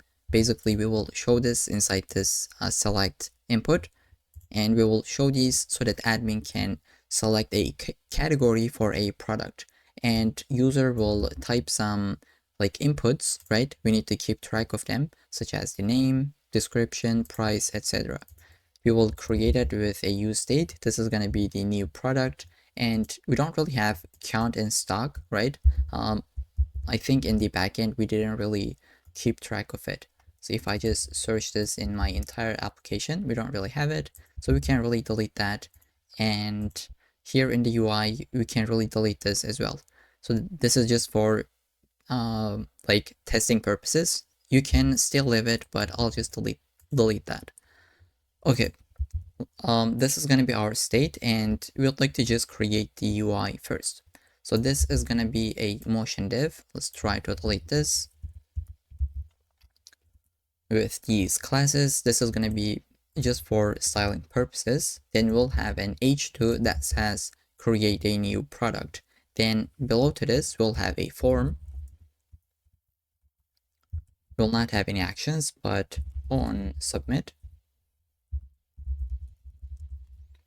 So for now, let's just say console.log. Let's say const handle. So prevent the default, it doesn't refresh the page, and just show the product. And inside this form, we'll have basically a couple of different inputs with labels. What I'll be doing is just put them one by one. So we have a product name and an input for the product name. As we type in, it is going to update the name field that we have up here in this state. And we just really have some classes. I don't really want to type this out. I think it just doesn't make sense at all. But basically, we put these classes to make this a little bit more accessible, right? We add the focus, state, etc. So here you can see, you can type this out or just copy and paste from the GitHub repo. And this is what I would be doing, to be honest. We just got the first one. Let's just save and see the output. Okay, so there we go. This is what that looks like. We'd like to now just duplicate this a couple of times to have all the other inputs. So I'll just be like providing them one by one. So we just got for the description as well. And we can save this, see the output. This is a text area. There we can see, like we can put some stuff into it to describe the product itself. Then next we're gonna have the price. Let's save and just see the output. Okay, there we go. Like this is the like input, but for the number type. And since this step is 0.01, this is how it's going to look like. And you can just change this if you really want to. So these are going to be the classes. I think we could really create a component to make this reusable, but I'll just keep it simple and just go one by one. We'll have a category now. This is going to be a select input. So here we can just see this. Basically, we map through the categories that we created above, right? These ones. And for each of them, we show an option. And this is how that look. Okay, now below this select, and I think even below this div, we're gonna have one more, which is gonna be for the upload image. So I will again copy it and paste it, and I hope you don't really mind it. But again, this is like styling. I don't really want to waste any time on this. For now, we're not gonna have on change, so we can delete this, or you can leave it if you just copy and paste from the GitHub repo. But for now, like, this is how that will look. If you click to this will open up the file explorer. Let me just click to it. So basically this is how that look, right? I just shrink this because there are files that I don't really want you to see, but basically this is what will happen, and we can really select an image and we will upload this to our Cloudinary account. This is going to be a little bit later in the video, but for now we can have this input as well. Finally, we will create a button where we can really create the product. So I will get this and paste it. Like for now, let's just put a loading state at the top. Let's say, oops, const loading is gonna be false by default, and we'll update this later in the video. And here are all the classes if you really want to type this out. This is the very last thing we got for the UI, and this is how that look. Now we have some styling or like gap issues. Let's try to fix it. We can find the parent element for this, which is going to be form, let's say class name, and maybe we can't really get this, but put it after the onSubmit. Let's just see how this will look like. Here we go. It is a little bit more better. Okay, so this is going to be the styling for the create product tab. Now we can really just build the functionality. So we will put let's say product name. I'll just go with like let's just say jacket, cool jacket. Price is going to be, let's say, $21. Category is going to be jacket, and let's upload an image. I'll go with this one, and let's just open up the right hand side and create the product. So there we go. We got all the fields other than the image, and we need to handle this as well. Now what we'll be doing is basically get the image and convert this to be what we call base64 URL. And we'll see how we can do this. Let's go into the input of image, right? This is going to be input file. Let's see where that is. Okay, so it is this one. Let's say on change, which means once you select a image from your machine, you'll like to call the handle image change. This is going to be a function that we need to create, and it's going to be actually pretty simple. So I'll copy the name, go ahead, create that function. Let's say this will be taking the event, and we'd like to create a file reader. First, let's just get the file that user just selected. Let's say event.target.files. The first one is going to be the image that user selected. And we can say if there is a file, then you can create a reader. Let's say new file reader. And we'll say reader.onLoadEnd. In this case, we'll like to basically update our state. Let's say set new product.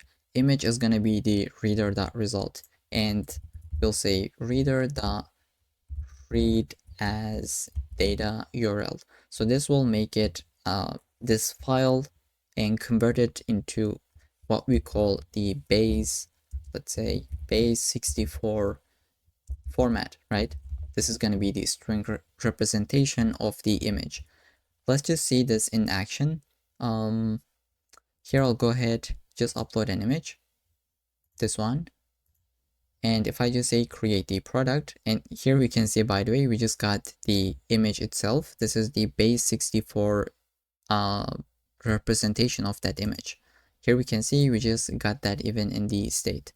And we don't really want to see this here. Let's try to, instead of showing that long text, let's see where that is. So if new product image uploaded, we can just say image uploaded, and we can just put a check mark, but for now let's just leave it like this. And here we go. This is how that look. So now once we click to this button, basically we would like to send a request to our endpoint to be able to create a product. And for this, we can really create a store. Let's just go here, shrink everything under the source. We would like to create use product store.js. So basically we can really create our global states and our functions so that we can really use it in any place in our application, because products is going to be a state that we'll be using in multiple different places. Let's start with importing the create from ZooStand. We would like to get the toast, let's say from React.toast, and we would like to get the import, let's say Axios instance from the Axios file, but I'll just leave it as Axios, right? Then we'll like to say const use product store create, and we'll get the setter function here, which would like to return an object. This is going to be our fields. Let's say the products initially is going to be empty. Then we'll have set products. This is going to take, let's say, the products and set our state with it. Then we'll have a loading field of false, let's say, and I'll just put it above. Okay, so we got our just states and then the setter functions. Then we can have the create product function. Create product. This is going to be, let's say, an async function. This is going to take the product fields, right? So let's say product data.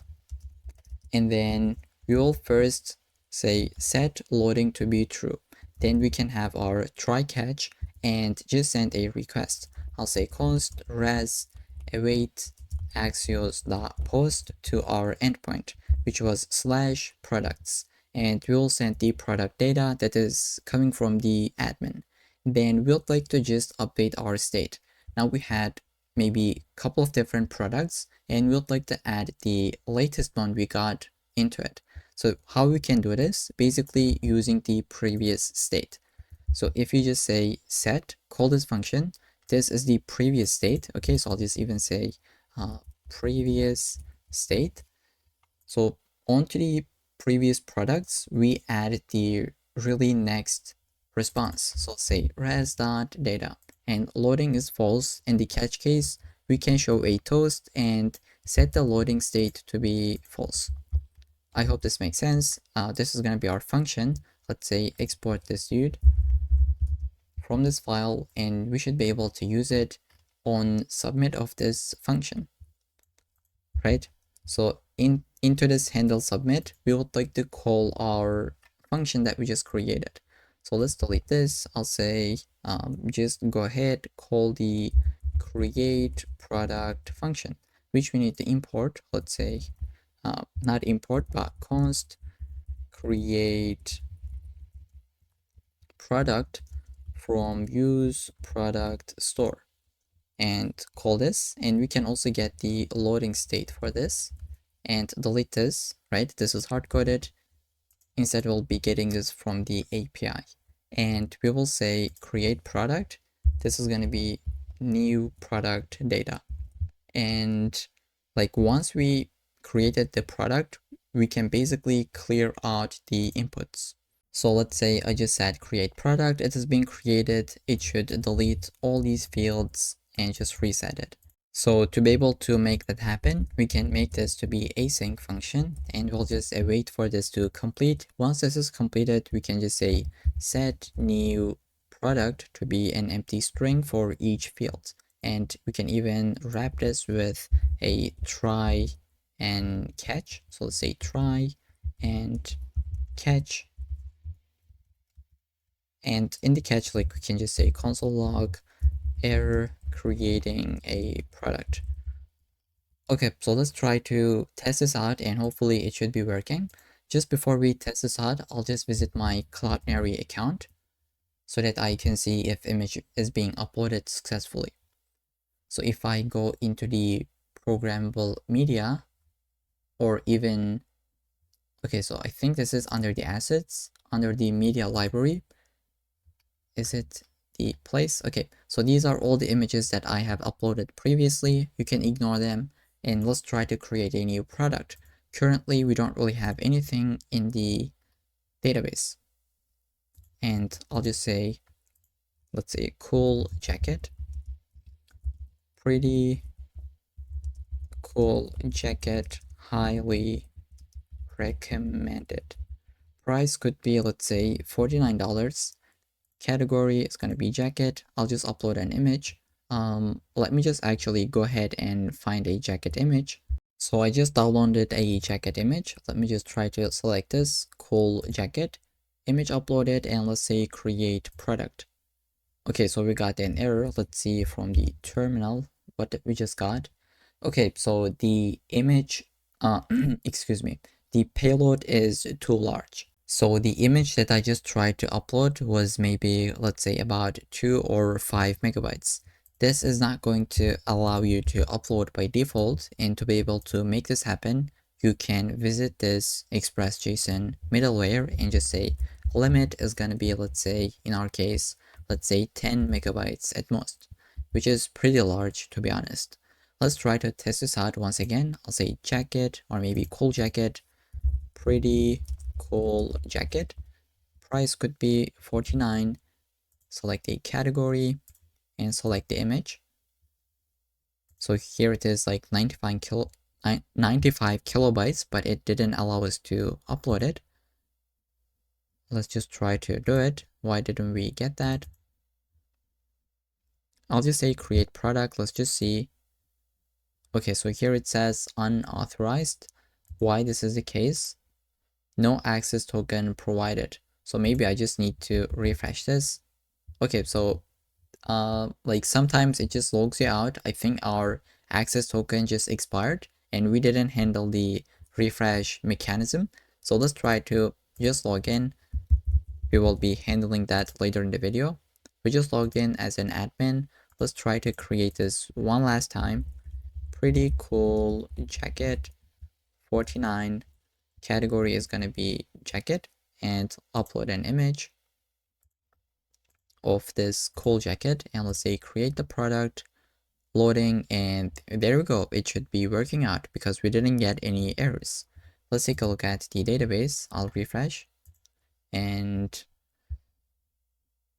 here we can see we got all the information that we provided, and image is being stored in this, let's say, URL. I'll go ahead, copy this, and we can just test this out here as well. I'll refresh this page. It should be here because it is being uploaded. There we go. This is the jacket image that I just uploaded. And this is the URL that we are storing it. So that means everything is working. And did we got anything here? If we refresh, we just got the refresh token because user is authenticated. So that means everything is working fine for this functionality, right? Next thing could be, we would like to just fetch all products and show it on this page, which is gonna be looking like this. Okay, so we have a table with all these fields and then image, name, like basically the data. So this is gonna be the page or the tab that we'd like to build now. So for this page, we're gonna need 3 different functions. One, to be able to fetch all the products. One, to be able to feature a product or unfeature it. And one to be able to delete, right? So 3 different functions we need to create. Let's go ahead and try to do it. Under the user product store, this is how we create one. Let's say delete product. And for now, let's just leave it empty. And let's say one more to be able to, let's say toggle featured, or I don't know, how should we call it? Let's say toggle featured product. And one last time is going to be fetch all products. Let's say async. This is going to go ahead and fetch all the products, and we can really start with this one and try to basically fetch all the products, which is going to be pretty simple call. We would like to just call our endpoint to be able to fetch the products. So instead of typing this out from scratch, I'll go ahead and paste this. Basically, we update the loading state and get the products and update our state with it. And are we returning this as products? I'm not sure. Let's take a look at it. Under the controllers, product controllers, let's say get all products. Okay, so we are returning this as a product object. That's why we say dot products. Now we can really just try to test this out. Here it says error is not used. We can maybe show a toast that says like just show the error, right? Or we can say fail to fetch products if we don't have a custom message. So this is going to be the function that will be calling to be able to get all the products. Let's go into the product list and just try to build the UI. So this is going to be looking actually simpler than you think. Let's first get our imports, which is motion and two different icons from Lucid React. And we would like to call the use product store, which is going to give us a couple of different things for this file. Let's say delete, if I can type, delete product and toggle, I don't know how did we call this, toggle featured product. And then we would like to get the products itself so that we can really render it on this page. So I'll just save to get the formatting. And now instead of fetching the products on this component, what I want to do actually fetch it on the admin dashboard page. So let's say you visited this page, even though you're in this tab, it is going to actually fetch the products. So when you go here, it will immediately show you all the products. Instead of clicking to this and have a loading state, I think it would be better if once you refresh the page, it is fetching for you in the background. So that's why I'll go into the admin dashboard and try to just call that function. So this is going to be the place where we'd like to, let's say, use product store and get the, let's say, const fetch all products. And basically we would like to call this in a use effect. Okay, it should be, let's say, fetch all products. And let's put this so that it is happy with us. Okay, so even if you just go here and maybe not here, but let's just go here and say console log the products. So I'll just refresh this page and we cannot see this because we are not in this component. So if I click to this, here we can see products is just there immediately. We didn't had any loading state. So if you just take this, let me actually prove this. So basically I'll cut this from here and call it on this page. Let's get the use effect. Let's say fetch all products function. And just give a little bit space. Okay, so just for a second, we will have an empty array now. I'll just go ahead, refresh this page. Once I click to this, here we can see like we have some loading states until this loads. And this is kind of like the optimization that you can do. Instead of fetching it on this component, you would really fetch this in the admin page so that it is just fetching it in the background. I'll bring this back with Control Z and delete this dude. Delete this one as well. Let's import or delete the use effect as well. Okay, so this is gonna be it for the functions. Now we would like to build the UI. Basically, we're gonna have a motion div. First, let's just delete everything. Say motion .dev, and I'll give some classes and transition with an animation. Okay, so you can type this out or get it from the GitHub repo. Then you'll have a table to be able to have this products in a formatted way. Class name is going to be a minimum width of full, divide y, divide, let's say not dashed but gray, 700. Then we would like to have a table head. So I will copy and paste it. Basically, we have a table row, right? And a couple of different table head components.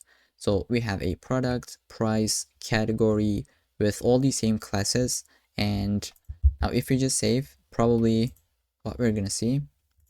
So this is what we'll see. And we can now really fetch the products and render it here, right? So it's gonna be looking like this: image, name, price, so on and so forth. So under the table head, so again, this is something that you can really copy and paste from GitHub repo if you don't really want to type this out. Then we'll have a table body. And in this case, again, I'll just copy and paste and walk you through it because this is not really something important to type this out. So we have some classes and mapping through each product. We have a table row, the image with some styles at the top of it, the product name, price, category. We don't really have count in stock, so we can't really delete this one. And we have a button to be able to feature it or unfeature it, right? Then we have delete product option. Let's try to see the output. So there we go. This is how that look. We are missing something. So in stock, let's delete it from the table head as well. Okay, so this is how that look. Now we can create a couple of different products. For now, let's just leave it like this. And maybe we can start with the maybe just toggle featured feature, right? Let's go into that function and try to build it. Which is going to be this one. So once we collected that star icon, we would like to call the function with the product ID so that we know which product that we are featuring or unfeaturing, right? So I'll go into here, get the ID, and just have a try and catch and handle the logic. But before that, we can just say loading state is going to be true. Let's say loading is true, and in the try, we will send a request to our endpoint, which is going to be products and the product ID, which is this one really. Let's call this as product ID so that it's a little bit more readable. Then we would like to filter out this from the state. So this is how we can do it. Basically get the previous state. I'll say previous products. We will just go ahead, find the product and make this featured to be false or true, right? But otherwise, we will just return the product as it is. So this will update the is featured prop of the product. So I hope this makes sense. This is how we can do it in the ZooStand way. And loading is false. In the catch, we can show a toast as well as saying loading is going to be false. Okay, let's try to test this out. I can go here. We cannot fetch the products. Maybe we just logged out. Let's see. Okay, so if you refresh the page, it just works. We got the products. Let's try to feature this. There we go. Now this is being featured. If we take a look at the Redis, here we can see we got the featured products because we handled that in the backend. And I think in the database, this product now should be featured. Previously, it was false. I'll refresh. Okay, here we can see it is being handled correctly because we handled that in the backend. I'll click to this once again. Now it is not being featured. If we take a look at this, it is an empty array, and like this should be false as you can imagine. Okay, there we go. Now next we can really just build this where we can delete a product. This is going to be pretty simple actually. Let's try to build it. So I'll just visit the VS Code, go into this page where we get the product ID as an argument, and we'll like to update the loading state and have a try catch to our endpoint. And I'll actually grab this, right? So we just deleted the product and we filter out our state. So here it says find the product that we just deleted and remove it from the state and just update the UI. If we save, we should be able to test this out, because when you click to this button, here it calls the function with the product ID. So I'll go here, just refresh, get the products, and just delete it. There we go, it has been like deleted. We don't really have it. Let's take a look at it here. I'll refresh. We don't really have any products and it is working as expected. So with this, we have just built like multiple things for the admin dashboard. We can create a product, upload an image, see the products here, we can delete them or update the featured flag. Now, I don't know why this background is looking like this. Let's try to maybe fix it under the admin dashboard. Here we have background gray. If we deleted this, what's gonna happen? Okay, so if you just even delete these, it should be working out. There we go. And we don't really have any products, and like for some reason it just logs you out when you refresh or when you update your code in the development, which is fine. Now I'll go ahead and log in with the admin account, and I just want to create some products so that we can really test out different features. So I'll just be doing the same thing, like creating a jacket, creating some shoes, t-shirts, jeans, glasses, and maybe some items for these, like all the categories. And once I have completed that, I'll just come back to the video. Okay, so here you can see I have uploaded a couple of different products, such as a bag, jacket, glasses, t-shirt, and shoes. Once you go into the home page, in the category page, we should be able to fetch them, right? So if I click to shoes, I should be able to shoes on this page, which is gonna be under the category page. Let's try to build it in VS Code. I'll go and maybe close these. We don't really need them. Try to maybe just really duplicate this one. So we'll say the page is gonna be category slash the category. So this could be shoes, glasses, bags. Like this is going to be a dynamic value. That's why we put this colon, right? We'll just say this is going to be a public route. Everyone can really see it if they are logged in or not. Just like in the home page, every user can see that page. This is going to be called as category. Let's say category page. Let's try to create this and maybe import that. Here I'll just say category page. Okay, both here and here. Let's create it. So this is gonna be, let's refresh, how that look, right? We should be able to get the category name from the URL and really fetch the products by category. So we need to go and create a function that is going to actually fetch the products for that category. So let's shrink these, and we can just say fetch products by category. Okay, this is gonna take the category as the argument, and we'll just say set loading to be true, and I think I can just auto accept this. This is our endpoint slash products slash category, and then the category name. We just get it, set the state, and it should be good to go. Let's put a comma here and try to call this in this page. So I'll just say use product store, and from here we would like to get the function called fetch products by category. In a use effect, let's try to just really run this. Let's say fetch products by category, and we can maybe just let's for now just say shoes, and let's say console log the products, which is going to be coming from this file. Okay, let's test this out. I'll open up my terminal, refresh. Okay, so here it is empty array by default, then it becomes undefined. I think it's because here we are just saying dot products, but in the backend we are not handling it.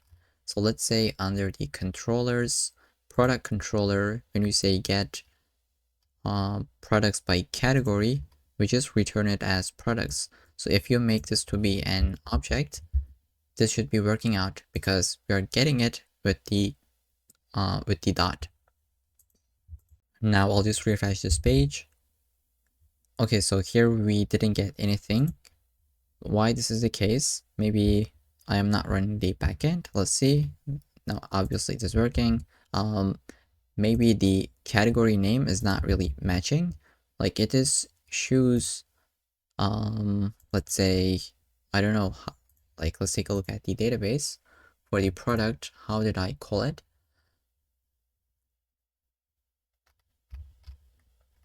Okay, so here it is shoe. I think this is wrong. So if you just say shoe, it should be fetching it and we'll fix it. Let's refresh and there we go. We just got the product.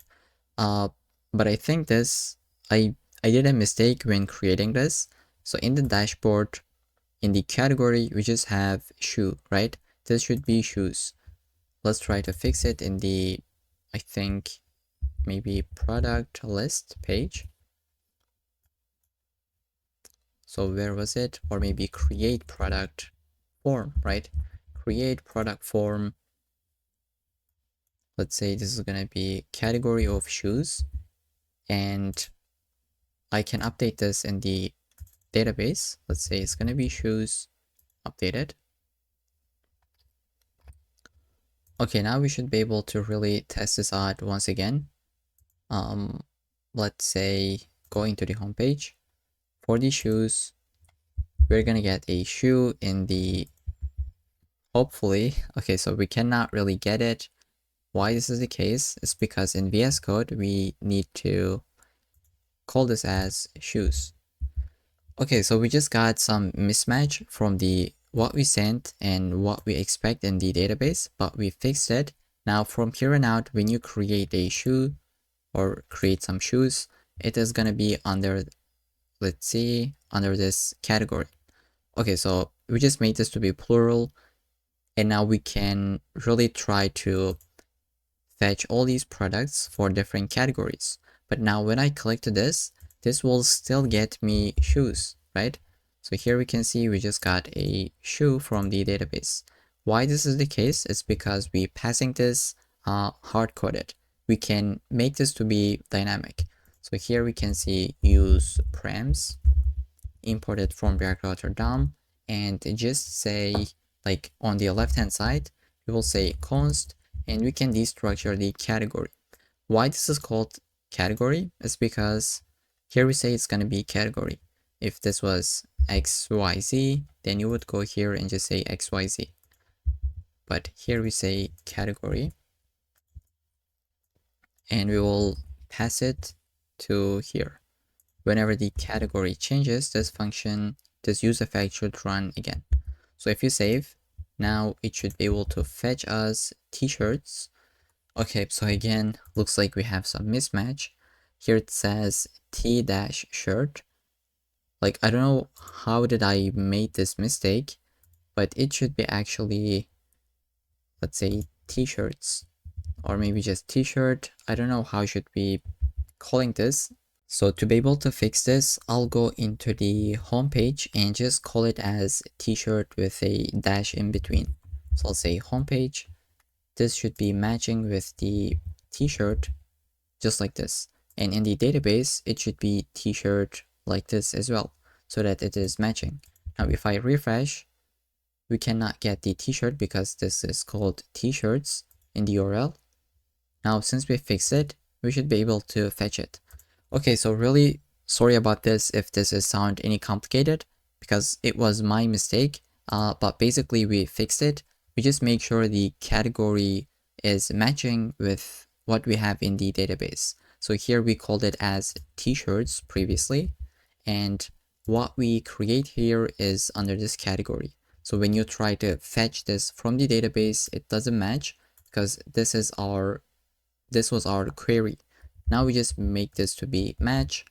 with this one, it should be good to go. And we had the same issue for the shoes. And from here on out, we don't really have that problem.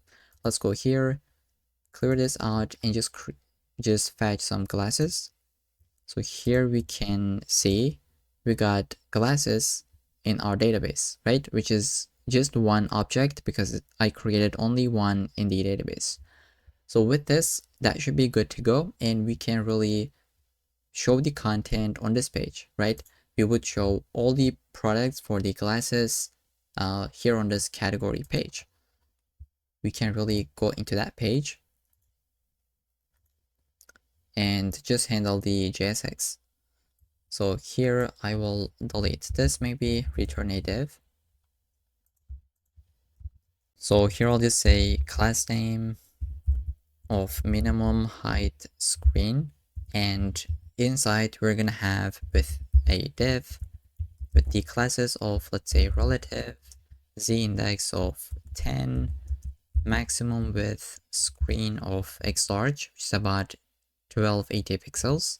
Then we'd like to have margin x auto, padding x of 4, small, padding x of 6, large, padding x of 8, and padding y of 16 on all directions. Then we'd like to create a motion h1. This is going to show the category name. So we can just say import the motion first.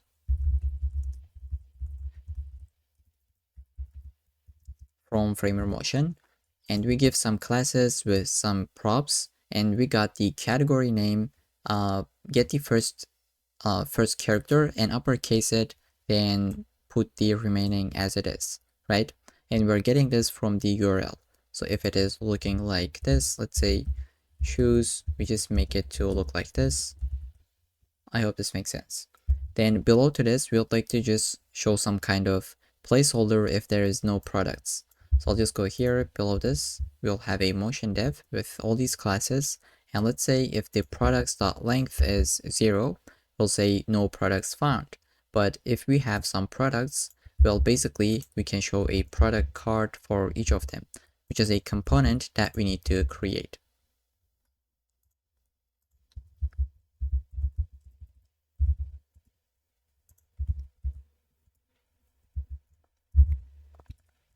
Okay, so we'll like to build this component next, which is going to be kind of easier than what we have built so far. So I'd like to import the toast at the top, just in case we use it. Then we're going to get an icon or shopping cart from Lucid React. Then for now, let's just build the UI pretty quickly. So we'll just have a div with a couple of different classes. I think I can just provide all of them. Let's say flex, width of full, relative. We can have flex column.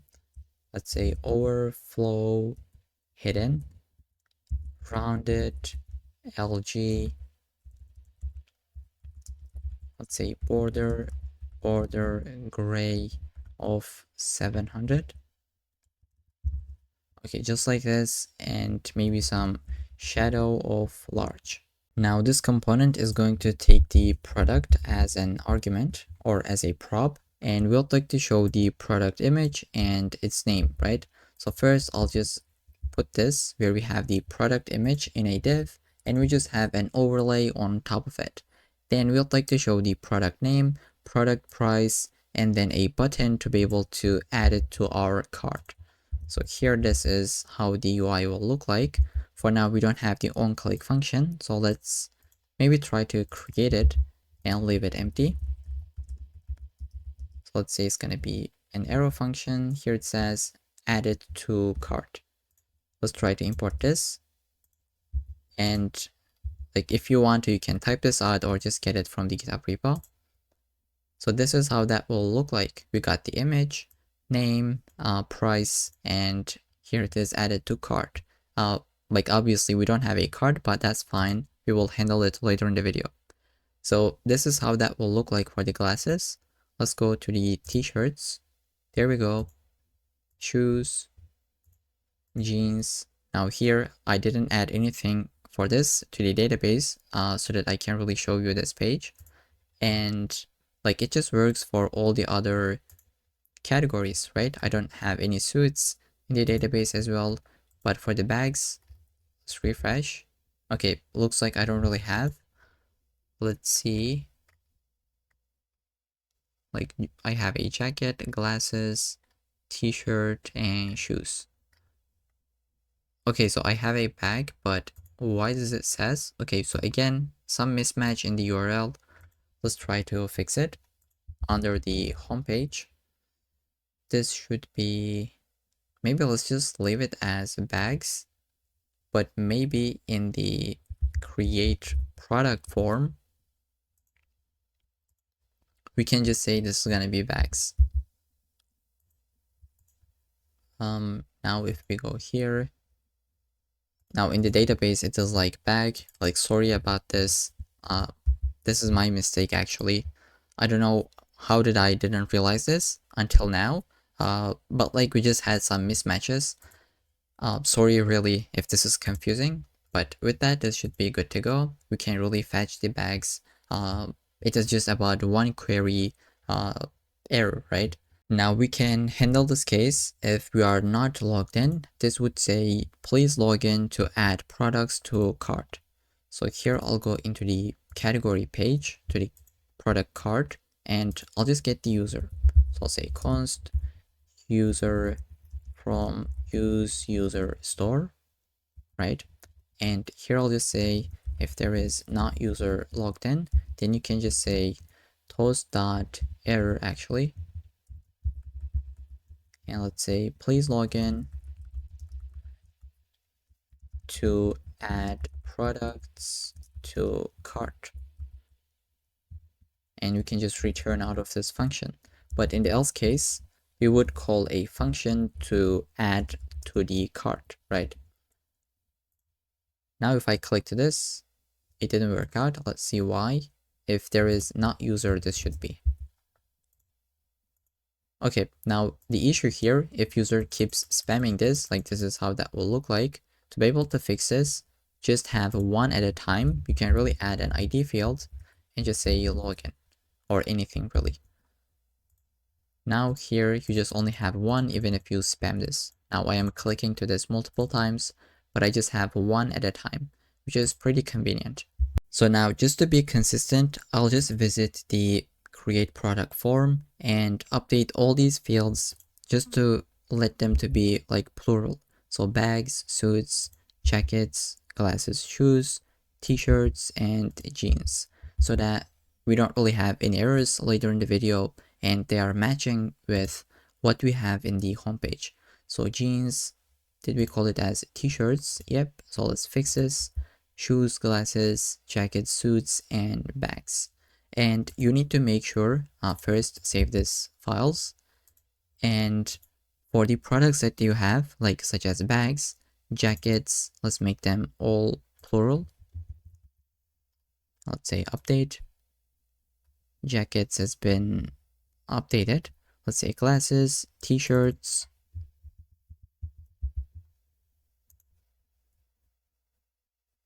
Okay, bags, jackets, glasses, t-shirts, and shoes. If you have different products such as jeans, you should update them to be plural as well, just like this, so that they are matching with what we have in the code base. So with this, now I think next functionality would be when we add it to the cart, we would update the UI. So let's try to log in. So here it looks like we have 3 items in the cart, which is not really correct. This is hard-coded value. But once we add it, it should really update it, right? So here it didn't do anything because we are not having anything in the code. So I think this could be the next function that we'll add. So for this, I'll create a store. So under the, let's say, stores, use cart store.js. Let's get the create from Zustand, and we can get the Axios instance from this file, as well as the toast from React hot toast. let's say const use cart store and export it, we will get this object, right? This is going to be our state, and we'd like to get the getter as well because we'll be using this just maybe later in the video, and I'll explain. So we'd like to have a cart state, which is going to be empty by default. Then we'll have, oops, let's put a comma, we'll have a coupon in the cart. By default, this could be null, and we would fetch it if user really have it. Then let's say total amount is going to be 0, which I'll just say total, and subtotal, which is also going to be 0. And let's see if we have an image for that. So like basically, if we have some discounts, let's say we have $10 discount, this is going to be the like subtotal that we'll add. So we'll just see this later in the video.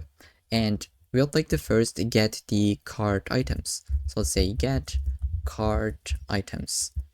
And you can put a loading state here as well, but I don't really think if we need it for now.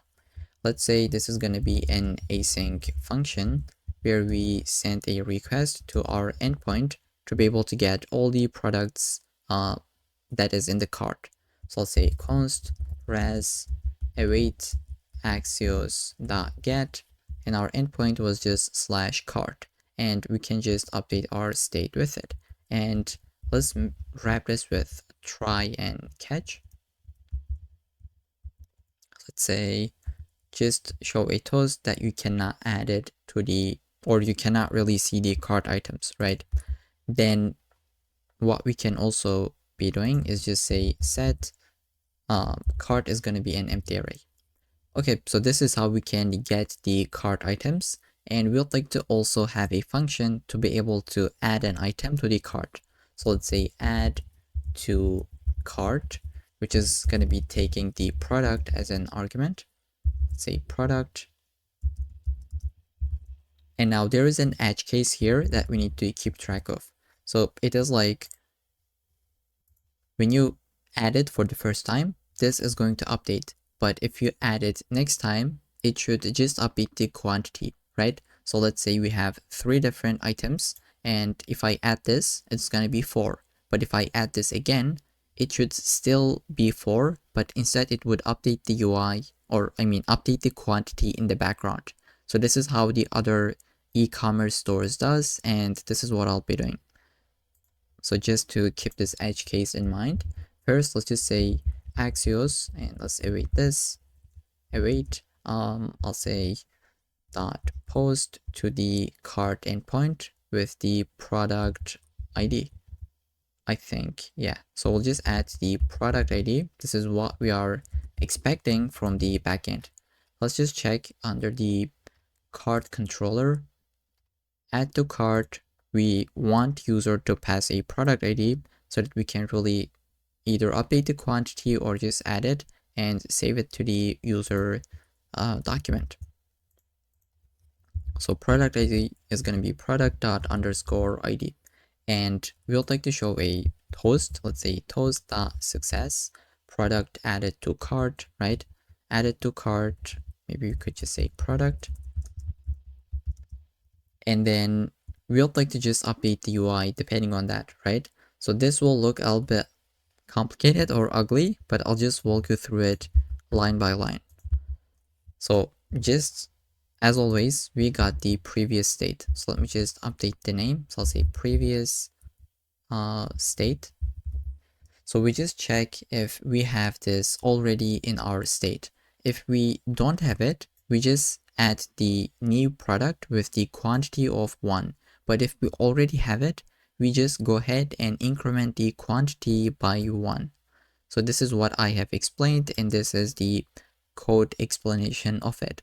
So in the catch, we can handle this. Let's say show a toast that says you cannot really add it to the cart. Okay, so let's try to save and we can really test this out. But what we'll be doing whenever we add something to the cart or remove it from the cart, we need to calculate the total amount, right? So this is going to be a function that we need to create as well. Below here, I'll just say calculate totals. So this is a utility function, basically will allow us to calculate the total amount. So we can get the cart and coupon if we have it. And this is how we can really do it. Just call the getter, right? This is going to be our function. This is going to give us the states that we have, like cart, coupon, total, and all the other things that you can imagine. So we'll just say first find the subtotal. We'll just say cart dot reduce. Let's say reduce. We'll basically get the sum and item. This is how the reduce function works. Sum plus item dot price. Let's say item dot price, and multiply this with the quantity. Item dot quantity, and if this is empty, or I'm sorry, the very first how do we call it, like it's gonna be started with the 0, and I don't know how did we call it, like it has a special name. Okay, it's called as accumulator, right? So starting from the 0, it'll just add on top of it every single iteration, and we'll just get a subtotal of the cart. And we'll like to just say let total is going to be equal to subtotal, and if we have a coupon, we'll basically extract it. I'll say const discount, let's just say subtotal multiplied by coupon dot discount percentage divided by 100, and just say total subtotal minus discount, and we can just update our state with it, set subtotal and total. So this will basically always update the cart total and subtotal, and whenever we add something to the cart, we can really call this function, right? And this is how we can do it. Once we update the UI, we'll just say get calculate totals. So just call that function so that it updates the state. And here we can also call it, we can just say get like, let's say, how did we do it? Like basically this, call the function first and calculate the totals. So with this, now we are able to get the cart items, add one to the cart, and really calculate the total. Now first, we'll like to go into the navbar and just update the hard-coded value. So we have something like 3, right? Let's just see where that is. Under the cart. Okay, so this is a hard-coded value that we need to fix. So this would be something like cart.length, right? Cart.length. And let's try to get the cart from our state. I'll say use cart store cart. Okay, and we'll just say if user has a, like, if user is authenticated, right? So I'll just save and test this out. For now, user don't really have anything in the cart, but if we click to this, it should call a function. Let's see, this is, we would like to add something to the cart. So use cart store, add to cart, and we would like to just pass the product into it. Let's test this out. I'll click to it. There we go, product added, UI has been updated. If I click this again, it'll say it is added, but it is not gonna increment the count. Instead, it would increment the quantity in the background. Let's take a look at the database. From this user, if we take a look at the cart items, so we have something inside. The quantity is 2, and it is this product that user added, which is this shoe, right? So I hope this makes sense at this point. Next, I think we can build the cart page where we can really see the products that we have in our cart. So this would be the next page that we'll be building. Okay, so we'd like to build the cart page. So I'll just visit app.jsx and create a route. Let's duplicate this one.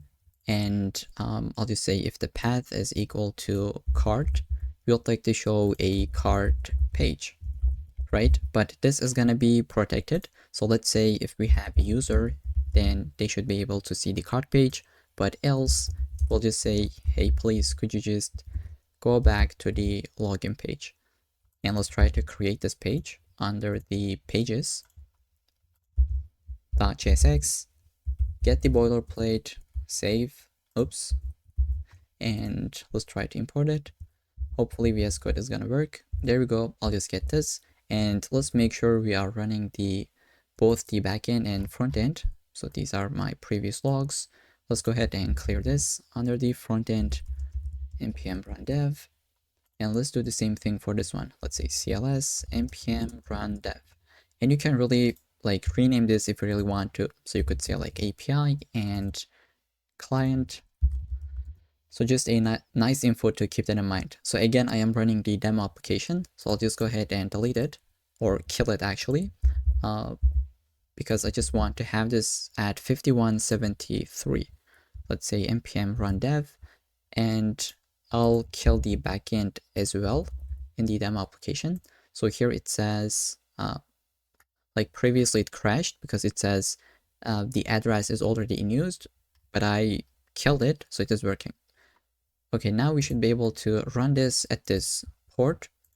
Let's go ahead. Let's just say local host.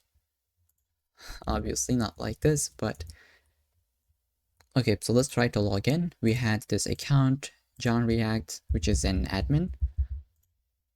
We just logged in, and for now we don't really have anything in the cart. Let's double check this. If we really don't have anything, I'll refresh. So the user John React actually has a cart item, but we really need to fetch it because currently this information is not correct. So what we can do is just go into the, I think, let's find out. We had a store called use cart store, and here we say get cart items.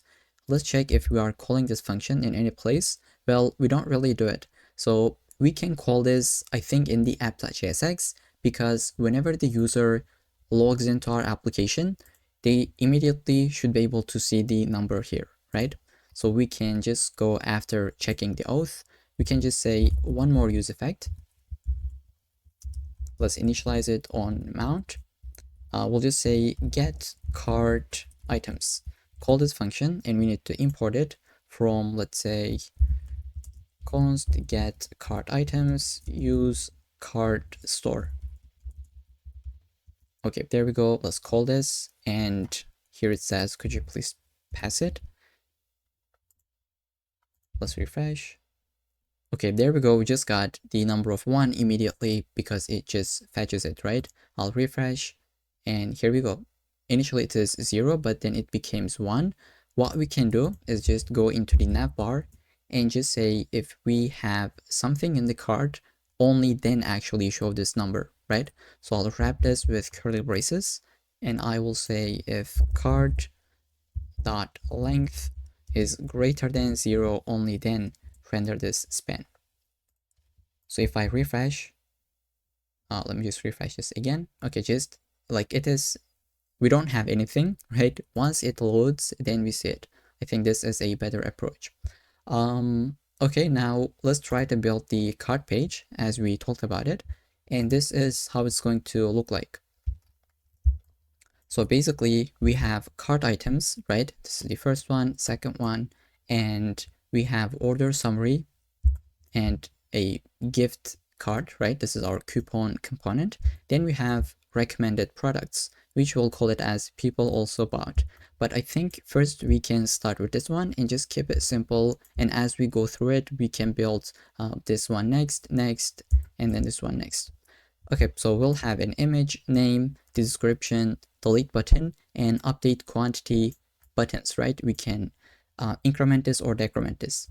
So one thing to keep in mind, like if we have only one, and if we click to this, basically this is going to be 0, and we'll like to just delete this from here immediately. So that means if we click to this one, if the quantity is 1 and if we click to this one, that means we basically want to call this function, right? The same function, so that it can delete this completely from the cart. So this might look complicated, but I just wanted to mention this before we write the code, and it's actually simpler than you think. So first, let's go ahead and fetch the cart items. For now, we have only one. So I will go into the VS Code, let's close this, into the cart page, and I think we can just start by building the UI.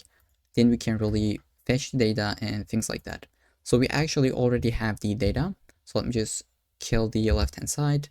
I'll say const, not the function, but just get the cart.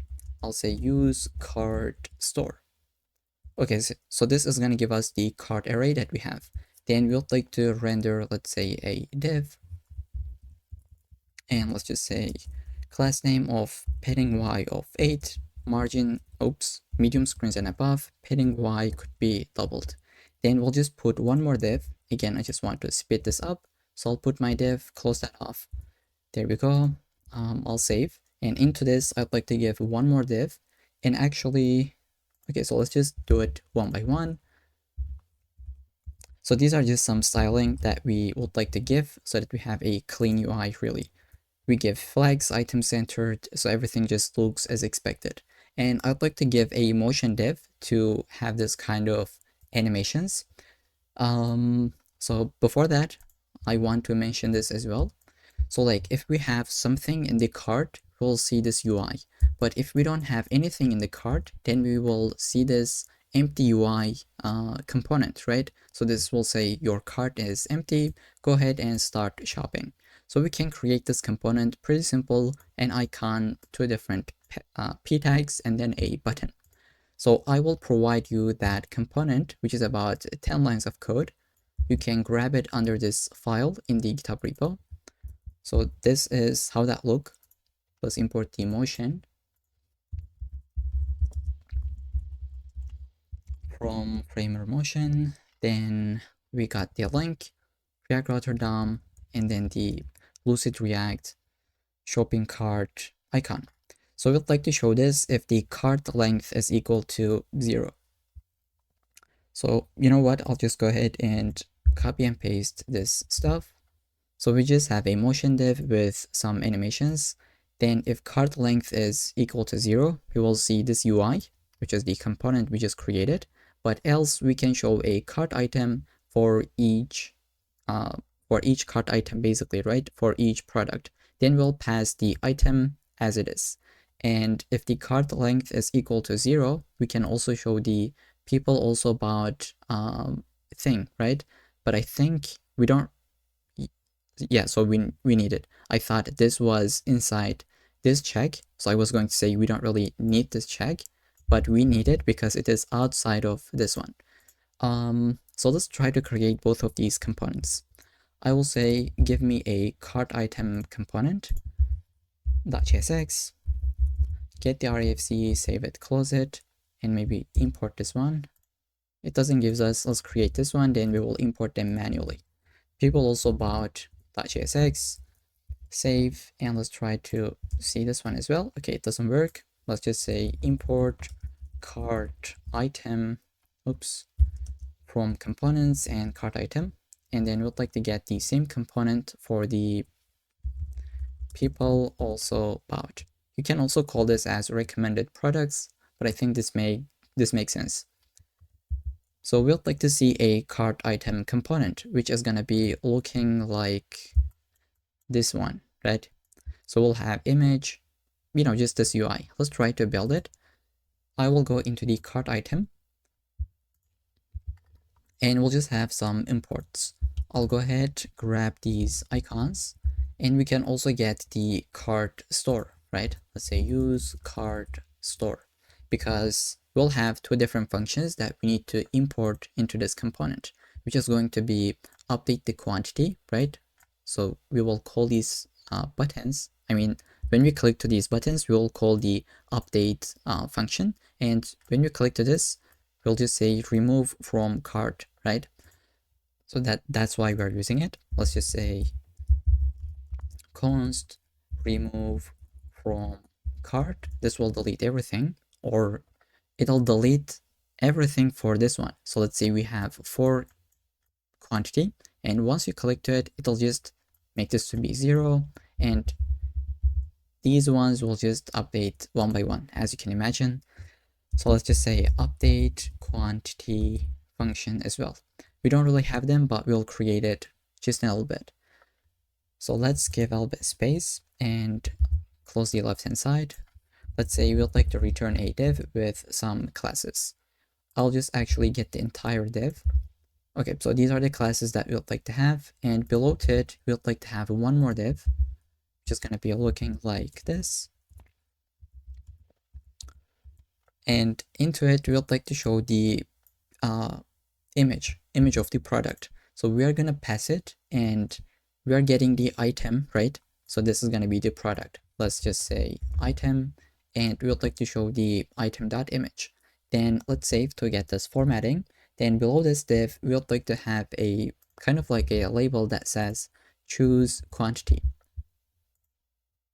So here, like this is going to be for the choose quantity. Now, but we don't really see this text. This is only for screen readers. So just to make this a little bit more accessible, here we say screen readers only, which is a class coming from Tailwind CSS. So we'll have a div with some styling, not this one, but let's just say div and close this off. Save, get this formatting. Then we'd like to put a button for minus and one button for plus operations. And in between, we will have the quantity of the item. Okay, so here you can really feel free to type this out or grab it from the GitHub repo. I just need to mention this all the time because I don't really want anyone to get mad. Here our focus is not the UI, but instead just learn all these functionalities instead of focusing on the Tailwind. So this is what we have built really, all this part, and we can put the total now onto the right hand side, which is going to be the item.price. So I will go below this div and just put one more div. So below the button, below the div, here we just say item.price. So the very last thing we'd like to add is going to be the item name. Let's see. So item name, description, and I think this trash icon. So far we haven't added it, right? I think, oops, let me just do Control Z. We'll go after this p tag, after this div, after this div. We'll just grab this part. Let me just go ahead and get it. Okay, I copied it and pasted it with all these classes.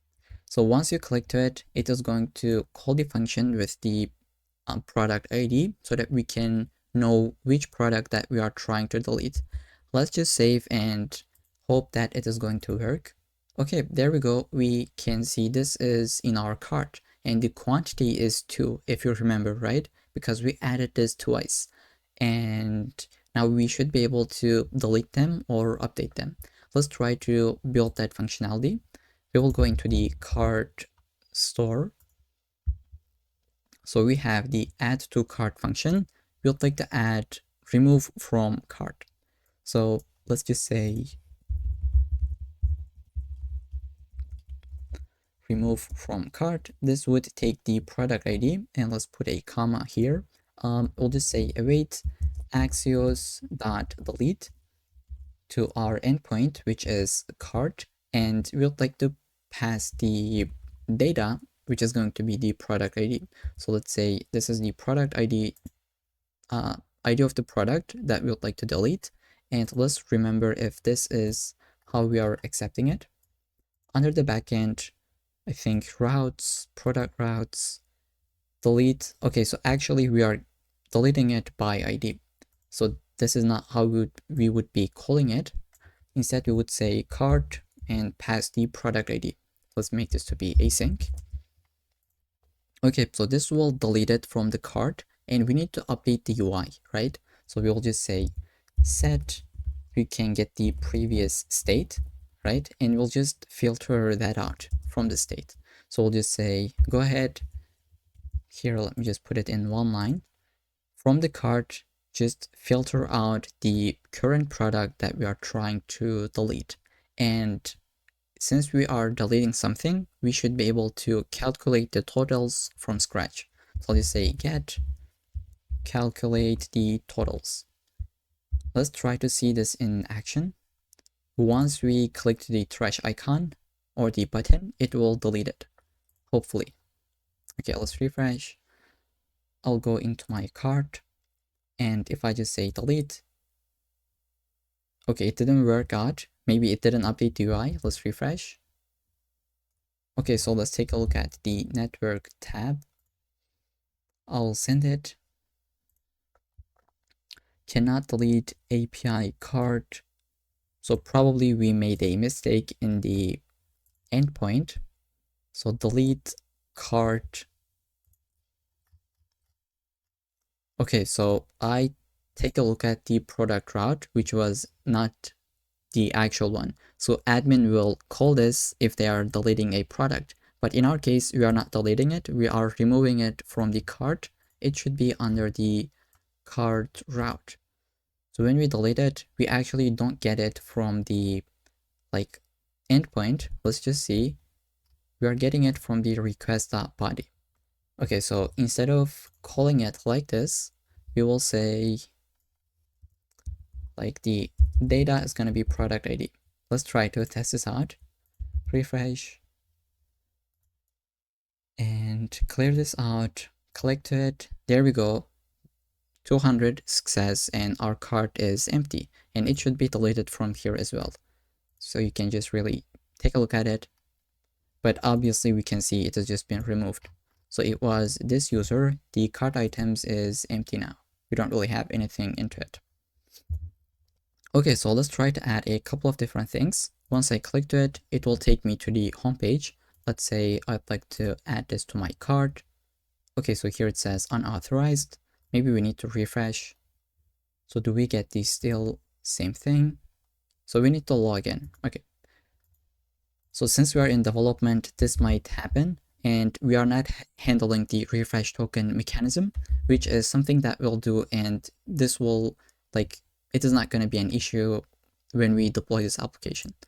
So at the end, we'll have a completely functional application, but for now, we can get some errors in development. Okay, so let's try to add this to our cart. This has been added. I'll go ahead and add some shoes, and let's add a glasses, right? One, and I'll just add this twice. So even though it didn't update here, but if you just take a look at it, actually the quantity is equal to 2, right? Now when we click them, we should be able to update the quantity.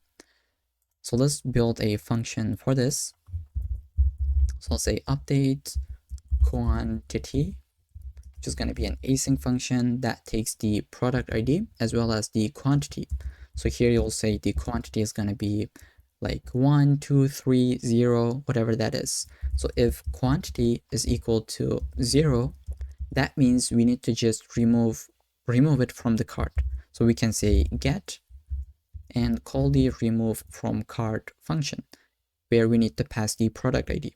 Then we'll just return out of this. But if quantity is not equal to 0, then we can call our endpoint, let's say Axios, and let's await this, Axios.put, this is the endpoint, /cart, and then let's say, I think we had the product ID as well. Product ID, well, it should be looking like this, and then the quantity. So we are getting this as request body, and this is in the endpoint in the URL. And once we have updated this, we should be able to update the UI as well. So I'll go here and grab this where we have the previous state. Let's say previous state. We just say find the product that we would like to update and update the quantity of it. But for the other products, just leave them as it is. I hope this makes sense. Pretty simple JavaScript concept, nothing complex here. And we'll just say get calculate the totals, as you can imagine. Let's put a comma, and we will be calling this function whenever we click to the plus and minus buttons, right? Here we can see. So here, this is on the icon, and here it is on the button. Let's be consistent and cut this, put it into the button as well. Hopefully this should be working out. I'll refresh. I don't know why this looks like we are logged out every time I refresh, but okay, so if I click to this, it is being updated, and here we can see it just worked out, right? And let's take a look at the database, but like we can already say it is being updated. Let's refresh. Here it is still 2. I'll add again, add to this one, add to this, and it just works out as expected. But if we go ahead and delete something, there we go, it has just been removed because the quantity is equal to 1. Okay, so that works as well. What we can build next, I think, is going to be this right-hand side where we have the order summary, right? So now this is going to have also a couple of different UI states. So like if you don't apply any coupons, this is going to just show the original price as well as the total. But let's say you applied some code, then this part should update it. Here we didn't apply it, but let's say once you click to it, this would show like minus 10% and just show the actual total in that case. So keeping that in mind, let's try to build the UI, which is going to be a component that we need to create. So how did we call it? It is going to be order summary. Okay, so this is that component. Let's say order summary.jsx. And I think for now we can close these. In the cart page, we need to call that component so that we can really see it in the UI. And we will show this below the motion div. I think it's going to be here where we would like to just say if cart dot length is, let's say, greater than 0, then we'd like to show this part. And let's just take a look at it if we need this if check. So here, this is checking if we should be able to see the empty cart UI or not. This is checking again, and here we also need to check it, right? So I'll just say if this is the case, we would like to show a motion.dev, and we'll give some styling basically, and I'll get them. Okay, so just to make it a little bit more responsive and give some transition, then in this case we would like to show the order summary. And below to this, we can also create this component, which is going to be called as gift coupon cart. Let's say gift coupon cart. Let's try to comment this out for now. We'll just get into that part. But first, let's build the order summary component. So let's save, go into this, and just build the UI first. Let's just go inside.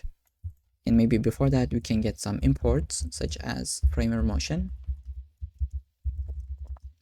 And you don't really have to use this motion stuff, but I think it just looks a little bit cool when you refresh. Here you can see like they just came out from different directions and like it's nice. So here I'll just say you're going to be a motion div and we'd like to have some classes, animations, things like that. And again, as you can imagine, I'll go ahead, grab them. For the p tag, first we'll just say order summary with the color of emerald 400, which is going to be this kind of like heading. Then let's put the original price. And I think for all of them, we can create some variables. Let's just say const. They're going to be hard coded, but for now, let's just make that work. So first we'll just have some savings. That is going to be, I don't know, let's just first create const. And I think like instead of getting them as hard-coded values, we can get them from the card store. So we have like total, subtotal. Let's try to actually get it like that. So I'll just go here, just say const total subtotal from use card store. And now we'll just say const savings is going to be equal to subtotal minus total. This would give us the savings, right? Then we can show the formatted subtotal. Now, what does that mean? We will basically put this 2 dots, right? Like 2 digits. I think this just makes it look a little bit more professional.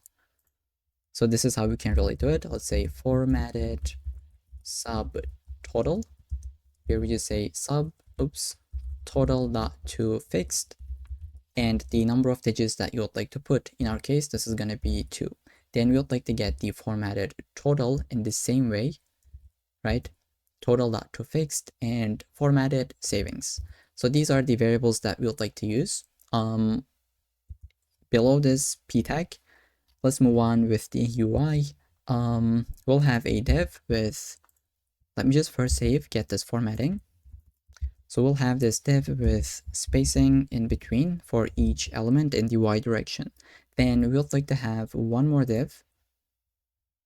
Let's just say, basically duplicate this, but this is going to be space y of 2 and close that off. And first we'd like to build the original price. So I will grab them and put it. There we go. This will, this is going to be our code. And I think I can just speed up a little bit. I really feel guilty by copying and pasting this, but I think it is fine because we would like to just be faster a little bit. If savings is greater than 0, we will show the savings with a minus, and we will see this in the UI. And we would like to show the coupon if there is any coupon is being applied. So I'll just say if coupon, and by the way, let's try to get this from the hook. So coupon, and there is also going to be something like if coupon is applied. Let's say is coupon applied, and this would be true only if when you click to this apply code button. Now let's try to create this. By default, this would be false, and we will implement this in a little bit. So we'll say if there is a coupon and if it has been applied, we would like to render the right hand side where we would like to just show the coupon code as well as the discount percentage. So this is going to be the styling. There we go, code and discount percentage. And below to this, we would like to show the total and formatted total. I think below to this, we can have the button that says proceed to checkout, which is going to be this one. Below the DL, right? Below this div, just grab this button, on click. For now, let's just don't do anything. We're just building the UI. And finally, we will have this or continue shopping. Once you click to that, it should take you to the homepage. So what I'll be doing is basically get that 5 lines of code as well and put it below the motion button. Let's just get the link and then the icon from Lucid React. Let's save and see the output. Let's refresh, go into the cart. So here we go. This is how that works basically. Original price and then the total. If you click to this one, that would take you to the homepage. And let's increment this.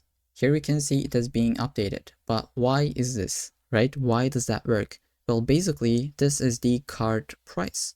Let's see, in the order summary, we say like the total, right? Where is it? Like formatted total. And we're using this here, right? So we have like total, which is the formatted total. And this is being incremented or decremented when we call this function. So let's see, we update the, we call the calculate totals, which is updating our states. And we're using this here at this point. So this is pretty self-explanatory, and this is why ZooStand is pretty cool. You can really get some global states in seconds, right? So decrement, we just have 1. Let's decrement it by 1 as well. Okay, here we go. It just cleared out. Let's try to add this a couple of times. 1, 2, 3, 4. Let's take a look at the cart. If I click to this, everything should be cleared out. Here we go. It just works. Now what we can build next, Let's just try to add something to the cart. I think we can add this part or maybe this part. I don't know. Let's start with this one. I think this is a little bit more simpler. We'll just fetch the data here, but here we'll like to add the functionality. So I'd like to just start with this one, which is gonna be the component. Let's see. Where did we call it? So it is going to be people also bought. Okay, it is this one. Let's click to it, and first we can start with the UI.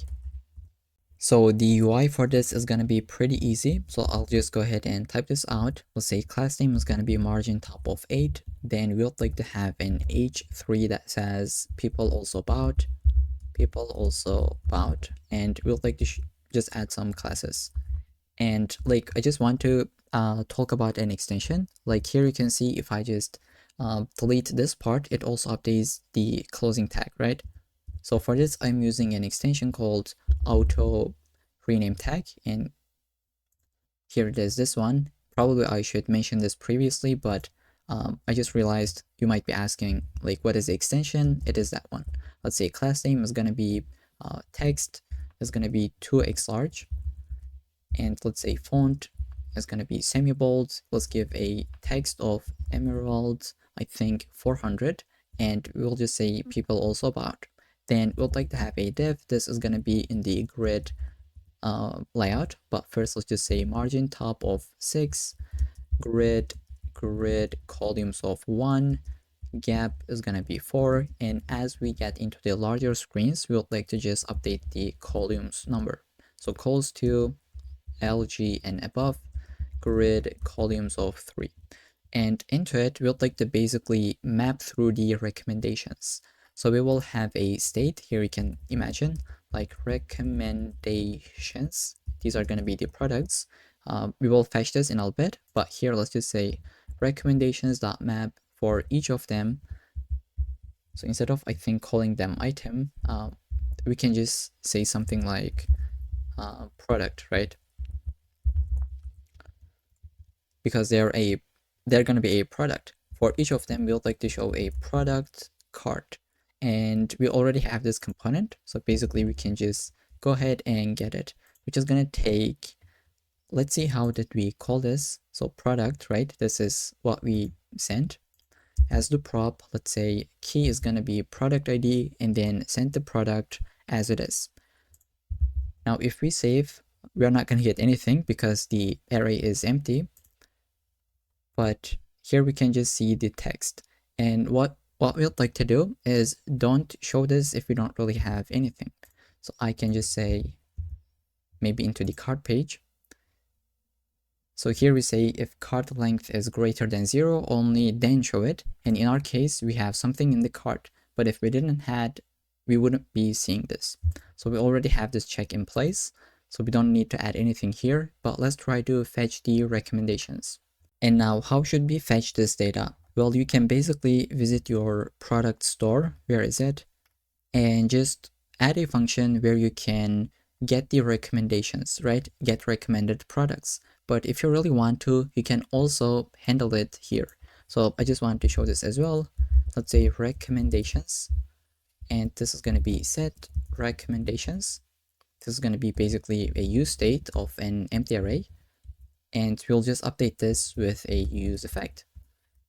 Let's initialize this to be an empty initially, like this. And here we'd like to have a function that fetches the recommendations, and we'd like to call this at the end. Let's say fetch recommendations.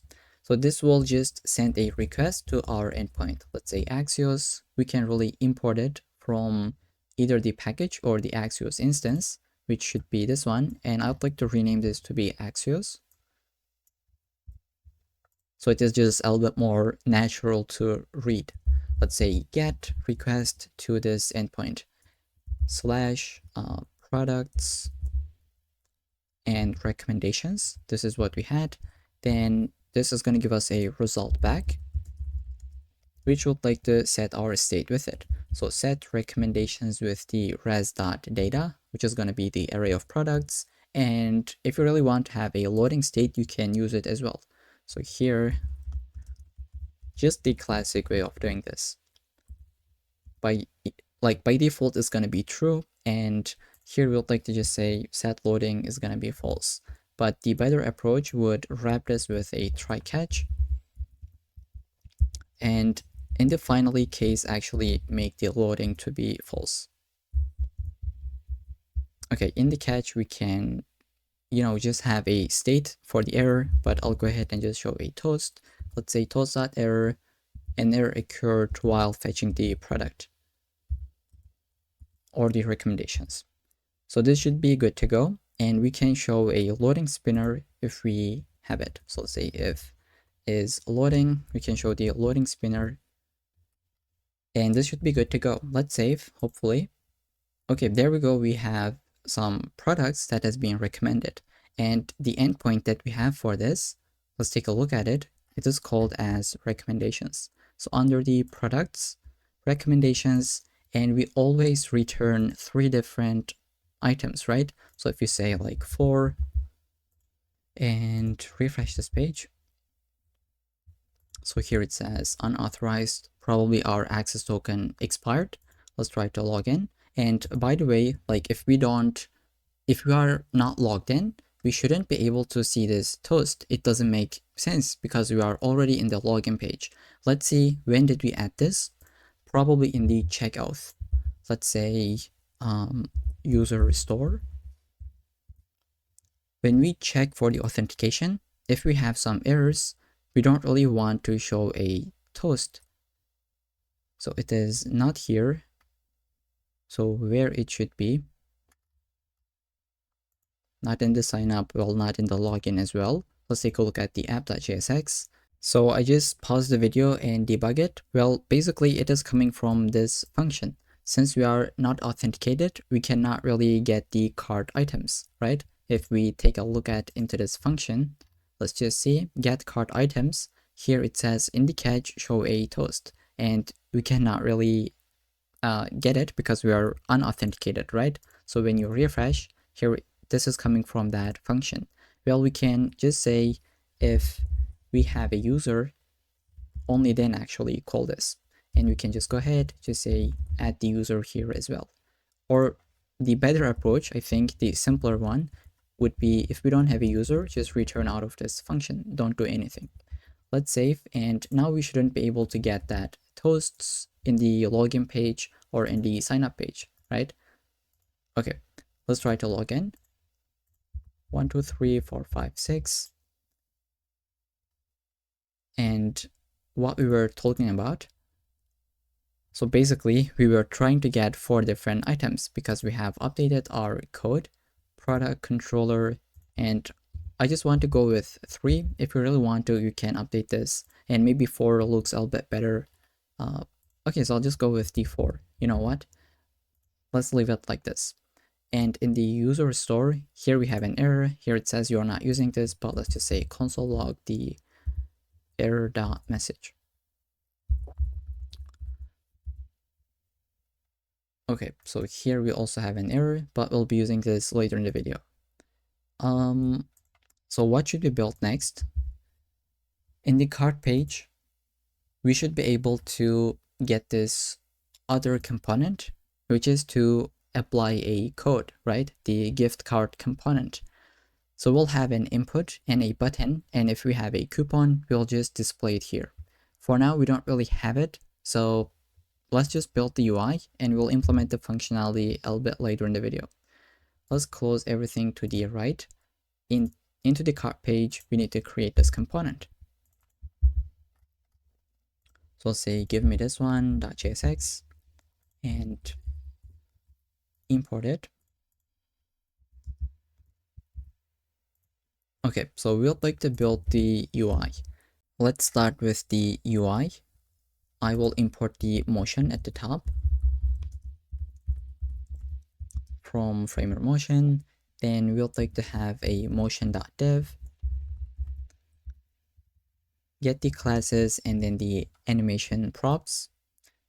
So here I'll just put it, we have some delays, durations, and things like that. Let's save, and we'll like to have a div. This is going to give some spacing in the y direction. Let's say class name space y of 4 I think should be fine.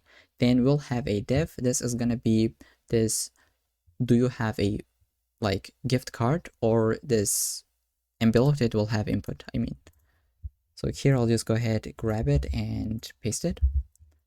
So these are all the classes that we would need. Oops, let's give a little bit spacing.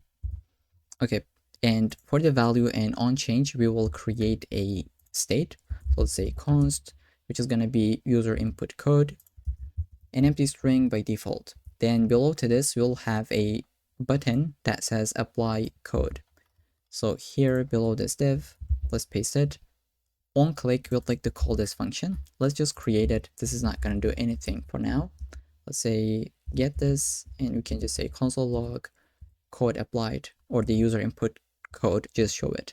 And now in the use cart store, we would like to get two different things, or maybe even more. But for now, let's just say we would like to get the coupon, as well as the state where we said is coupon applied. So I think this is how we call it. Okay, is coupon applied. We'll be using them below this button.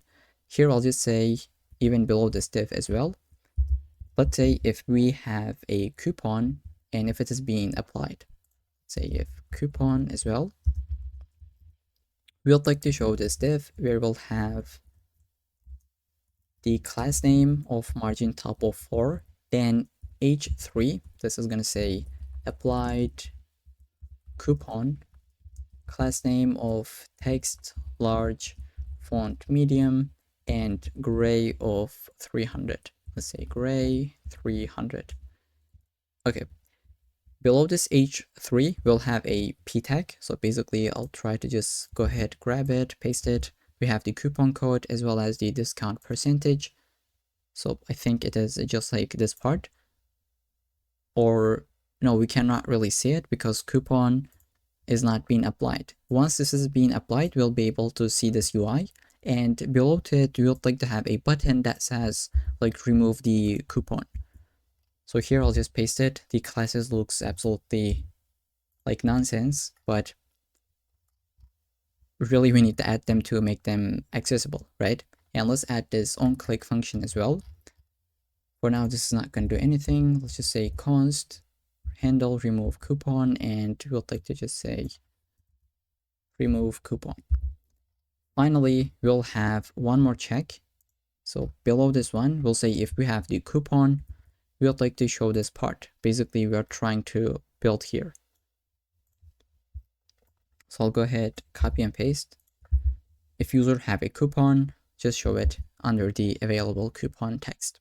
So currently, we don't really have this. So that means you are not going to see it. So the idea here is that once we buy something that is worth more than $200, for the next shopping, this is going to give us a card, right? A gift card that will have 10% discount. So if I just go ahead and do the payment, this is above $200. For my next shopping, I will get the discount. So with that in mind, I think we can build the proceed to checkout where we would like to build the Stripe payments basically. So this is going to be next. And by the way, we are able to add these recommended products to our cart as well. I'll click to this. There we go. It is update the UI, the price, and here I'll just add this as well. There we go. Everything is just being updated and I can delete them as well. So it all works fine. Let's build the Stripe payments in the next section. Okay, so welcome back. In this section, we'd like to implement the payments. Now we have our API endpoint ready to call, ready to consume. We just need to make the front end work. So go ahead into your dashboard account, click to the test mode, make sure it is being toggled on, and get your publishable key. So we already got the secret key, which we store in the backend, and we can get this and use it in the client. So we can really, just make that work. So let's see how this will work. We will go into the order summary component because this is the place where we have the button. Once we clicked it, we would like to show a payment page, right? So let's visit the let me just say order summary.jsx. So from here, what do we want to do? First, we need to get our Stripe promise. So we already have the package, I think. I'm just showing everything. Go into the front end, package.json. We have the dependency of, okay, so where is it? Hey, wait, did we install everything into the root? Okay, so these are like, they should be in the front end. It is not really that important in this case, but like it should work. But what I meant to do previously is just actually install all of them in the front end folder. So I would be doing something like this, just say cd into the front end and then say npm install all these packages. I think in the previous sections, I didn't cd into this. Okay, that's strange, but we got all these dependencies. I think we can delete them from here and install it into the front end. And I think that would make a little bit more sense. So let's do it live. I'll go ahead, kill this one and this one as well. Let's just delete these. I will actually get all these front end dependencies where we have Lucid React, Mongoose, not Mongoose really. Okay, so let me just grab all of them and put it into an order. So this is the client package that we're using.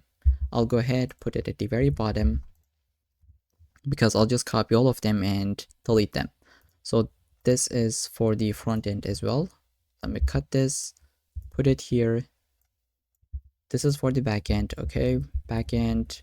Let's grab them. Framer motion is going to be going into the front end section. This is for our API. I think that should be it, right? These are our icons, React Confetti, Hot Toast, Rotterdam. Okay, so I'll just delete everything from here, right? Cut it, delete the comma as well. Let's save. And I will delete the node modules for the backend. And I need to give the access from my machine. So it will ask me just in a second.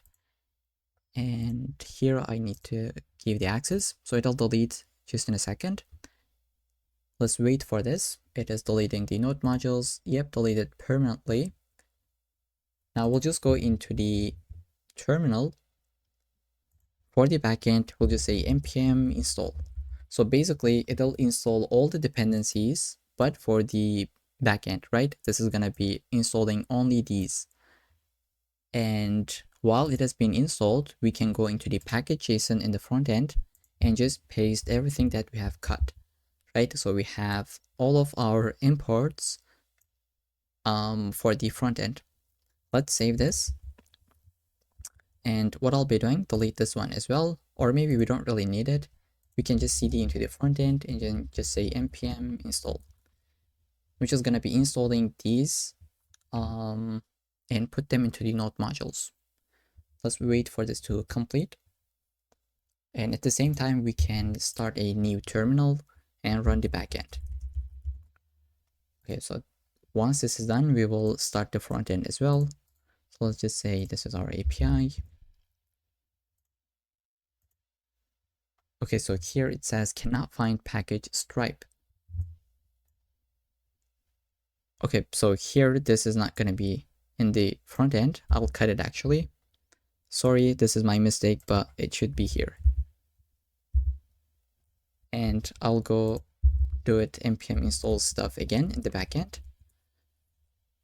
So this is actually like, I don't know how didn't realize previously, but basically we're just installing these packages for the backend. Let's just say npm run dev. So these are the things that will actually happen in the real world programming. So I think this is a cool stuff to just see this in the tutorial live. Let's say cls and npm run dev. Hopefully it should be working without any issues. So if this starts without any issues, that means the API is fine and front end is also fine, hopefully. Okay, so this should be started just in a second. Now basically we'll go into the order summary and import the Stripe.js package, which we just installed, right? So we'll say import load stripe from, let's say, add stripe.js. This is the package that we installed, and we would like to create a stripe promise. So stripe promise, if I can type, load stripe, and we will put our publishable key. Let's just go ahead and put it, like grab this, and I'll just put it in line. Okay, just like this, and this should be good to go. Now, we'll be using this to be able to handle the payments basically, and which will happen when we click this button. So I'll say on click,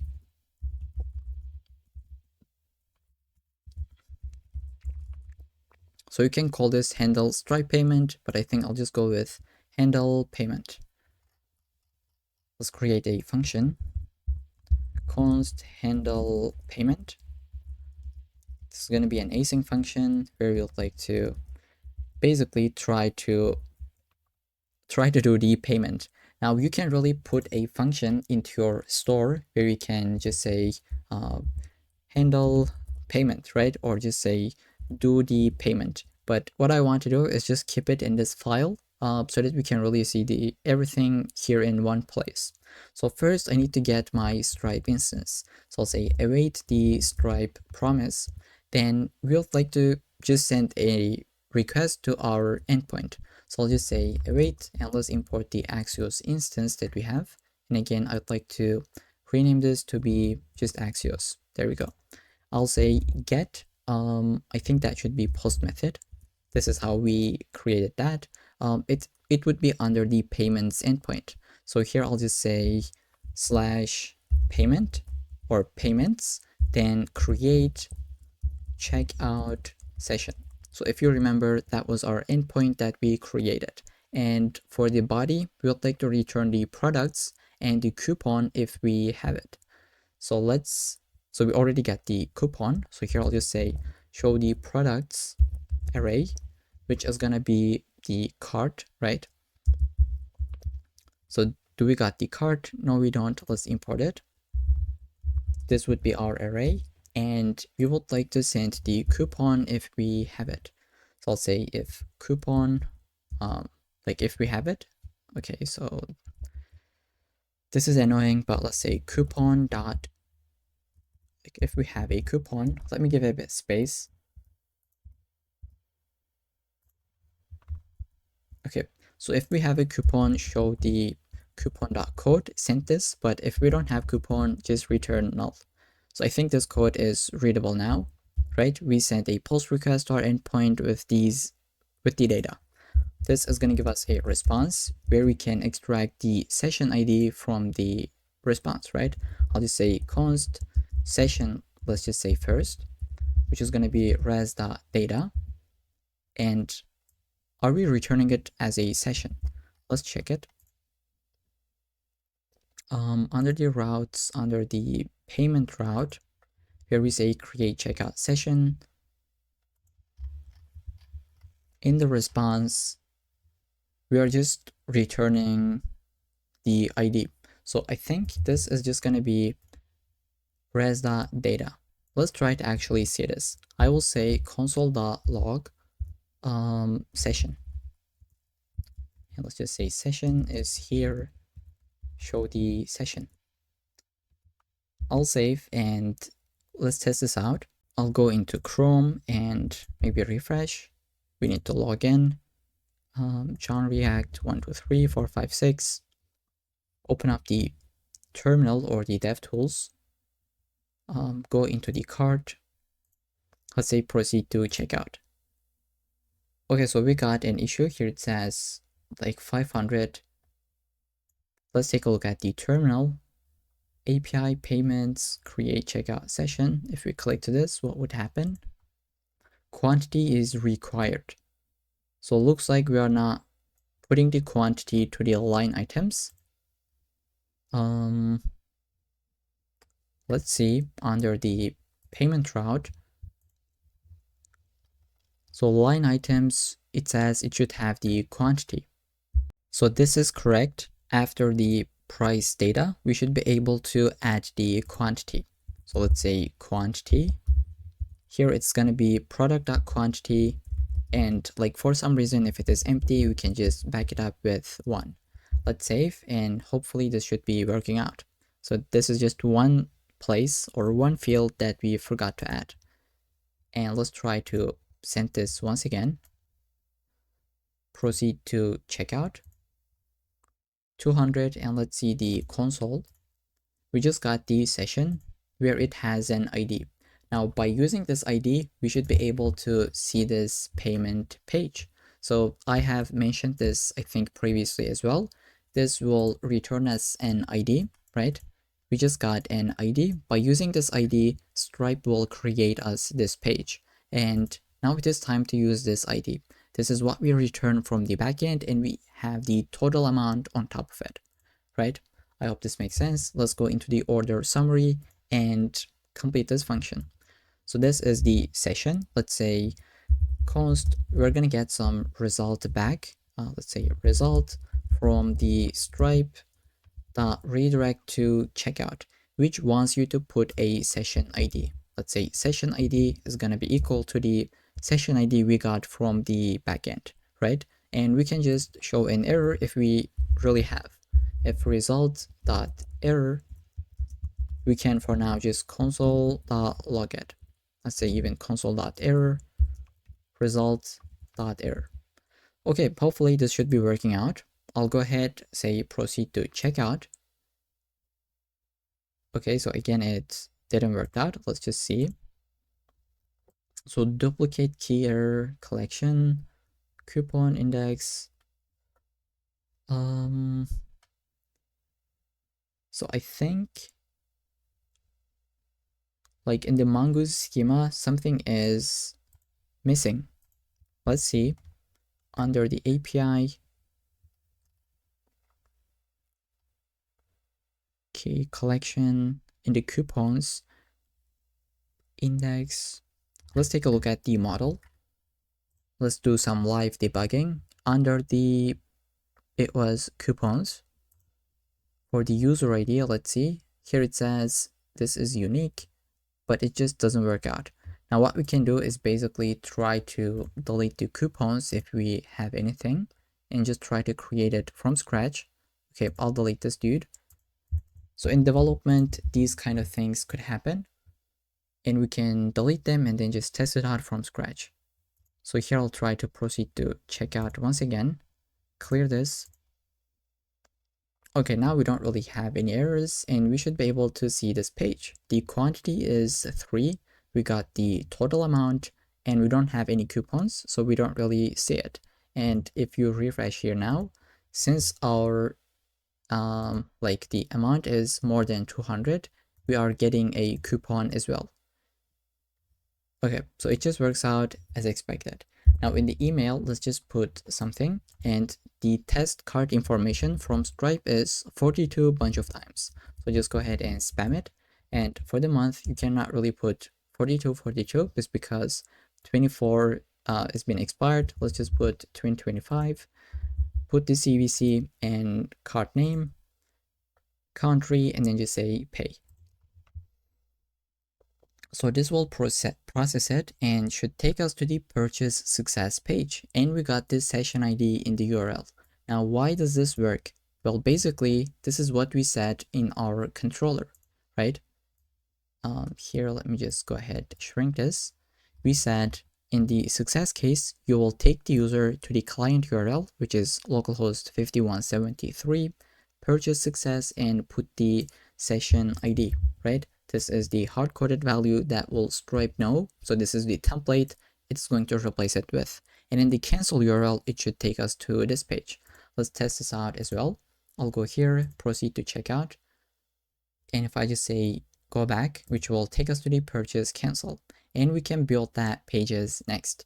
And like once we buy something, what should happen, right? Once we get into the purchase success page, we don't really want to see this in our cart because we bought it, it should be deleted.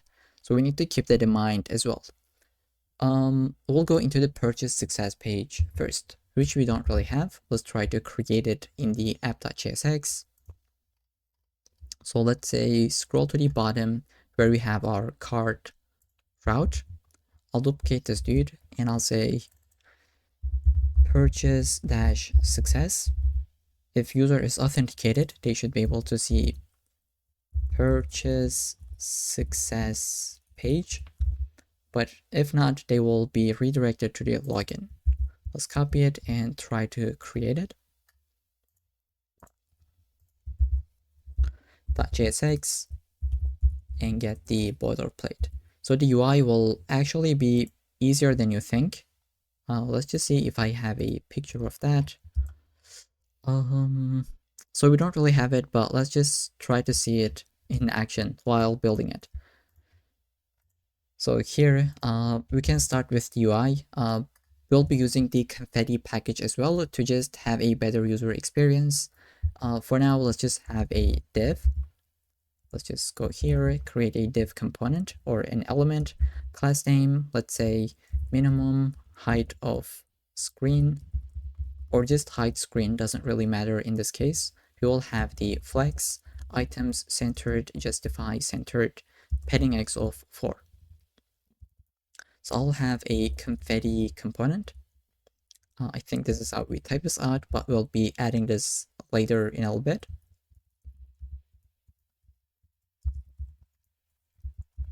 Let's have a div with maximum, width of medium, width of full, background gray of 800, some blah blah stuff. Let me just go ahead and grab all of them. Okay, then into it we'll like to have one more div with padding of 6, class name padding of 6, small and above padding would be incremented by 2. Then we'll like to show a check circle just to have a clean UI. Get it from the Lucid React. And then we'll like to just show an H1 that says purchase successful, just like this. Then below to it, we'll just say, thank you for trusting us, right? We are processing it, and check your email for order details and updates. So if you really want to send an email in the success case, you can do it with multiple different providers. And I have even a video that is explaining it completely, which is going to be, I think, 2 of the previous videos. So you can really check that out and just see how easy it is. I will leave this as a challenge for you if you really want to add the email sending at the end of this video. Then below to this, we would like to have a div. Let's have it and close this as well. Okay, so inside this div, we will just show the order number and like the business days when it's going to be sent, right? Like how long it'll take. So I'll just paste it, and you can type this out or get it from the GitHub repo. Then finally, we'll have a button that says go back to the homepage where you can continue shopping. So below this 2 spans, below this div as well, go ahead and get this. And these are the classes that we have. Okay, so let's just see the UI once we visit the purchase success page. Not cancel, but let's say success. Purchase success, and I think I didn't save this file. Let's import it. Okay, so this is how it'll look like. You can show the order number as well. And if you click to this should take you to the homepage. It doesn't because we have a mistake. Let's see. This is not going to be a button. Let's just say a link to the homepage. Okay, so it just works out as expected. But now once we get into the purchase success page, we'd like to do some operations, right? We'd like to remove the items from the cart because this is a success case, and we'd like to just send a request to our endpoint where we say checkout success, right? So this is to create the checkout session, and we need to just make sure the checkout is successfully done. So let's go into the purchase success page. We can close these. And here basically we would like to have, let's say, a use effect. because whenever we visit this page, we would like to process it immediately. And we can have a state for this as well. Let's say is processing and set is processing. By default, this is going to be true because as soon as this page loads, this is going to be started to processing it. Then we can have an error if you really want to. Then we'll get a function called clear cart. Let's say use cart store. In the success case, as I said, we'll like to clear out the cart. In the use effect, we'll have a function that would be like handle check out success, right? Let's say this is going to be an async function, and this is going to be taking the session ID, which is going to be coming from the URL, right? Let's take a look at it. Let's just see.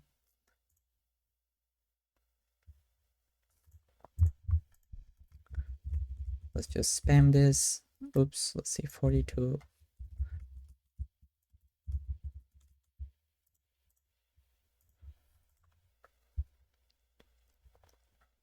So once this is done, we'll get the session ID from the URL, right? This is going to be our params. And when we call this function, we can pass it into it. But first, what is going to happen in this function in the first place? Well, basically, we would like to have a try catch where we import the Axios instance. Let's rename this to be Axios. Then I'll go here. This is going to be a post request as well. Let's say post to our endpoint, which is slash payments slash checkout success. And in this case, what we want to return is going to be, or send is going to be the session ID. And once we check out successfully, that means we can clear the cart. And we'll build this function just in a second. In the console.log, we can just show the error, right? So here, let's make this happy. Here it says use effect is missing this clear cart. And we'd like to call this, but first we just need to make sure if we have the session ID in the URL. I'll say const session ID, and we can create a search param by putting this window location.search and get the session underscore ID. This is how we store it, and we can say if there is a session ID, do this, and else do something else. So let's say in the if, we basically call our function with the argument, and set is processing would be false in this case, because we don't, like, if we don't have the session, that means this is never going to happen in the first place. We're not going to be processing it. And here in the finally, we could say this would be also false. Okay, so here after the else, like, we can have an error actually to be able to show the user what is going on. I'll say error set error. By default, this could be null. And if we have something, so we can just say, instead of true, say no session ID found in the URL, and we are unable to process the order. We can just have, like, just leave it as it is. But if you really want to show some loading spinner, let's say if is processing, we can just say something like return processing. And if we have an error, we can show the error. And you can really make this customizable, just make it look nice on the UI. For now, let's just leave them as it is. Okay, so I think that should be it for this file. Let's try to test this out by buying something. So once we succeeded successfully, it should clear out the cart. So here I'm clicking to this, nothing happens. Let me just refresh and do it again. Okay, we just logged out. Let's put from 1 to 6.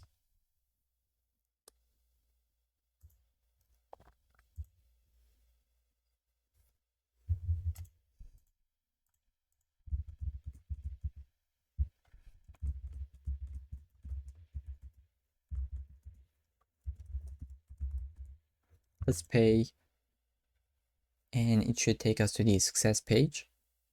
and it should clear out the cart. Looks like it didn't. Let's refresh. Okay, so looks like here it says 404 not found, API payments checkout success. Maybe I have some typo. Let's see. Checkout success, and in the payment route, checkout success. So is it matching? This was under the payments, like API payments checkout success. Okay, why this is the case? Let's click to it. I'll go into the network.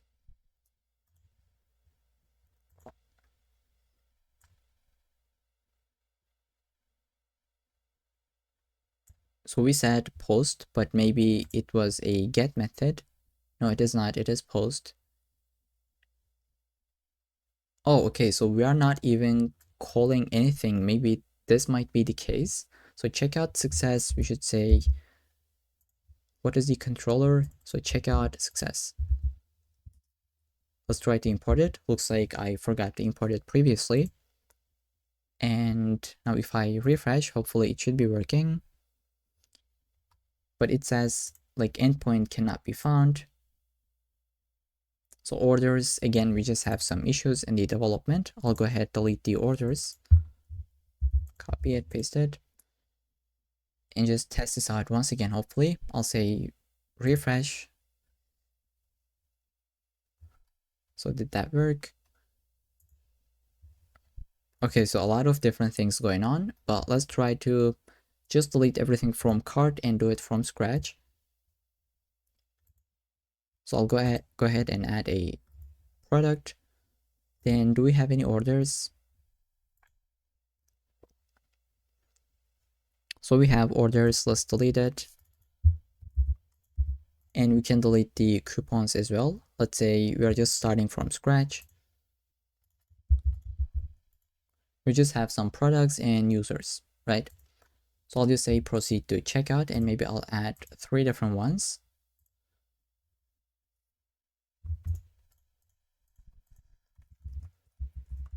So just paste it a bunch of times.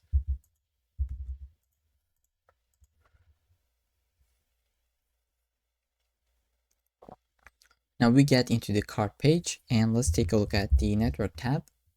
Clear cart is not a function. So basically we forgot to make that work or even create it in the first place. Let's try to create it. It's going to be actually pretty simple to do. We basically just want to clear out the cart in a single line. Let's say clear cart, which is going to be a function that will first just remove the coupon, delete the cart, and just reset the total amount. Let's say set is going to be cart of an empty array. Let's say the coupon would be null.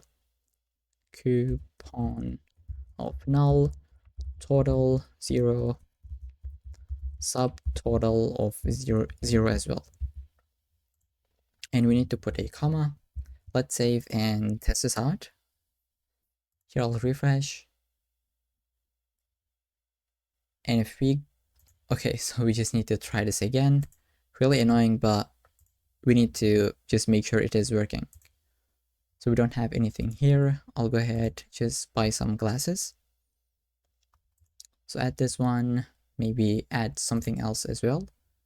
Let's say if we have any bags, and just some shoes as well. Okay, so I'll just add twice of these. Proceed to checkout. Hopefully, once we buy it, it should clear out the terminal or the cart. So again, we got some issues.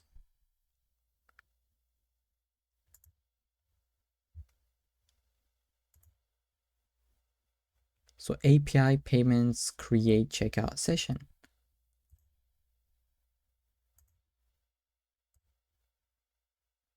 Oh, come on. Let's just delete the coupons.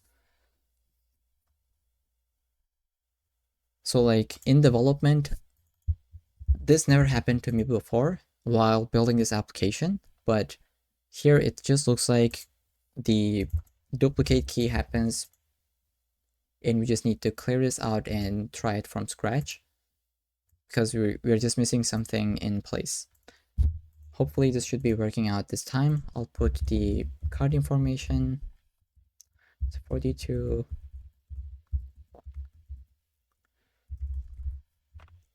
Pay for it, and it should clear this out from the cart because it will take us to the purchase success. And here we can see finally, finally it has been cleared out. Now that means this cart or this page is also being completed.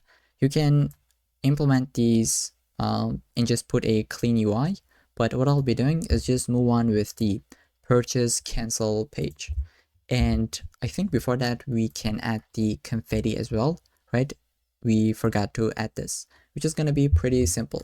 First, we need to get the confetti import from the package, and we would like to just put some, so to say, props, right?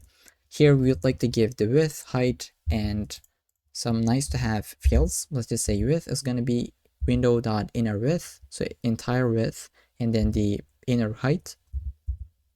And we would like to give, let's say, gravity. This would be how fast they would go to the ground. Let's say style, they should be above everything. Let's say z index of 99, and like number of pieces, which could be like 700. The more you put, the better it'll look, but it will also make the browser to just be slower, right? Because it has to calculate those positions and etc. Let's say recycle would be false by default. Okay, let's just see that in the purchase success page. Okay, so this is how that look, right? We just get that confetti in the initial load. Let's build the purchase cancel page. Let's duplicate this. Let's say purchase cancel. Purchase cancel page. Let's try to just import it at the top, which is going to be coming from this file. Page.jsx. And for the UI, I'll just go ahead, copy and paste. It is nothing than CSS styling, right? So here it says your order has been canceled, no charge have been made. Just go ahead and return to shop or reach out to our team. And we just have some imports. So here we have an ESLint warning. To be able to fix it, you can escape it with one of these characters. So really weird error, but this is how you can fix it. Let's visit the cancel page. If I refresh and go into the cancel page, let's say purchase cancel. So this is the UI that we just got. Return to shop, which will take us to the homepage. So with that, we have implemented the payments. Now next, we would like to implement this gift card functionality. When we apply to it, we'll get some discounts and just make that work. So that would be next.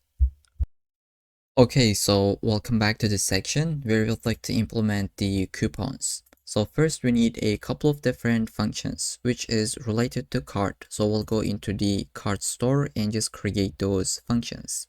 So these are going to be pretty simple. I'll just copy and paste and just walk you through it one by one. So the first function we'll like to have to get our coupon. This will send a request to our endpoint and just get the response. If we have a coupon, just update the state with it.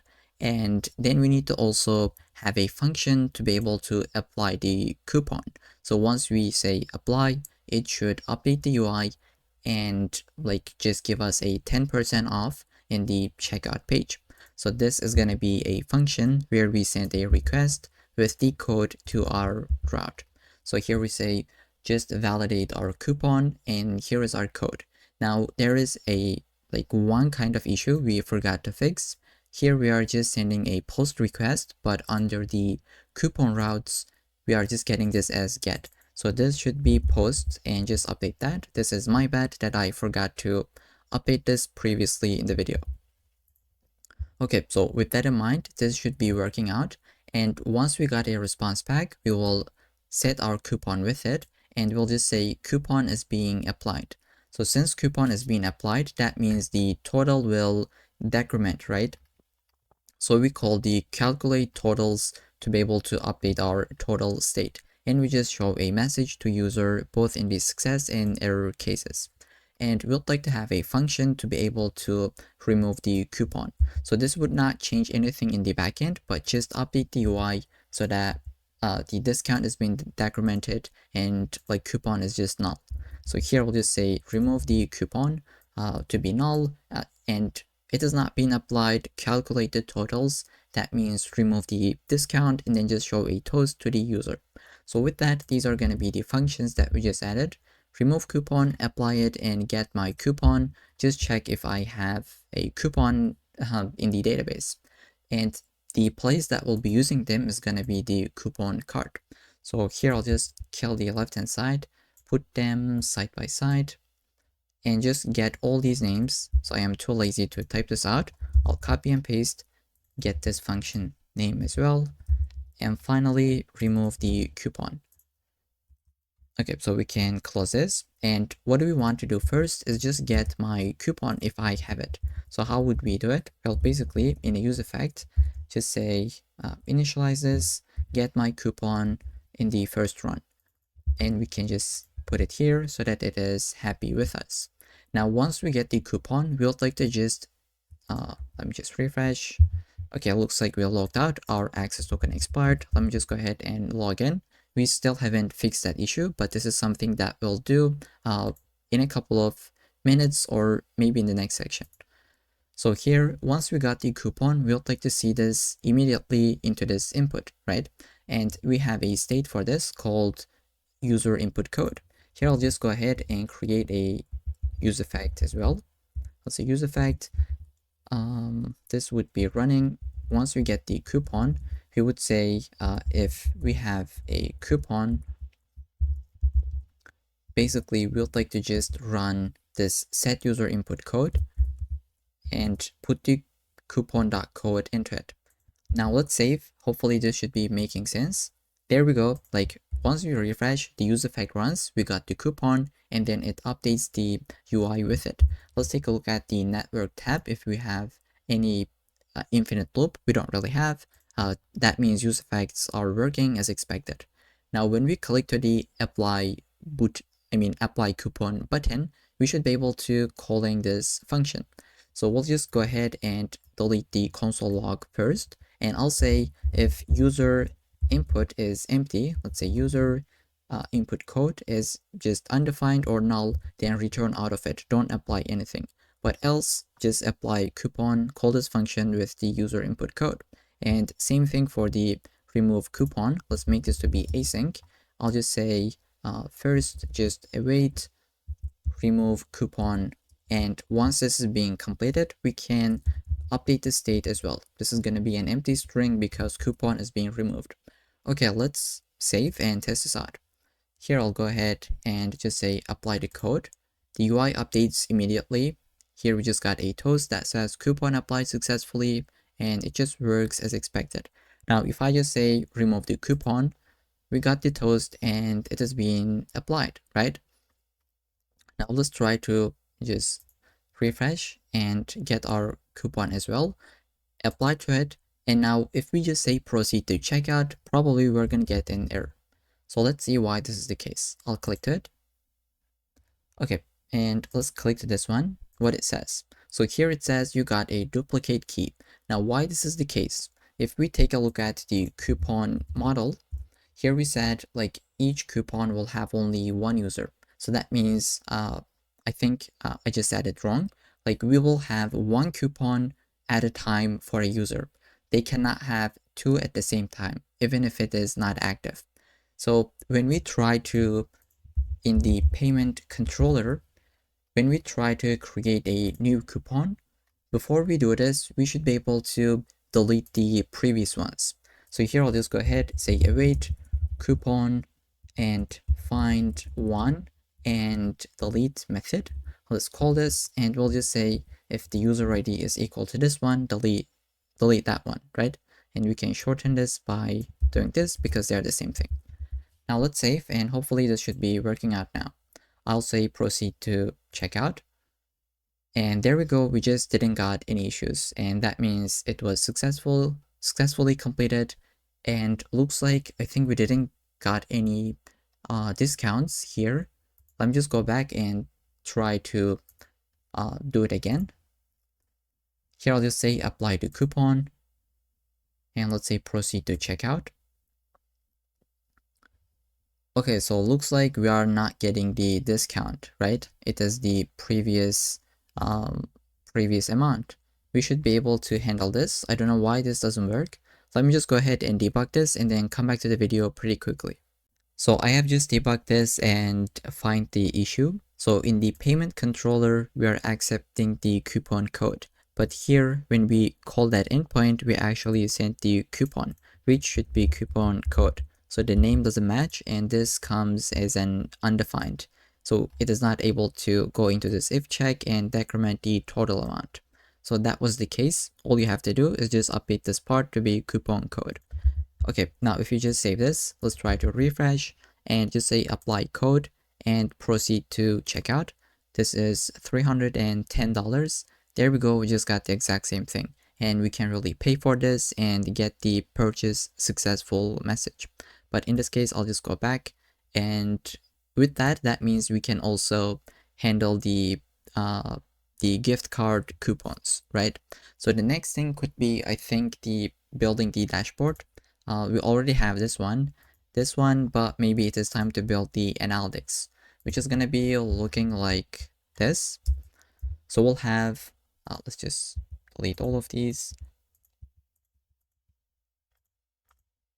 Okay, so we'll have 3 different cards, right?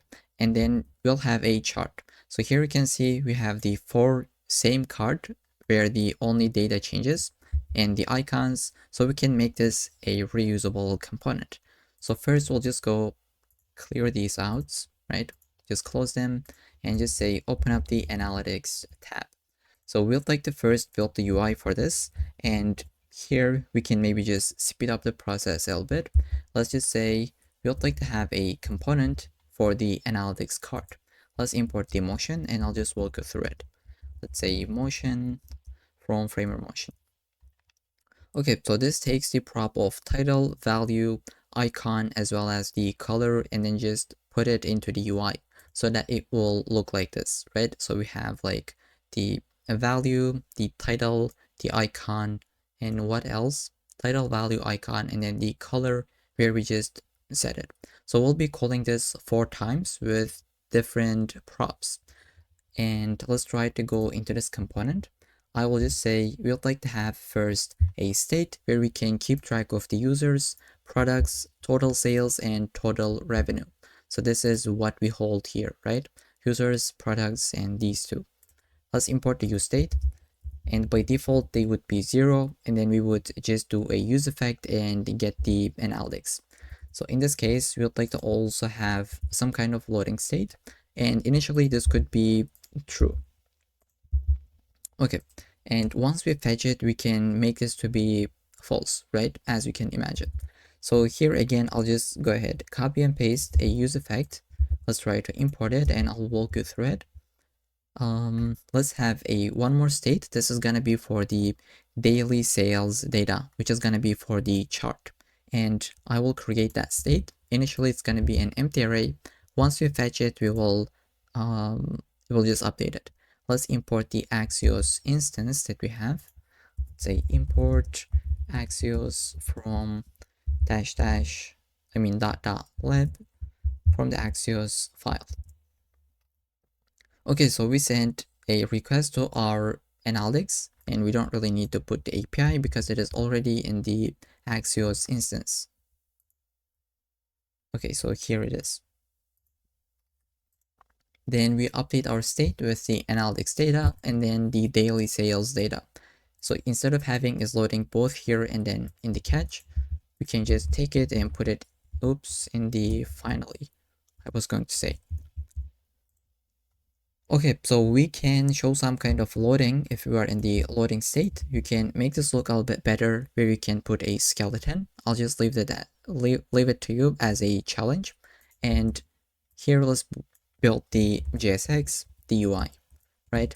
We'll have a div with these stylings. Let's say div, this is going to be our parent div, and we'd like to have one more div, which is going to give this grid kind of layout. We have 4 items next to each, and as this screen gets smaller, we will just change the number of columns, right? It'll be responsive.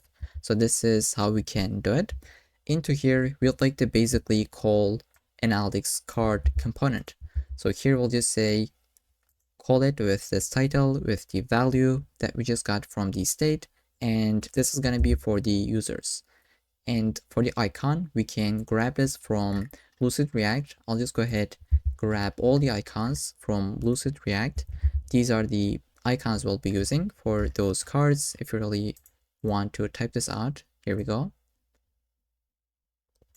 And now that was our first card. What I'll be doing is just get the 3 of the other cards where we have for total products, grab it from the state, get the total sales and revenue.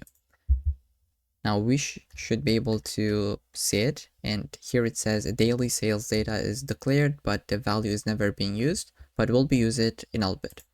If we go into the analytics, there we go. Let's refresh. Okay, looks like we logged out again. I'll just put my password, go into the dashboard, analytics. Okay, so we have 5 different users, products, total sales. This is going to be the number of orders, and then the total revenue. And this is actually the case. Let's just check it. 559, right? So we have 5 users. Let's first take a look at it. This is actually correct. And we have 5 products as well. And for the orders, we have 9 different orders. And the revenue that we have made is being aggregated, and it is this one. And now we should be able to actually fetch the data and show this chart, right? And for this, we have installed this package. Let's take a look at the package.json, which is going to be the recharts. Let's see where that is. Okay, so it is this one. You can take a look at the documentation, how that works. And I even have a complete video, which is about 3 hours, but I'll just try to walk you through it, how we can use it in this tutorial. So after all the analytics cards and after this div as well, we'd like to have a motion div with some transitions, and I'll just leave it like this. And into it, we'll basically we'd like to have a container that is going to be responsive, which is going to be coming from recharts. Let's close that off, and I think I'll just get all the imports coming from recharts, just put it at the very top and walk you through it. Okay, so these are the things that we'll be using. This is the first one that we just used, and now this is going to be taking a lot of different childs so that we can really see that Cartesian gradient, x-axis, y-axis, and then the line chart. Let's say line chart, which we already imported. This would take the data that is going to be visualized. So I'll just say daily sales data. And then we'd like to have the Cartesian grid. Now, what does that mean? Well, basically, it is going to be this grid that you can see. And we'll just put some prop into it, which is stroke dash array. Then we'd like to have the x-axis, y-axis. Let me just go ahead, grab them and put it below to it. Okay, we put the data key for all of them, or only for the x-axis, and we just update these where we can give the orientation, the stroke color, and a couple of different props. So these are the things that I don't really know by heart. These are the things that I actually take a look at it from the documentation. And to be honest, I also got some help from like the ChatGPT basically, right? And we'll have a tooltip below to it and a legend component. So what is this legend in the first place? Well, basically it is this one. This is what we call a legend component. Here it says the colors, what they are referring to. Okay, below the legend, we would like to have 2 different lines, which is going to be a green color as well as a blue color. One for the revenue, one for the sales. And with that, this is going to be it for our entire chart. So this might look a little bit complicated, but this is all coming from the documentation. Let's take a look at it.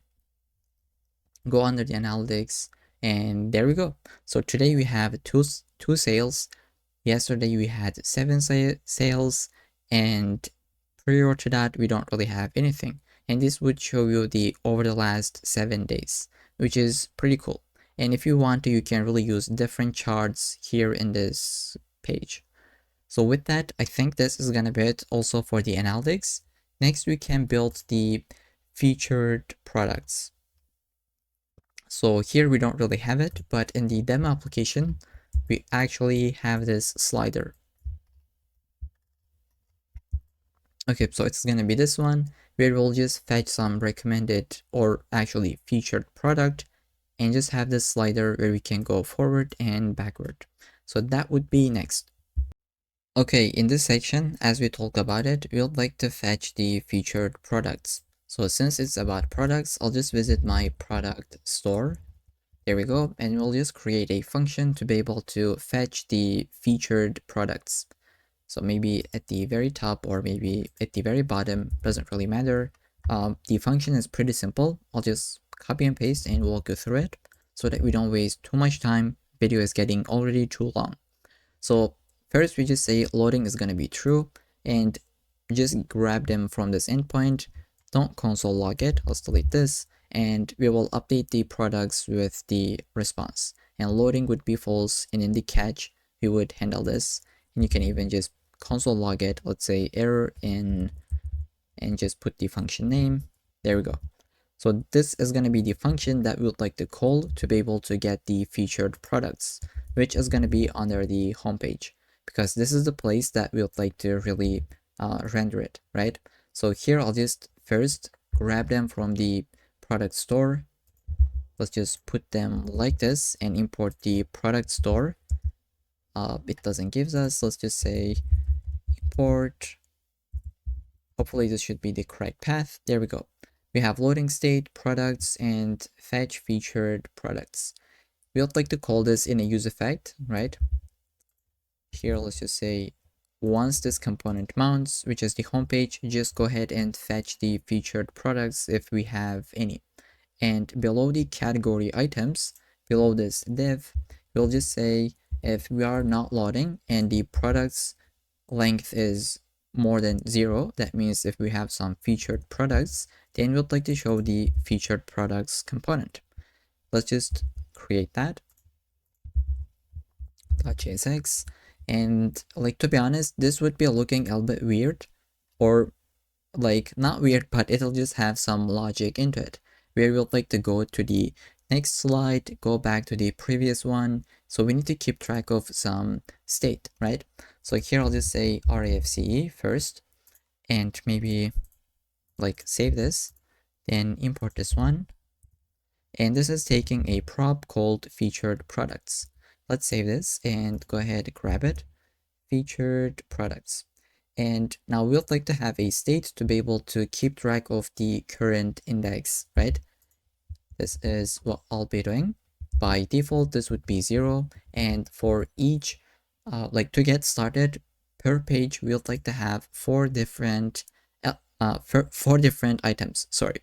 And as we click to the next one, the current index will be updated. So it'll be updated by 4. So here we are at 0. Once you click to it, this would go to the 4th one. Let's say we have more product outside of the screen.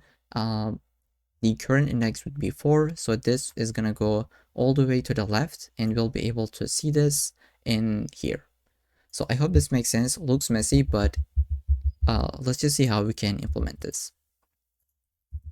So basically, I'll have a use effect that will keep track of the handle resize of the user. So when they resize it, we would like to make it to be responsive as well. Here, I'll just go ahead and paste it, and I'll just walk you through it. We'll say whenever the user resize their screen, we'll call the handle resize function, which will check the breakpoint, and depending on that, it would make the items per page like decremented, incremented, and make the UI to be responsive. And when they click to the next button, we will just like increment the current index by the per page count. So we'll have two different functions. Next slide would be increment by items per page and decrement for the previous slide. And we can just check if start is disabled. So here, if it is disabled, it would look like this, but if it is not disabled, that would be a green color. So we'll like to just say if start is disabled only in this case, and let's add the same thing for the end case. Now with that in mind, we can build the UI, which I think, let's just do it pretty quickly, step by step, but this would be mostly copying and pasting. Sorry about this, but we just need to really make this go fast. So padding y of 12 we'll have, and then we'll have a div, let's say class name, this is going to be container mx auto, then let's say padding x of 4. Below this div, we would like to have an h2, this is going to say the featured products, right? I'll just leave it as featured. And then below to it, we'll have a div with the relative class, and then with another div that says overflow hidden. And we need to close both of them off. So I'll just duplicate this twice, and there we go. Let's save to get this formatting. And then into it, we'd like to put a div with some styling. Let's just say div class name. I'll just go ahead and grab them. We'll have flex, transition is going to be transform, duration of 300 milliseconds, and the function is going to be ease in and out. And for this style, now we'd like to just transform it in the x direction depending on the current index. So this is how that will look like to make it work. And we'd like to basically map through the featured products and show basically a card for each of them. So here I'll just maybe zoom out once and paste it, and I'll just walk you through it, don't worry.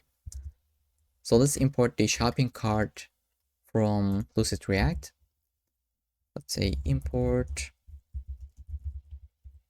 shopping cart from Lucid React. This is going to be our icon, and we'll have a function that says add to cart, which should be coming from our cart store, right? Let's say, are we getting this? This is the correct path. Here we can see the auto suggestion. So I'll just say use cart store, call this, which would give us add to cart function. And we just make this function to be reusable. We use this in a different place and we are able to use it once again. So with this now, like we just have some classes and just HTML elements, really not anything complex, and with an image. Once you say add to cart, it handles the logic because we have the function in place where we just sent the product and doing nothing else. Now we need to call these functions once we click to those arrow icons. But for now, let's just save and see the output. So here we can see we don't really have any featured products. Let's go into the dashboard and just try to feature all of them. Okay, I'll just go here and now we should be able to fetch some data. There we go. This is how that works.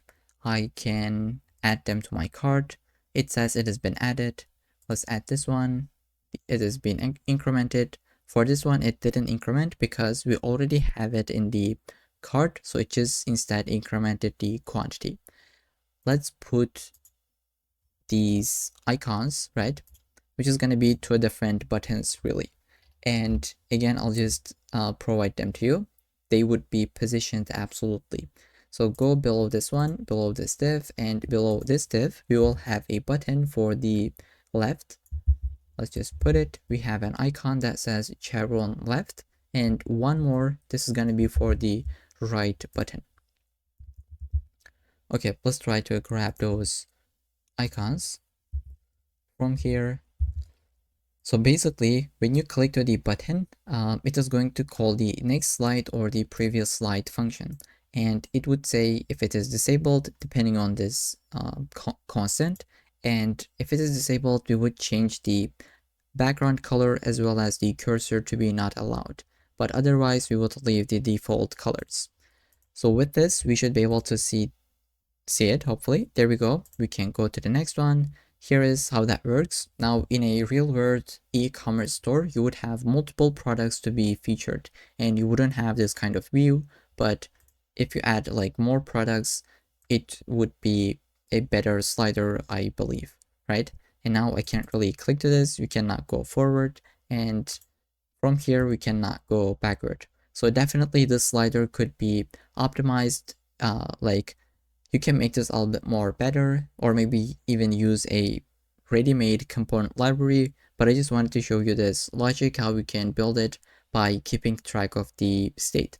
Currently, the current index is 0. Once you click to this, it would basically offset it to the like it would take it 4 to the next one. Here is how that works, and go back 4 times so that we can see the back. So with that, this is gonna be it for the featured carousel or the slider basically.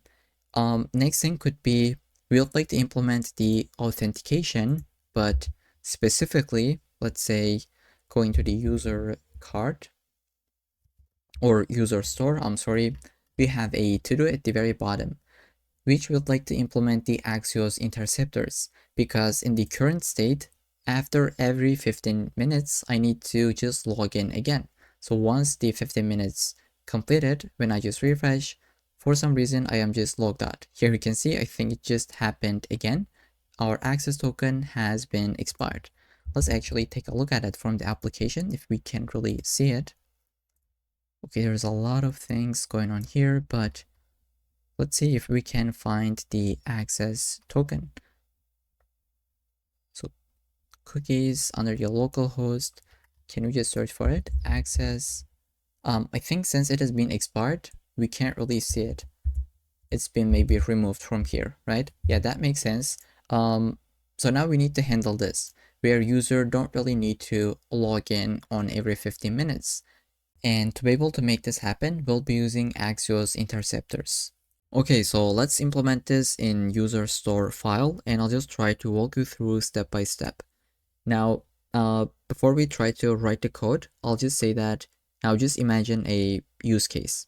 Let's say user is logged in, let's say it is admin, and it has been creating products for 15 minutes. And once the 15 minutes is completed, if they try to create a new product, they will get 401 unauthorized error.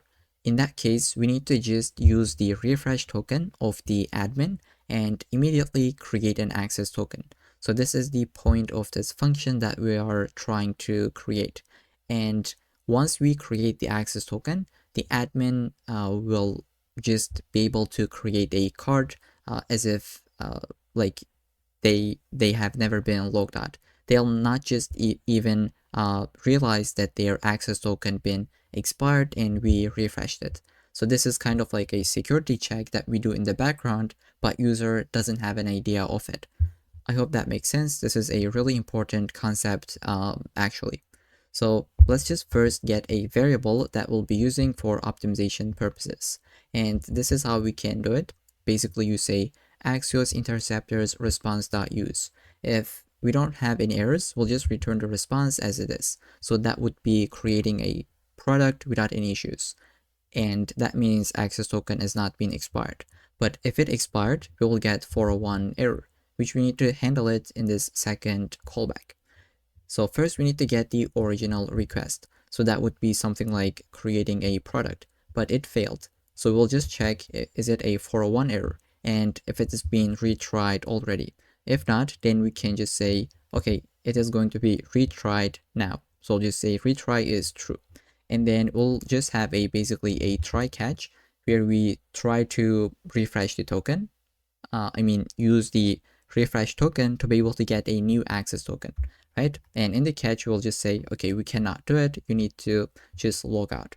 And let's try to go step by step. We will say if there is already a promise, we can just await it and call the original request, which would be creating a product. But if we don't have it, so in our case, it is null. In the first try, we will not get into this if check. We will go with here. So we need to start a new refresh process. We will say call the refresh token function. which is something that we'll create just in a second. And we have already endpoint in place in the backend folder. Then we'll just await for this refresh promise. And now that this is being handled, we'll just say it is null and call the original request.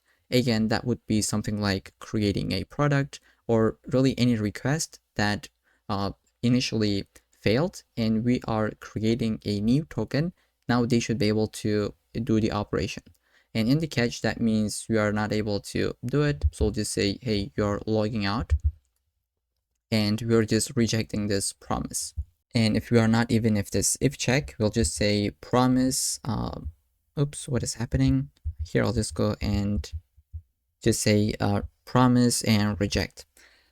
So this is basically the interceptors concept. I hope this makes sense. If nothing is wrong, it'll just move on. It's not going to do anything. But if you got the error, we'll just check for the authorization error. If this is the case, we will refresh the token and let the user to do whatever they want to do. But if they are not able to refresh the token, we'll just say, hey, sorry, you're logging out. Maybe your refresh token has been expired, which is going to expire in 7 days if you remember, right? So here, this is the token of this user, which will expire in 7 days. Once this is the case, they will be logged out eventually, right? Then we have the featured products. Also, it is being cached in Redis. Okay, so I hope this makes sense. The only thing that we are missing is going to be this refresh token function, which is actually pretty simple. So let's go ahead and try to create it. We already have the endpoint in place. I'll just paste this and we'll go through it. This is a function which is async, and we first just check if we are checking for the authentication. If this is the case, we don't really want to do multiple attempts, so we'll just return out of this. But else we'll say checking auth is going to be true, and this is our endpoint, auth refresh token. We'll just say state is going to be false for the loading state, and return the response.data, which would be the access token, I believe. Let's take a look at it. So controllers, auth controller, refresh token. What do we return back? It's just a message here. It says token refresh successfully, and we don't really need to actually return the token because it is being set as HTTP only cookie to the response, which makes sense. Okay, so this return is not really that important, I believe. So with this, now the access token will expire in 15 minutes, but it would be handled and new one will be created immediately because we would be getting 401 error. I hope this makes sense. So with this, I think we just completed the entire application. The only thing left is to deploy this. I believe we are not missing anything. Let me just check my notes, and if we are not missing anything, we'll just go ahead and deploy this. Okay, so it looks like we are not missing anything. We are ready to deploy this application. And for the deployment platform, I'll be using render.com, which is a platform that I really like. It's free and like pretty cool to deploy your burn stack applications. This is the demo application, which is this one that I've been showing you from the beginning of the tutorial, which was deployed 4 days ago. But now we'll create a new one. Before we create that, let's try to configure our code base so that it is ready for the deployment. Now, the very first thing we would like to do is just update these scripts. And if you remember at the beginning of this video, I just said that this would be important in the deployment section, and here we are. So when we try to deploy our application, we would like to run a command to be able to build our entire application. So let's say build, and what do we want to do? Now, to be able to deploy this application, we will first push this code to the GitHub. That means we are not going to have the Node modules for the backend, and we are not going to have the Node modules for the front end. So just imagine we don't have them, and we need to install it first. So we'll just say npm install, which is going to be running this in the root. So it's going to get the Node modules for the backend. And we need to go into the front end and also run npm install so that we can get the Node modules for the front end folder. I hope this makes sense, but let's just try to see how we can do it. We'll just say npm install, that was for the backend, and we'll just say and npm install once again, but this time in the front end folder. So we'll just say -- prefix and go ahead, run this in the front end folder. Once you have done this and you would like to build the front end as well, which is going to be the React application. So it's going to go ahead and build it, which would give us a dist folder. That would be the optimized version of your React application, which Vite will handle it. So if you take a look at the package.json, here Vite says if you just say npm run build in the front end, I will make sure you have an optimized version of your React application. And this is what we are doing. So we will be using this in the production. We will first build our application and then run our app in the production, which would be in the start. And so far we have been using the npm run dev because we are just in the development. And I hope this makes sense in this case.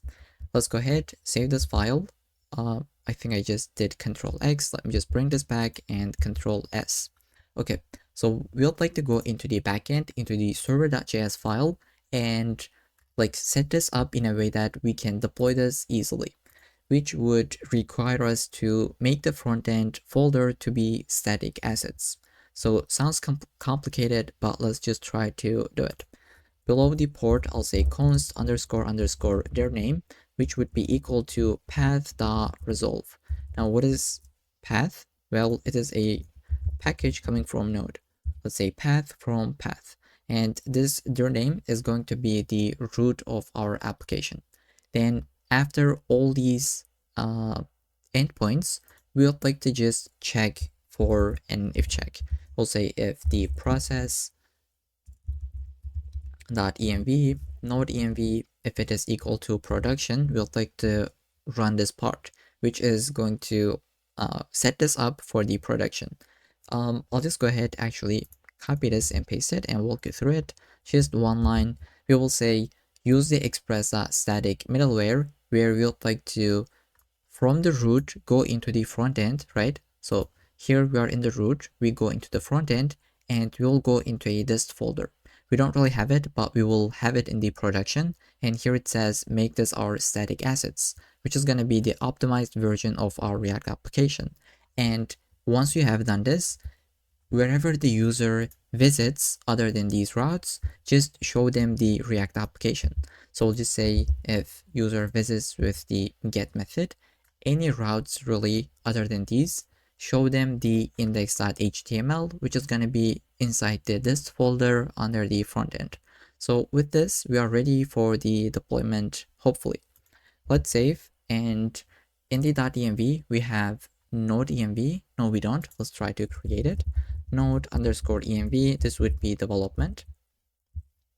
And in the production, we will make this to be basically production, right? So that we can hit this if check.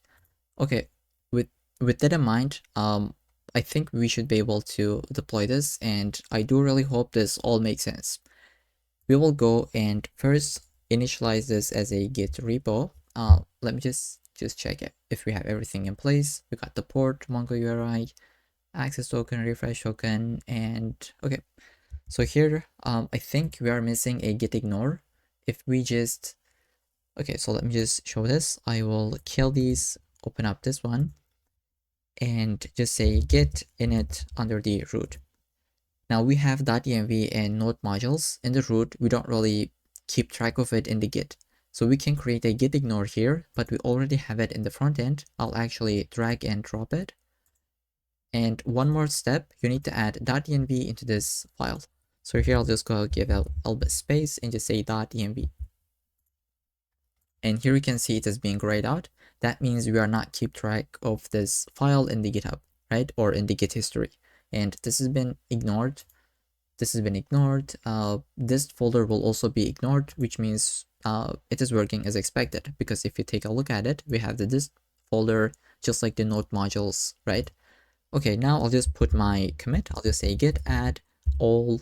Hopefully the message is going to be git commit -m project completed. Don't forget to like. No, I'm just kidding. So let's just say project completed, and I will hopefully commit this. There we go. Now we'd like to push this to our GitHub account. So let me just go ahead and log in. So I just want to create a new repo for the name. Let's say it's going to be mern e e-commerce, because why not? And I'll make this private. Once, like while you're watching this video, it would be public, but for now I'll just private until I publish the video. You can go with the public if you have completed the project already. Let's say create a repo, and we're gonna get this one because we already have, like we already created a repo. Here I'll just go ahead, paste it, and press enter. It should push our code to our GitHub account. And if you log into render with your GitHub account, you should be able to see all of your GitHub repos, right? I'll just go into the new web service. And if you take a look at it here, we don't really have the .env, node modules, none of them, right? So here, this is the actual code base that we'd like to deploy. Let's say connect, and I can just zoom out a little bit. So the first thing we'd like to do is just put our build commit, which was npm run build. This is what we have created in the package.json. And to be able to run this, we'll just say npm start or npm run start. It does the same thing for the start commit. I'd like to go with free tier. I don't really want to pay for a demo application. And we'd like to put our environment variables. So you can put it one by one. What I'll be doing is just say add from a .env file. And in this case, you can really go ahead, copy and paste all of them. This is what I'll be doing. Copy all these, just go here, paste it. So Stripe secret key, client URL. Well, this is not going to be a local host. We will first deploy this, get a URL from dashboard, and then update this once again. For now, this could be like this, not really important. And let's see. We have like port, Mongo URI, up/Redis URL, access token. Okay, so everything should be fine. The Node.env is going to be production, right? And if we just say add variables, hopefully we shouldn't have any issues, I believe and hope. Maybe we should be able to delete this, because if it is in the production, it might not install the dev dependencies. So for now, I'll just delete this and let's just see what is going to happen. I'll say deploy the web service, which will take a little bit of time. And once this is done, I'll be right back. Let's wait for this to just see it is being started. Okay. So basically it is going to clone your Git repo and install it, run it on this machine. And it is going to give us a URL. So let's wait for this and I'll come back to the video.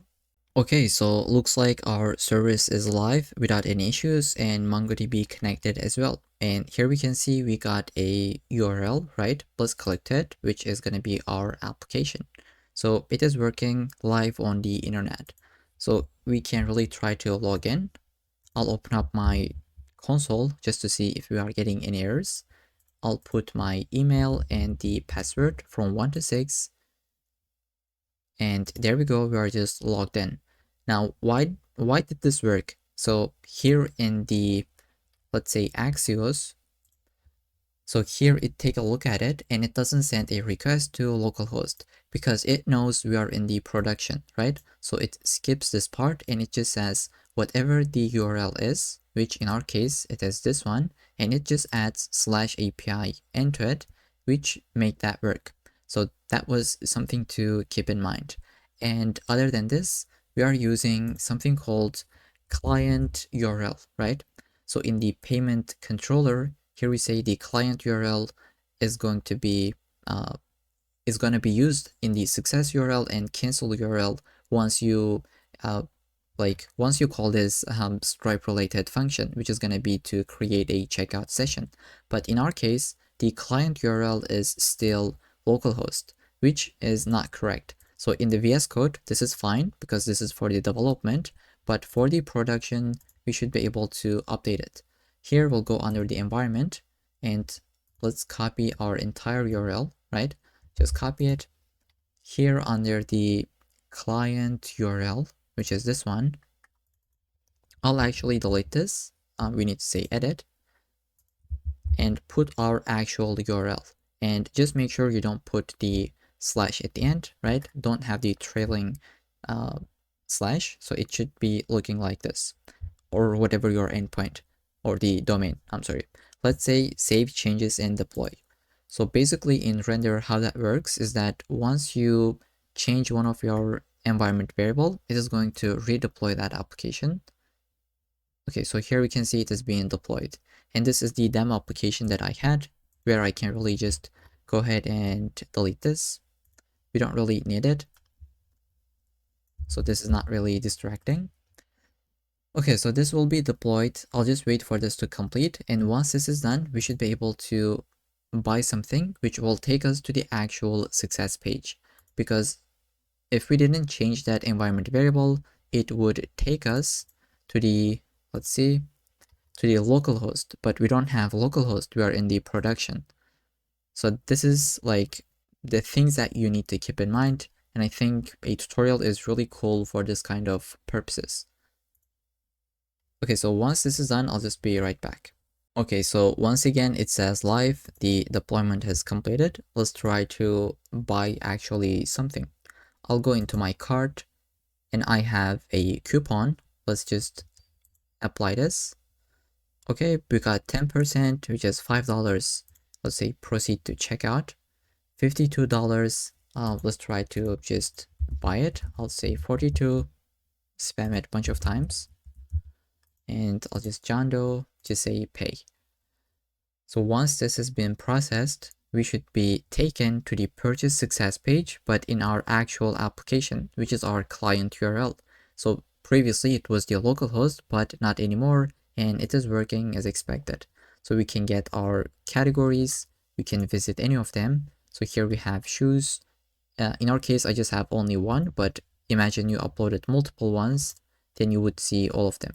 And here we can see the featured products as well. We can go forward, go backward, add them to the cart, go into the dashboard, create a new product, see all the products, either delete them, unfeature them, and take a look at the analytics. So here we can see everything is working as exactly as we want it to work, and this is being deployed as well.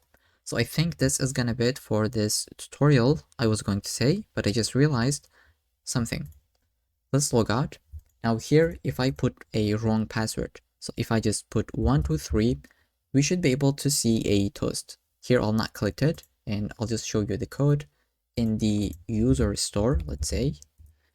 Okay, so if this is completed without successfully, right? If this is fail, we are gonna see like invalid email or password toast. But this is not gonna happen. I'll just say login. So here it tries to load, but since the password was incorrect, we cannot really log in. Now, why this is the case? So it is because when we log in with the wrong password, let's take a look at our code. What did we return? So in the login, if the invalid email or password has been sent to us, we sent 401, which is being caught with the interceptors. So here we say, if it is 401, you need to refresh the token. But in our case, we don't really need the refresh token. We are just trying to validate our email or password. So this actually breaks it. What I want to do is just make this 400, and this should be working out, and it should be able to show us the toast. I hope this makes sense. Again, if it was 401, it is hitting the if check in the interceptors. So it thinks like it is the refresh token. So this function could be optimized where you would still have it 401, but it would know it is not about the login function. But in this case, I'll keep it simple, and I think this is a valid solution as well. I'll just leave it as 400 and push my code once again so that I have the production ready code, right? This would be on the GitHub. Let's say go here, add all the changes, which is just really one. I'll say login, let's say status code updated, and just commit this. This would be my message, and I'd like to sync that up. Let's say okay, and I should be able to get that in my GitHub repo. It's just gonna say now, okay, and render will see it and try to deploy it. So once this is done, we'll just test this out once again and just call it a day. So once this is done, I'll just be right back. So here it goes, it is live. Let's test this out and hopefully we should be able to get that error notification. I will put wrong password such as 123, and this time, there we go, it just worked out because it didn't hit the interceptor if check and it is just working as expected. If we go with the correct password, we should be able to log in, we can sign up, and just like before, everything is working. So with that, that's gonna be it for this entire application where we built and deployed our own e-commerce store that is live on the internet. It has the Stripe payments, authentication, and even some gift cards implemented. And hopefully I'll see you in the next one.